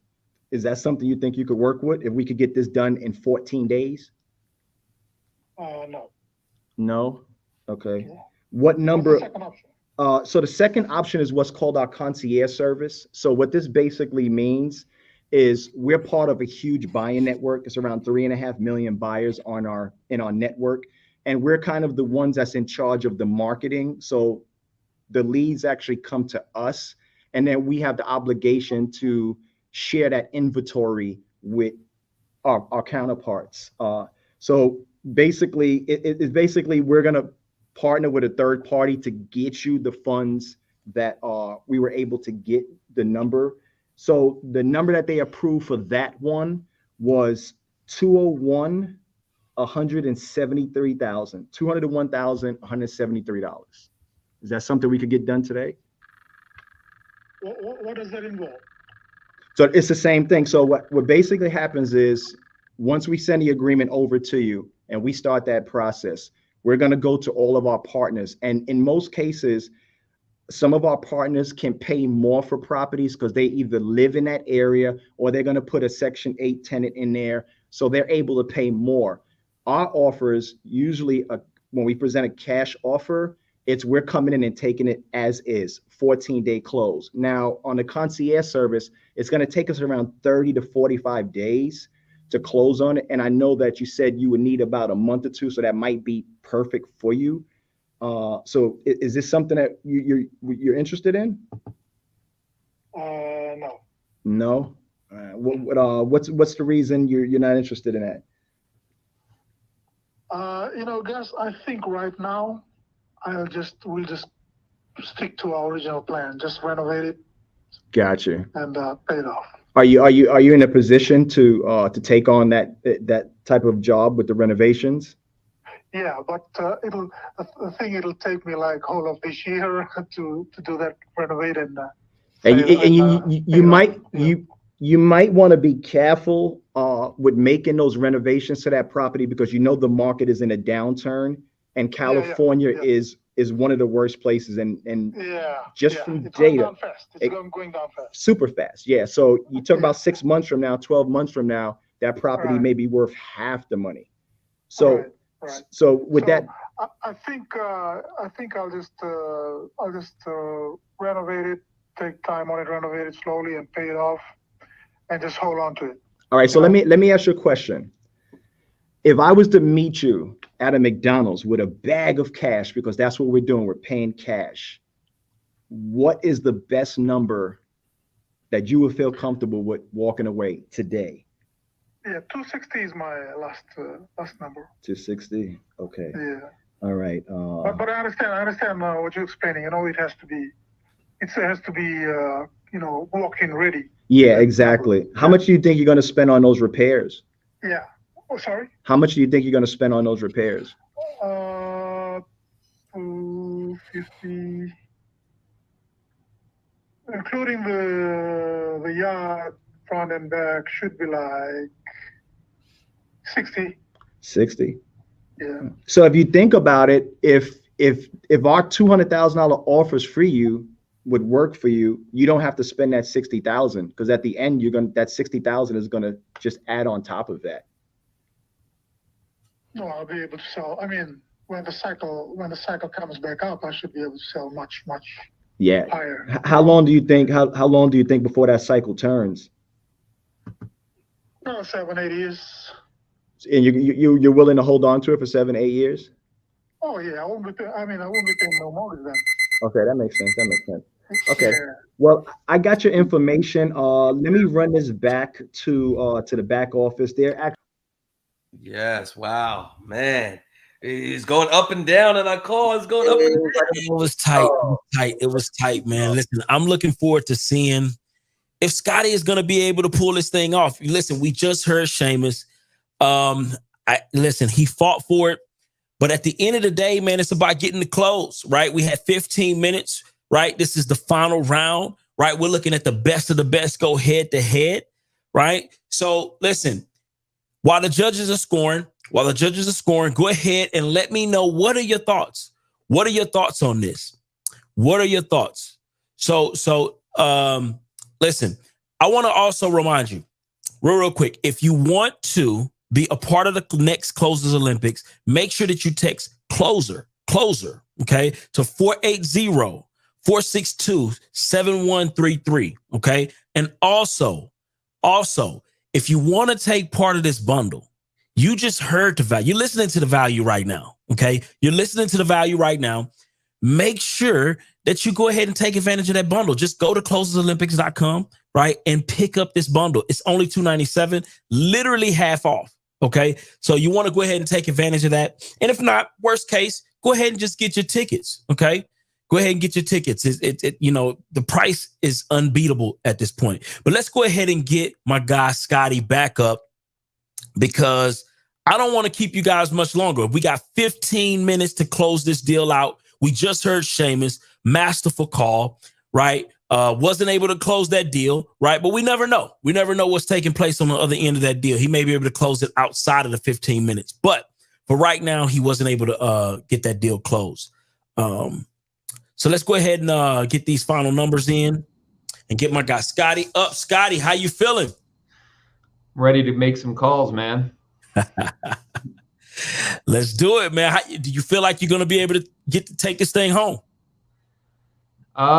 Yes. It's 15 minutes is a short window, so it just comes down to the lead. But I'll make the most of it. So let's go. Yeah. All right, can we get that clock up? Let's go ahead and get my guy rolling. Beautiful. I'm going to share my screen here. I think I found the perfect lead already for Mr. Scotty. This one is going to be in Wheaton, Illinois, and this one's right by Chicago. We're looking at this one. They're selling for financial reasons, moving closer to family. It's vacant. They want to sell ASAP. It's not listed. It's been owned in the family for 50 plus years. Bathrooms, kitchen cabinets, kitchen appliances, all that stuff needs work. 3 beds, 2 bath. Yeah, I'm done. Let's go. All right, sending that in the private chat now.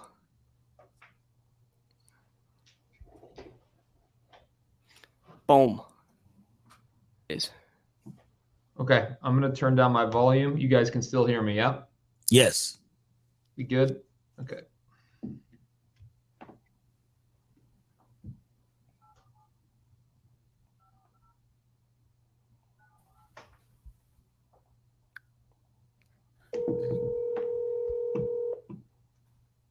Hell of a lead right there.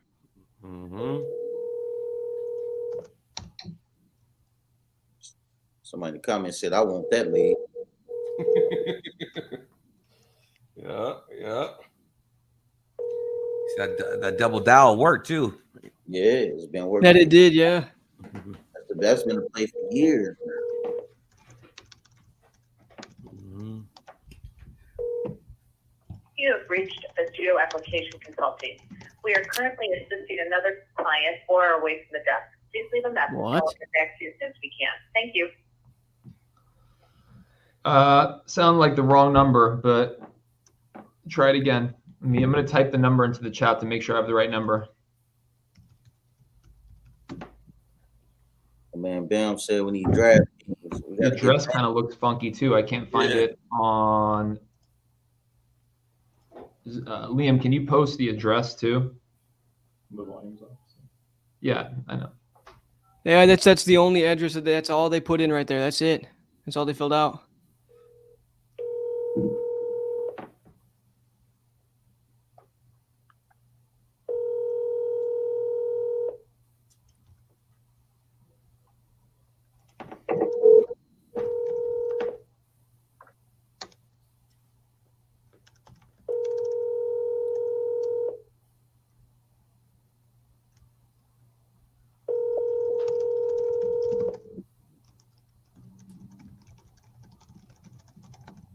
You have reached the Geo Application Consulting. We are currently assisting. All right, we're gonna hop to a new one. Wanna give me another one. lead? Yes, sir. Get one pulled No up address now. on that one either. Just a street name.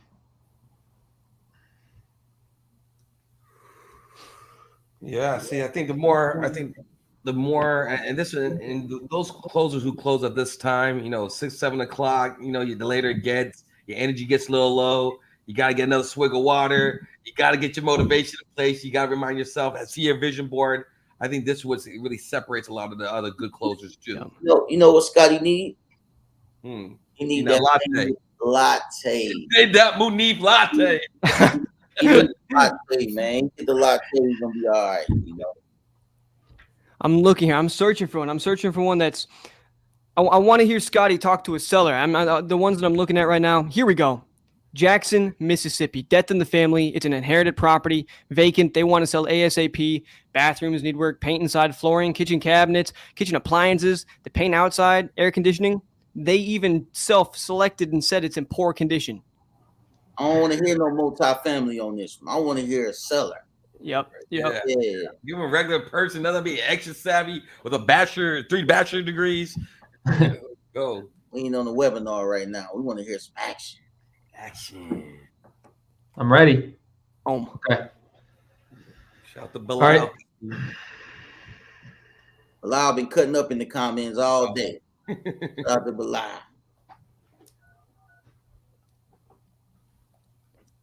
Shout out to everybody for staying on here right now. Yeah. Watching this final match. You guys are coming in for the finish. Shout out to the IG family. I've been live for like almost 20 minutes now, man.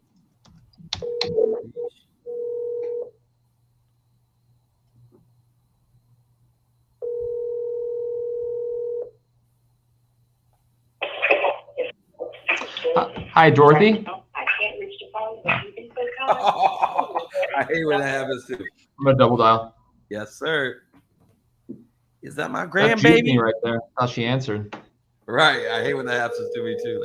Like, in Jackson, Mississippi, she probably cooking right now. What you making over there? What I catch you doing? Right. Hello. Right now, I can't reach the phone, but you can put That's hello too. your name, number, and a brief message. I'm triple dialing. It's a landline though. Ooh, let's go, Scotty. Let's go. See, closers don't mind pressing the limit. Press the envelope. We can give it a second. I can try again. I think I caught the voicemail like while it was still running. It's one of those landlines with like an actual voice recorded like answering machine. Yeah, that's it. You know, you got the. If you get a hold of, you know, you got the right one. Uh-huh.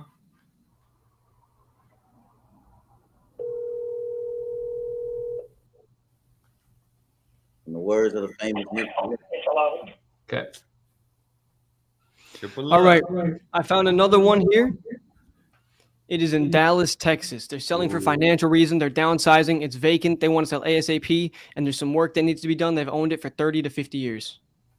Let's make it happen.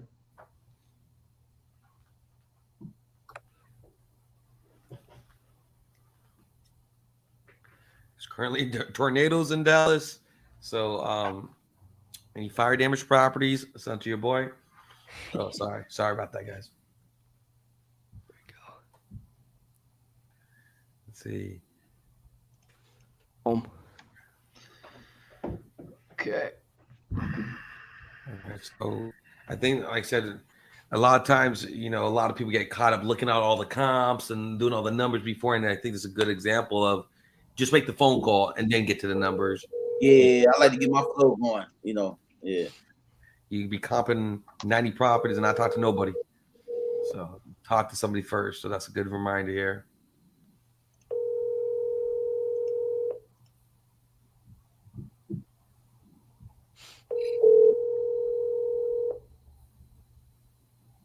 It's seller entered.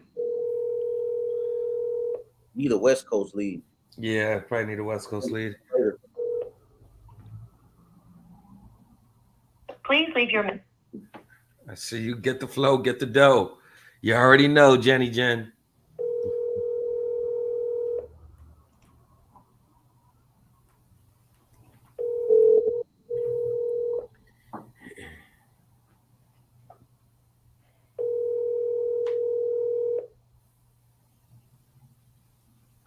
Ooh, all right. See, you got shout to Gene helping out all the way from Italy here. All right. Making it happen, making it happen.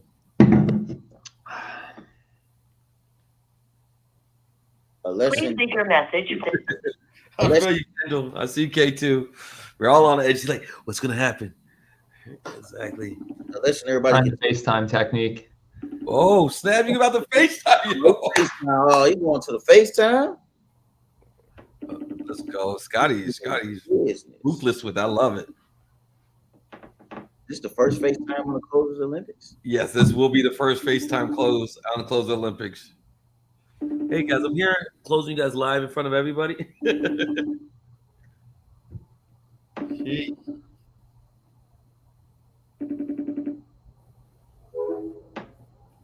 Nope.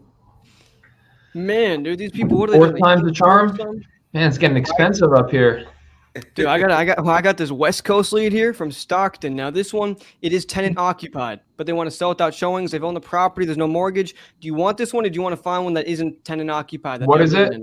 I didn't catch. It's in Stockton, California. They want to sell without showings. You want to do this one? Sure. Bring it on. Bring it. Like, it doesn't matter. Just give me.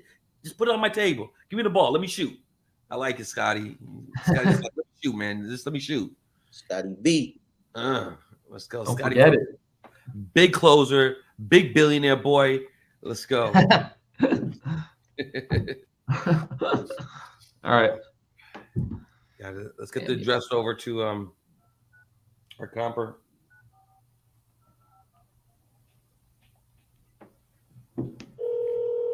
Might see on IG, Elijah got my money.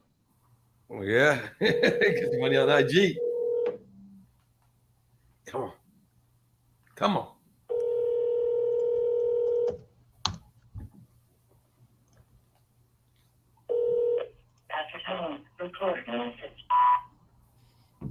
That's what these landlines. Let's try it again. Let's give him another double up.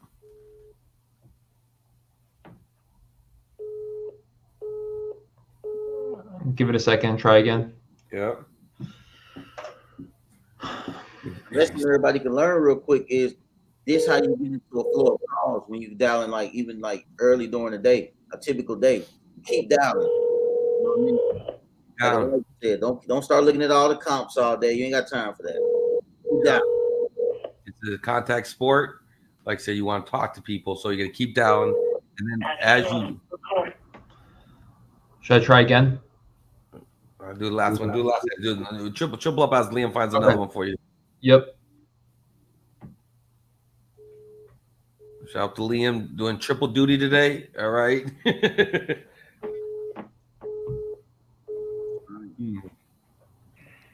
Let's go. You know, and I think look, we're going into our 4th hour. You know, we're past 4 hours, and it feels like 30 minutes. Watching close is the most entertaining thing, especially when you can learn, earn, and churn opportunity. Come on. Hey, I ain't gonna lie, being a judge is pretty fun. Yeah, you know what I'm saying? Just because. All right, this one, I mean, if this guy doesn't pick up, I don't know what else to say. This one is in Mesa, Arizona. It's owner occupied. There's no mortgage on it. Single family, 4-bed, 2-bath. Oh boy. Ship it. Sending it over right now, baby. I'm surprised this one didn't get picked up, man. That's crazy. Yep. Hey, we got the Dispo Queen might be able to sell that for you out here, all right? Jenny can get it moved, all right? Boom. Oh, I'm already calling that lead out here. Not joking. Not joking. Elijah's, yeah, he's like, where'd he go? He's not on camera. He's driving. Like, oh, hold on. Hey, someone should be off you. Don't answer. Don't. No, he's gonna get this. He's gonna talk to some people. I feel you, Bags.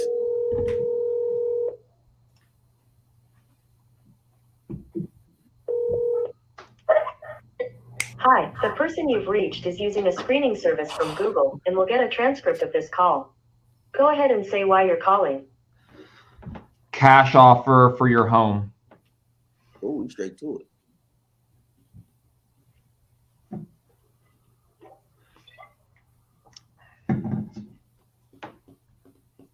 Just so it's clear, go ahead and say more about why you're calling. This is Scott with Cash Offer Options. You were recently on our website about your property in Mesa. RJ, you know you didn't hear that. You know you didn't hear that, RJ. You know you didn't hear that. Come on, RJ. You know. You know you ain't hear that.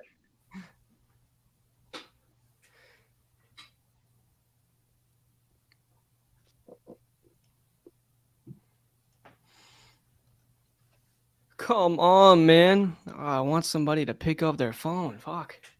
Pick up the phone. Oh.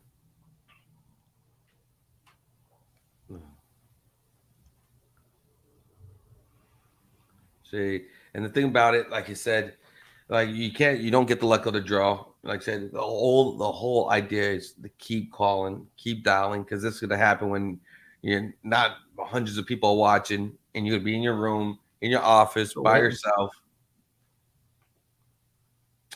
Keep making really calls. screening me. Should we answer? Should we not? I know, like God, yes or no? Are you gonna answer it or not? Like golly, they're praying about it, thinking about it. On. Golly, that's crazy, right? Sheesh. My margaritas are waiting. How long should I wait here, guys? Give it another minute. I've never experienced this before. Yeah, I know. That's why not hang up and then try call back? Okay. Yeah, you might got stuck. Matrix got him.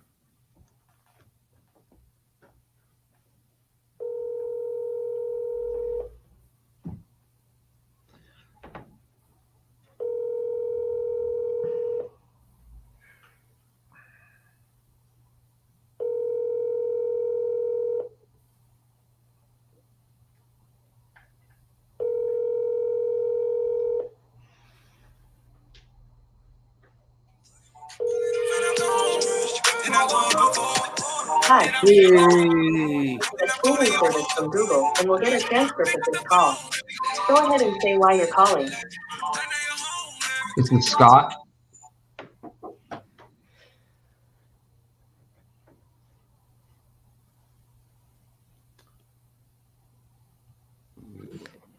Man, I'm trying to find another one, guys, here. That's West Coast. That's like not super old. Let them call Jenny. Let them just call Jenny. Hello. This is role play for the last one. Fuck. I want to get one lined up here. Yeah, we're gonna get one. You're gonna get one. I'm still feeling good about it. Or else you have to call the same. So you have to call the same seller Seamus called. Give it 10 more seconds, guys. Sure. I think my guy Seamus thinking right now. He probably. Seamus on the phone with him trying to close it. All right, I'm hanging up. Is that cool? Yeah, it's fine. This is just weird. Yeah, I'm ready for the next one. I'm looking for something on the West Coast, guys. Everything right now is East Coast, Louisiana. You call Seamus lead and see what it is. Hey. I mean, we could do that. I don't know, What's everybody in chat think, huh? You guys think we should run that? You guys think we should have Mr. Scott call the exact same lead? Let's cool with that. Let's try one more lead. And if we have no other lead, because he does have a little bit of an advantage knowing kind of his his spots, Yeah, we get one more. Yeah, that's the last, worst case scenario. Yo, who is the person going through buying all these Cali leads? Rio Vista's gone. Thousand Oaks is gone, and I know Thousand Oaks, that would have been Scotty could have just walked there. Tell Gene to unlock the lead apparatus. Yeah, pump up your spend, bro.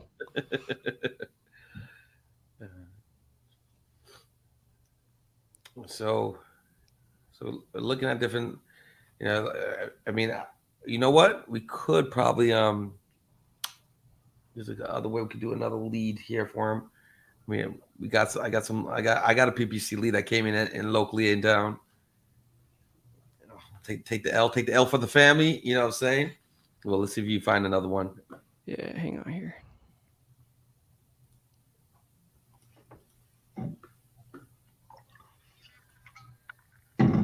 All right, so let me see. As you look for it, I'm gonna look for a possible lead for you too. One of my PPCs out here. Get you right. This will make the Closers Olympics the Closers Olympics. Right now, my guy Scotty, he want to get on the phone so bad, but he even forced to wait to show his talent, man. So right now, he just thinking like, I got to get somebody on that phone. You know what I mean? Got to get somebody. So look, somebody just said it. The suspense is on right now. You know what I mean? All right, you just gotta talk to somebody.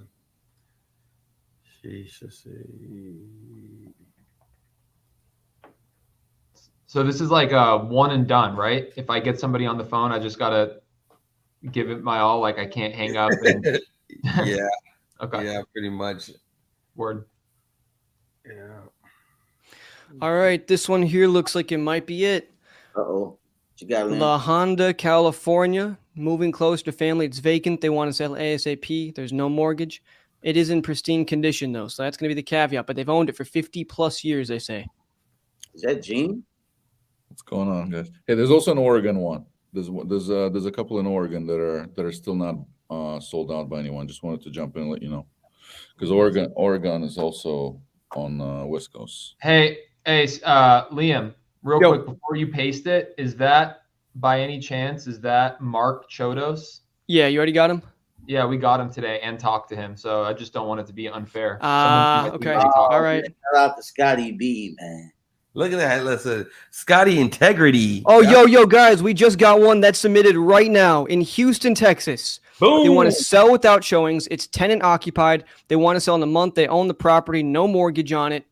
Let's rock with this one. This guy is fresh. He just filled it out. He fresh off the stove. Fresh out the pot. Into on the website still fresh or what? We're going to see. All right. All right. And that one's coming through right there. Bam. Let's go. Okay. Got it. Man, this is crazy, guys. We've been live for 4 hours, 22 minutes, and 45 seconds. We have over 100 people still watching. You guys are the people that are going to level up your business. 865-186.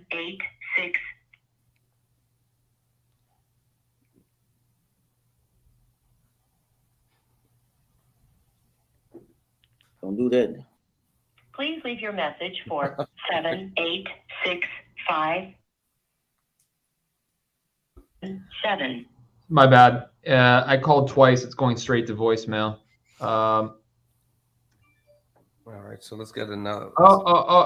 Somebody just texted me. Oh no, that's not him. Wife is. When are you gonna be home for dinner? Yeah, exactly. Well, we're closing. I'm closing dinner.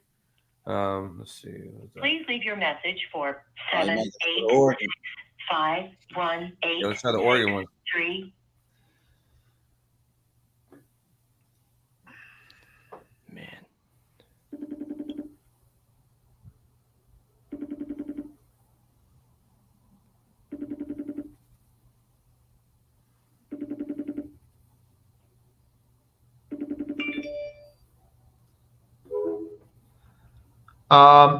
I do see some additional phone numbers. Should I try those?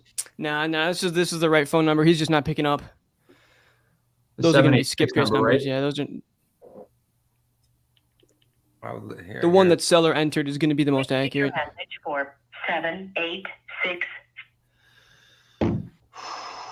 Yeah, I have a lead that just called in from one of my cold callers brought it in. So it's not a PPC lead, but they just submitted like 8 minutes ago.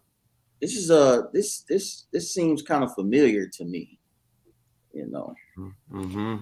Well, we have this one in Eagle Point, Oregon. They're downsizing. They're open to discussing creative financing. It's owner occupied. They own the property. The kitchen cabinets need some repairs. Let's rock with this one. Send it. I got plan B. Okay. Don't worry about that one. Don't worry about that one. Oh, yeah. Oh, okay. Not that one. Not that one. I prematurely gave you that one. Yeah. So drop the right one in there, Liam. I prematurely. I call that. There we go. Thomas, is that the one? Yeah, that's the right one. Yes, Okay. sir. Yeah, rock with Thomas. It's gonna be the one. Watch. Come on.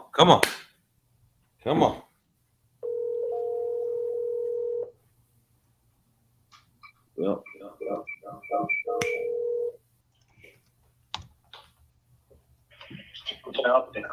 Hi, Thomas. Good evening. This is Scott. How are you, sir? Good, man. How are you? Good. You were on our website recently about this property in Eagle Point. Yeah. Okay. This is a beautiful property, man. Wow, I'm taking a look at it. You just bought it a couple of years ago? Yeah, I was back 3 years ago in May. 10 acres. Is there a house on it? Oh, yeah, there is a house, too. Are you living there? I live there in the winter. I mean, in the spring and summer and fall, and have another place in the winter, Scott. Okay. Nice. What has you looking at selling? I'm flipping through the pictures here. This is a beautiful place. My wife would go crazy for this place. To see what's available. You know, I think I want to downsize a little bit.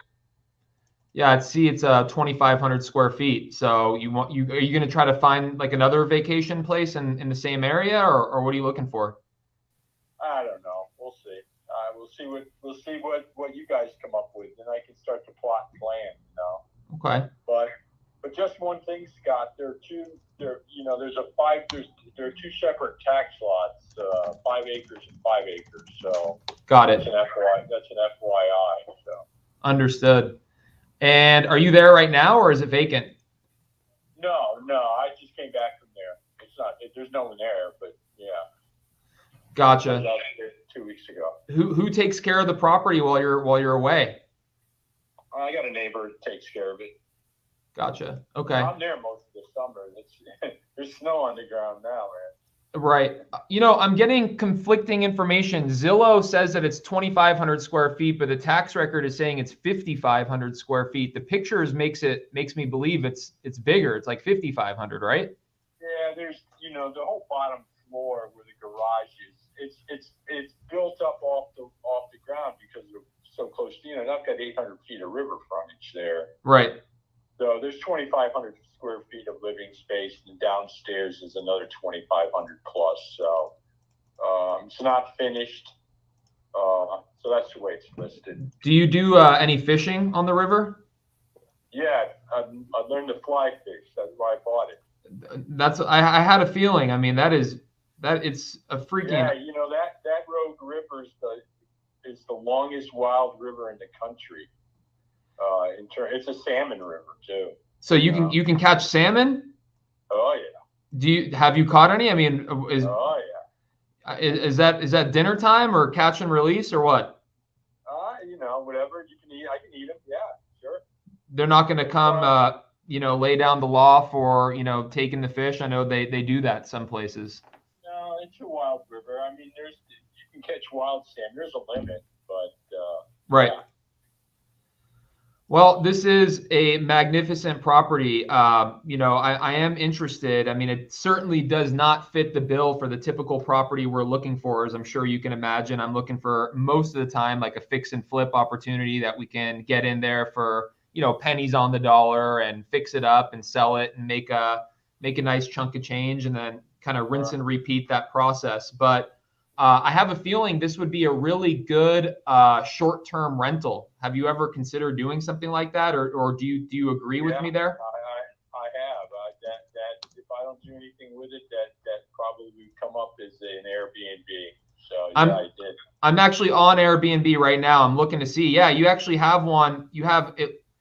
Oh wow, there's a lot of Airbnbs nearby. Do you know if Eagle Point has any restrictions, or is this? I'm assuming there's no HOA or community that this is a part of that would handcuff you to. No. One of the things that I am noticing is that it was on the market for, oh my goodness, almost 2 years before you bought it. It was on the market from August 2018 to May of 2020. So it was being marketed for a long time. So, do I see that you just put it up on the market too? It's listed right now. Is that what I see? No, I don't have it listed. No. You did. I threw it up there as owner to see what was out there. Oh, okay. You put it up for sale by owner. Yeah, I see that it was. Okay. Yeah, I don't have it listed with anybody, Scott. Yeah, I'm safe there. You put it up for sale by owner for 1.5 though, is what I'm seeing, right? Yeah. What do you? That's for the 5 acres, and I got the other 5 acres I've listed, I think, for $800K. And you bought the entire thing, both parcels for the 1.1. Is that right? That's correct. Yep. So you're trying to cash out 1.5 and 800, 2.3. I'll tell you why. My neighbor down the river 3 weeks ago has 8 acres, 300 feet of water frontage. I've got 800, and he just cashed out for $2.2 million. How long was it on the market? I'm looking for that one. Is that directly next door to you? No, it's down the river about a quarter. Oh yeah. Long. It was probably, I don't know, 4 or 5 months. It wasn't. I thought it'd be longer. They started off at 2.8. They sold it for 2.2. Okay. Let's see. Trying to see if I can find it. I see another active listing for 2.8 down by the freeway on Dry Crest. That one is a 4,000 square foot on a ton of acreage, it looks like. 123 acres. Wow. Okay, so that's not really comparable. And then upriver this summer, they were selling dirt on the river for an acre for, I think they listed it and sold it for about $295K for 1 acre on the river. Right. So, we'll see what's out there. That's why I threw it out there. There's a lot of people that want to come out of Seattle and Portland and San Francisco and LA. Right. Yeah, that would probably be your best bet. I think your buyer is going to be somebody that sees the potential on the short-term rental, or they, or just they want to live there. What makes you want to sell, if you don't mind me asking? Like, what's your motivation? You just bought it, had it for a couple of years. What makes you want to sell already? Just want to downsize. Think about moving to the ocean. So. Got it. Do you got a family that you vacation with, or you got a family that's kind of pressuring you to sell, or is it just you? No, just me. I've got a girlfriend. Yeah, that's it. Does she not like it out there? Loves it. We both love it. Why are you picking it, man? I got it for sale. Are you not interested, or you are, Scott? I am. I'm just trying to see, your motivation. What's your motivation? To make money. To make money. Yeah, I mean, if my neighbor can cash out for 2.2, move on. Okay. Question for you then, Thomas. This mortgage that I see on title, is that a short term or is that fixed for a long period of time? It's a private mortgage, and so it's short term. Okay. So is you would have to refinance out of it at some point in time, because is that right? Yeah, that's correct. Yeah. Is there at least a couple years on it? Oh yeah. Okay. The reason why I ask is because I would be. I have 3 years on it. You have 3 additional years, and I see a low interest rate, 3.3%, right? Right.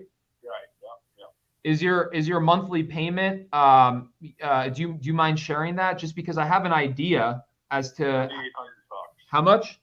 38. I'm sure it could rent for quite a bit more than that on Airbnb, right? I don't know. What is the balance on that mortgage? 745. Okay, 745. So just by my calculation, if you're trying to sell for 2.3 minus 745, you minus 745. So ideally, you're trying to put $1.5 million in the pocket to move to the beach, right? Okay. My question is, if I were able to keep this thing as a short-term rental and make more money than $3,800 a month, would you be open to the idea of maybe being the bank on your equity, that 1.5, so that we could put a second position deed of trust on title? I can give you a down payment of some sort, enough to get you to the beach. I need some money if I'm going to leave there to get out of there, Scott. So What is the? Would I be willing to hold paper? Yes. Maybe, yeah. Okay. But what is the absolute minimum that you need? $1 million. $1 million. So you only want to hold 500,000. Correct. And keep the other 5 acres. And keep the other 5 acres. Okay, so now we're talking about a lower price point, though, because that $1.5 million was 2.3. That was taking both parcels into consideration, right? Right. So is the 745 loan only on one of the parcels, or is it tied to both? On the whole thing. Okay. So if I'm going to take over this existing loan and we expect the deed to be transferred to me, then we have to look at both parcels. So what? Just for sake of running numbers here, right? What is the minimum that I could talk you into purchase price wise for both, so that we can now work backwards and figure out how much you're willing to hold paper on? I don't know. Let me think on that. I'd still want to be somewhere in that between 2 million and 2.2 somewhere. Okay. 2.1. Well, I'm gonna take the lowest number I heard. I'd be a fool not to. So if we go with 2 million, right? And by the way, you put up that's right. The 1.5 is just for one of the parcels. So if you take the 2 million minus the 745, we're looking at 1.255. Okay. Are you still saying $1 million is the absolute most or minimum you need down, or can you work with me there? Well, you know real estate. Go to the beach, or go anywhere today, and it's not. Better than I, Scott. It's not cheap to move anywhere. Right. Go to the beach. Go to the beach, and I'm going to need $1 million. I want to put $1 million down. Okay. So.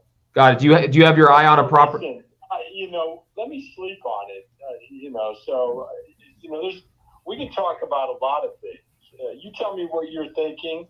Throw some numbers together, and if you're comfortable with it, we keep chunking away at it. And if not, we'll shake hands and move on. Here's what I'm comfortable with: the absolute minimum down as possible. You holding the most amount as possible, in the second position, deed of trust, and then giving me a payment that allows me to cash flow. If I can make $7,500 a month in net cash flow from Airbnb, and I'm just pulling that number out of thin air.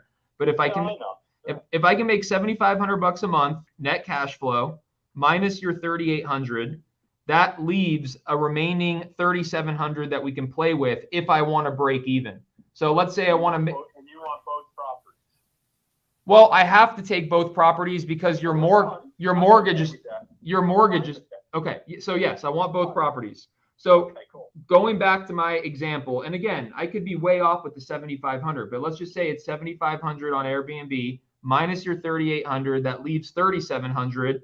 And I know you don't expect me to do this deal for making nothing. So let's say if I want to earn a minimum of $1,000 a month, then I have, $2,700 a month to play with. So if I pull up a mortgage calculator and you're saying, on that million, 1.25 of equity, right? 2 million minus the 750. If you would, say, hey, Scott, I would take 250 down and I'll hold note on $1 million, just playing with numbers again. How long I hold the paper for? That's the beauty of this deal, is that it's up to you and up to me. There's no third party underwriter that says no. As long as you're happy and I'm happy, it's a deal, right? So that, we could talk about the terms as we get closer to putting pen to paper, but I would like you to hold as long as possible. I wouldn't expect you to do 30 years, but give me as long as possible. All right. Hey, do me a favor then. Email me what you've got on your mind, or text me, or however you do it, where I'm looking at the numbers. We'll start at 2 million and let's go from there. How's that? Are you okay with holding $1 million back? I don't know yet. Possibly. Maybe. Okay. That's good enough for me. So you want me to run up some numbers and send them over? I need your email address. Sure. TJG 45 at AOL.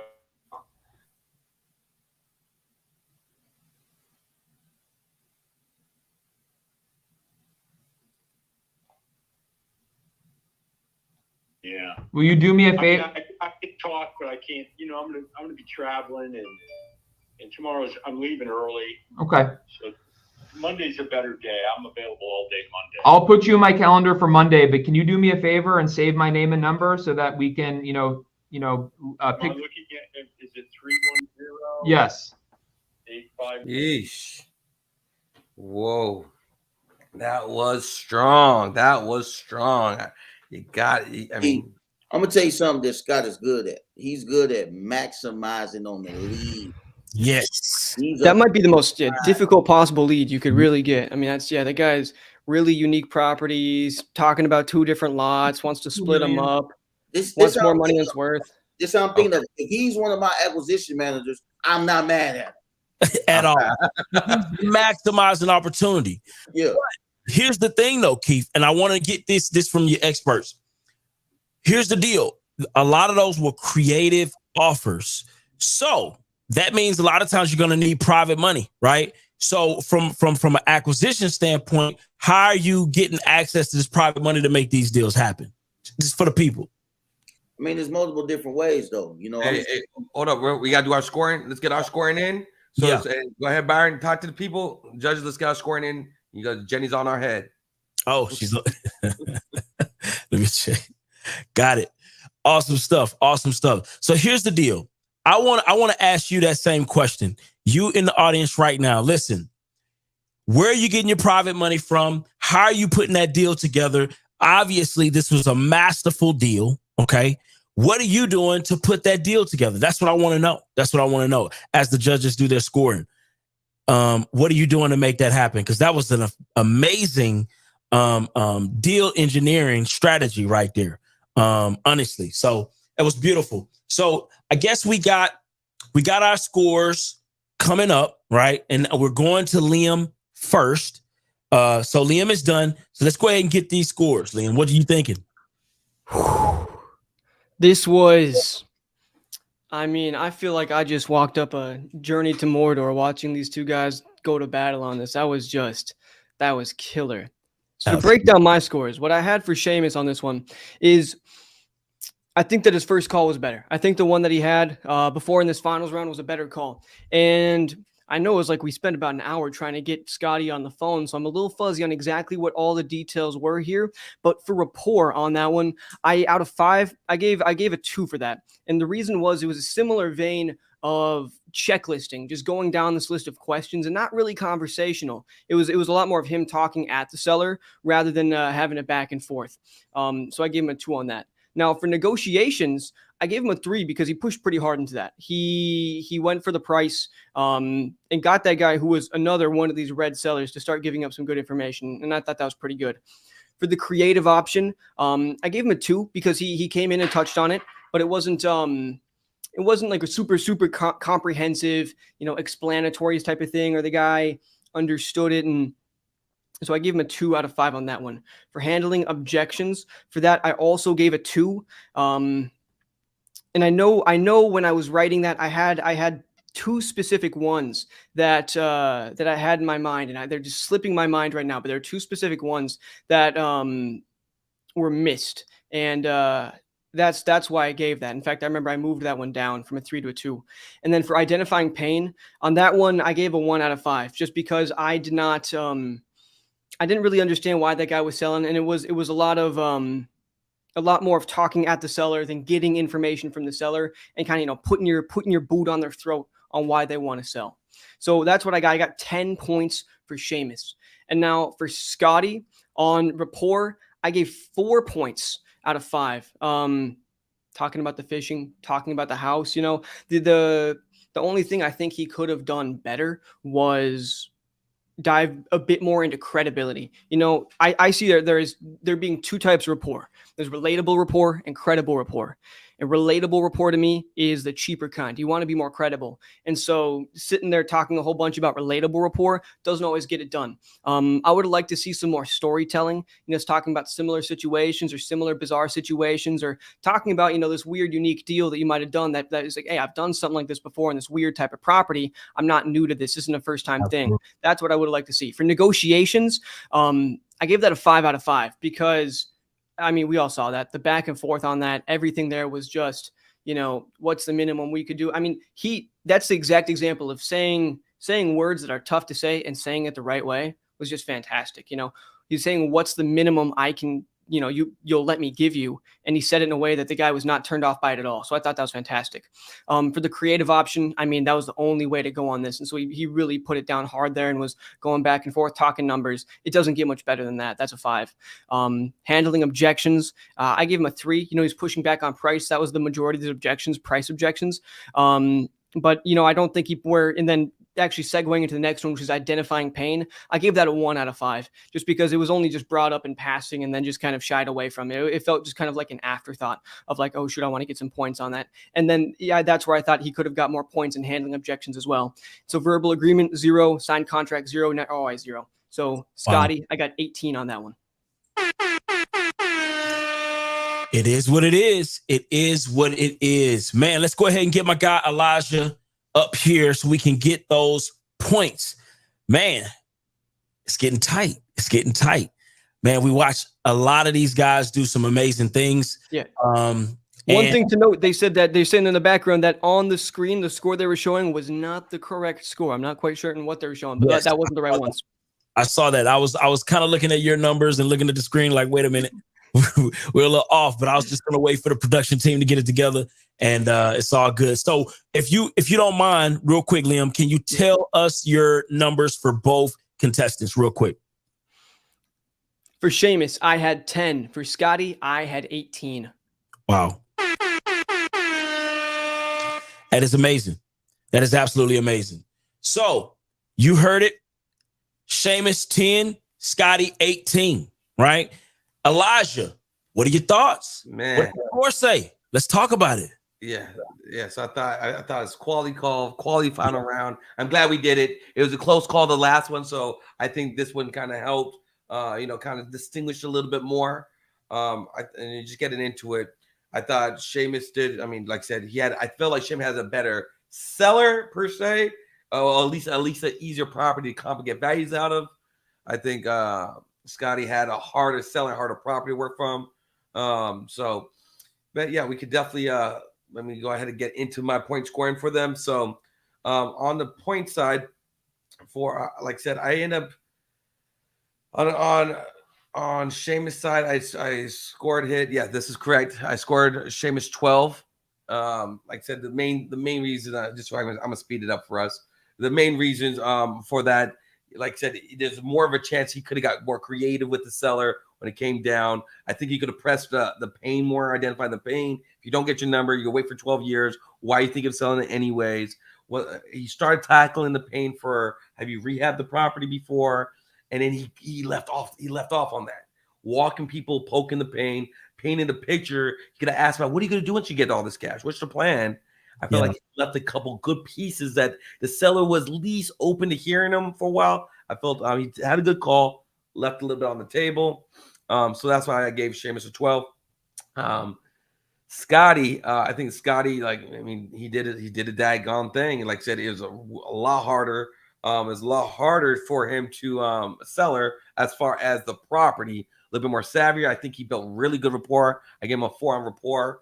Like I said, he talked about his wife, talked about the fishing, catching salmon, doing dinner. That's the vibes I'm on too. I like to really connect with the seller because this is a people relationship business, and people do business with people they like. Make yourself likable and connect with them really strong. Negotiation in game of 4 is getting clear out how much he wants. Less the land. If you take away the land, I gotta take away the price. What's the best price I can talk you into? I'm adding that. I'm going to use that tomorrow when I'm closing. All right. That's what I love about closing Olympics, because I take it and you just add your closer's gumbo. All right. And I want the lowest down with the most amount I can cash flow. So he's telling it like it is. He's telling it in a very good, subtle way where he has to respect it, which I really liked. So I give him a 4 on that. The creative options, the structure of the notes, walking them through the numbers. Men lie, women lie, numbers dope. Scotty had the numbers like Rain Man ready to go over there. So I like that. Handling the objections, how he wanted both properties. I gave him a 2. Feel like he could have handled objections a little stronger. I feel like he could came back and pressed back in certain areas. And then identifying the pain. I like how you started off. Are you going to find another beautiful vacation home to replace this one? Who's taking care of the property when you're not there? That last property I sold is on the market for 2 years before you bought this. So he did poke the pain. Would like to see a little bit more of, hey, what are you going to do with the money once you get the money? What happens if this doesn't work out? If the values go down and you get sick, what would happen? You still go to both properties. I like poking the pain. Painting a perfect picture, poke the pain. I had Scotty edging them out 16-12. That's how I got it. Well, it is what it is. Listen, we're looking at the numbers. These are the facts you just heard from the experts and got expert commentary on that. Keith, it's up to you, man. Seems like it's going to be up to you. What's the decision on this, man? I think you're muted, Keith. Yeah, man. I want them to pull my, let me see. They got my score pulled up. Well, I got it right here. Let's do it. All right. So for Seamus, first, what I have for him, as far as the rapport, I did give him a 2. I feel like he could have did a little bit better on the rapport. I ain't gonna lie to you. I don't think he maximized on it. The same with the negotiations. I feel like he didn't negotiate as hard as he could. I just feel like he could have pressed a little bit more. As far as the creative option, I don't feel like he was as creative as Scotty was. And that's the reason why I end up giving him a 2 on that. Also, the same with handling objections. I just feel like, the overall call that he had, I just don't think he pressed enough to be able to even score more than that or be able to, get a higher score. The same with identifying the pain. You know what I mean? I just think overall, Seamus had like a mediocre call. I know that he was trying to do everything he can, but I think that he could have maximized on everything more for him to be able to get more points, in my opinion. So yeah. Now, as far as Scotty, I feel like Scotty rapport was on point. He was very relatable with the seller in multiple different ways. He talked about salmon. They talked about a few other things. He asked him, he got the guy to tell him that he wanted to move towards the beach. So they got a chance to really, get to know each other a little bit. Negotiations was crazy. I mean, we all seen that though. He was, he went from, 2.2 down to 2 million. But that wasn't even the best of the negotiations. I think it was more of the creative part, you know, and that's the reason why with negotiations I gave him a 4. The same with creative option. I mean, I feel like that he maximized on every single thing he could have did on that call for him to try to get a deal done, you know, in my opinion. Also handling objections. I feel like him and the guy was having a boxing match. You know what I mean? You know, the guy was, you know, he went from the 2.2 all the way to the Airbnb, all the way to the calculator, trying to figure it out, all the way to the down payment.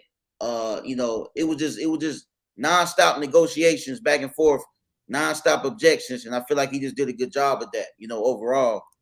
And what we got next? Identifying the pain. Give me 1 second. Let me pull it back up. Identifying the pain. I gave him a 3 on that. You know what I mean? I don't think that that Scotty really pulled too much pain out of him, but at the same time, I don't think the seller had a lot of pain in him, if that makes sense. So I didn't want to just give him a 4 or 5. He did the best that he could with that. You know what I mean? I don't think it was a lot of pain to pull out, so I couldn't give him a 4 or 5 on that one. Verbal agreement, I gave him a 2 on that. You know what I mean? I feel like that they didn't really come to a conclusion. I feel like it's one of those calls that he may have to call him, maybe get another call in with him, and maybe they come down to something. But I gave him a 2 because I don't feel like they came down to a conclusion. So yeah, that was my numbers on that. So I had Scotty edging out Sheamus, and the main reason was I feel like Scotty was more maximizing on the call that he had. I wasn't the biggest fan of the numbers, but I feel like he did everything that he absolutely could. So that was my opinion. Listen, y'all just heard it. Y'all just heard it. So, I mean, looks like we got a winner. It looks like we have official winner. Okay. So here's the deal.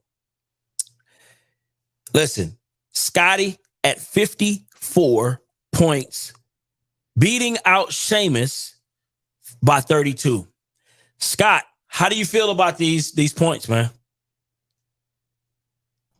I'm pumped. Thank you, guys. I'm tired, man. I've been looking at the freaking screen for 5 hours now, so I'm ready to get some dinner and go home to my family. But for real though, I thought I did everything I could. That was a very tough lead. I think I agree with you, Diddy. He was asking way too much.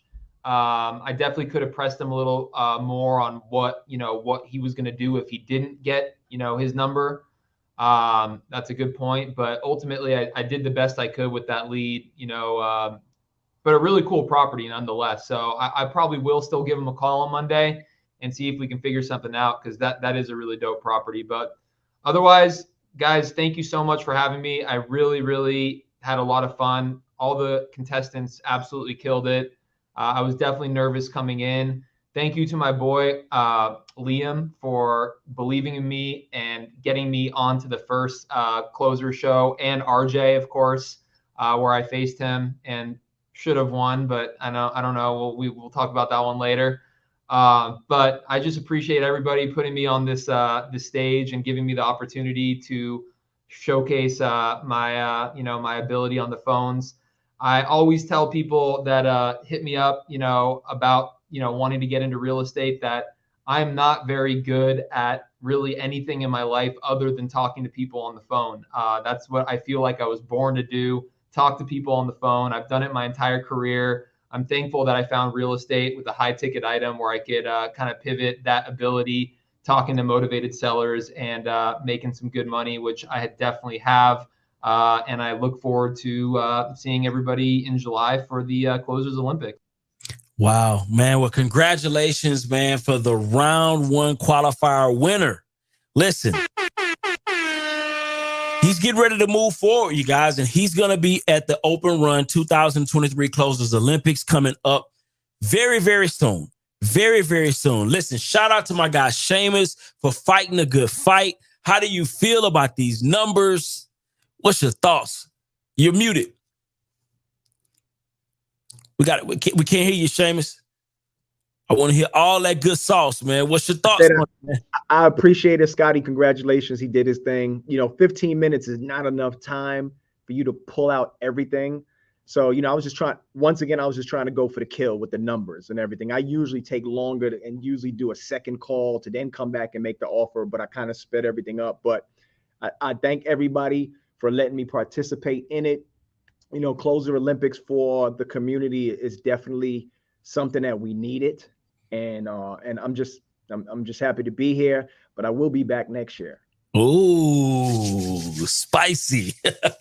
Real quick, was it anything you feel like, Seamus, real quick, before we get to the bundle, was it anything you felt like you could have done a little better? Yeah, a couple of things. I could have definitely worked on the report a little more with him. I tried to throw in there. You didn't hear the end of the phone call, but we started talking about the Lakers. I asked him, was he a Laker fan? He's like, no, I'm a Sacramento Kings fan. On the report, the creative, the novation was the thing. That's what I pitched. It was that's the concierge service. That's basically just like a novation. He kind of sounded interested. I will give him a call back. The numbers were everywhere on the property. They was 300 to 360, and when I seen a number of the maximum, I just went for that. I just shot for that, Love it. But yeah, it was Man, thank you. I had a great time, man. You could always do a couple of things better, we get better day in and day out. Absolutely. Man, it was a pleasure to watch you guys, man, do that. That was amazing. I just want to remind everybody, listen, you need to be clicking on closersolympics right now.com. Go to closersolympics.com right now. It's flashing on the screen. Here's what we got for you. This is important. I want everybody to understand this. Listen, you want to pick up all of these prior events. Listen, you need to have access to these things. You're going to get that with the bundle. Okay. So if you haven't already, this thing is only $297. You get the course. Okay.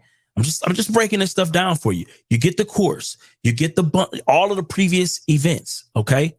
Right. So you want to do that because even if you're new, you're trying to sell houses, you're trying to sell cars, sales are sales. And these guys have laid it completely all out on the line. They've given you the game. So make sure you pull up the website and grab the dang home bundle, man.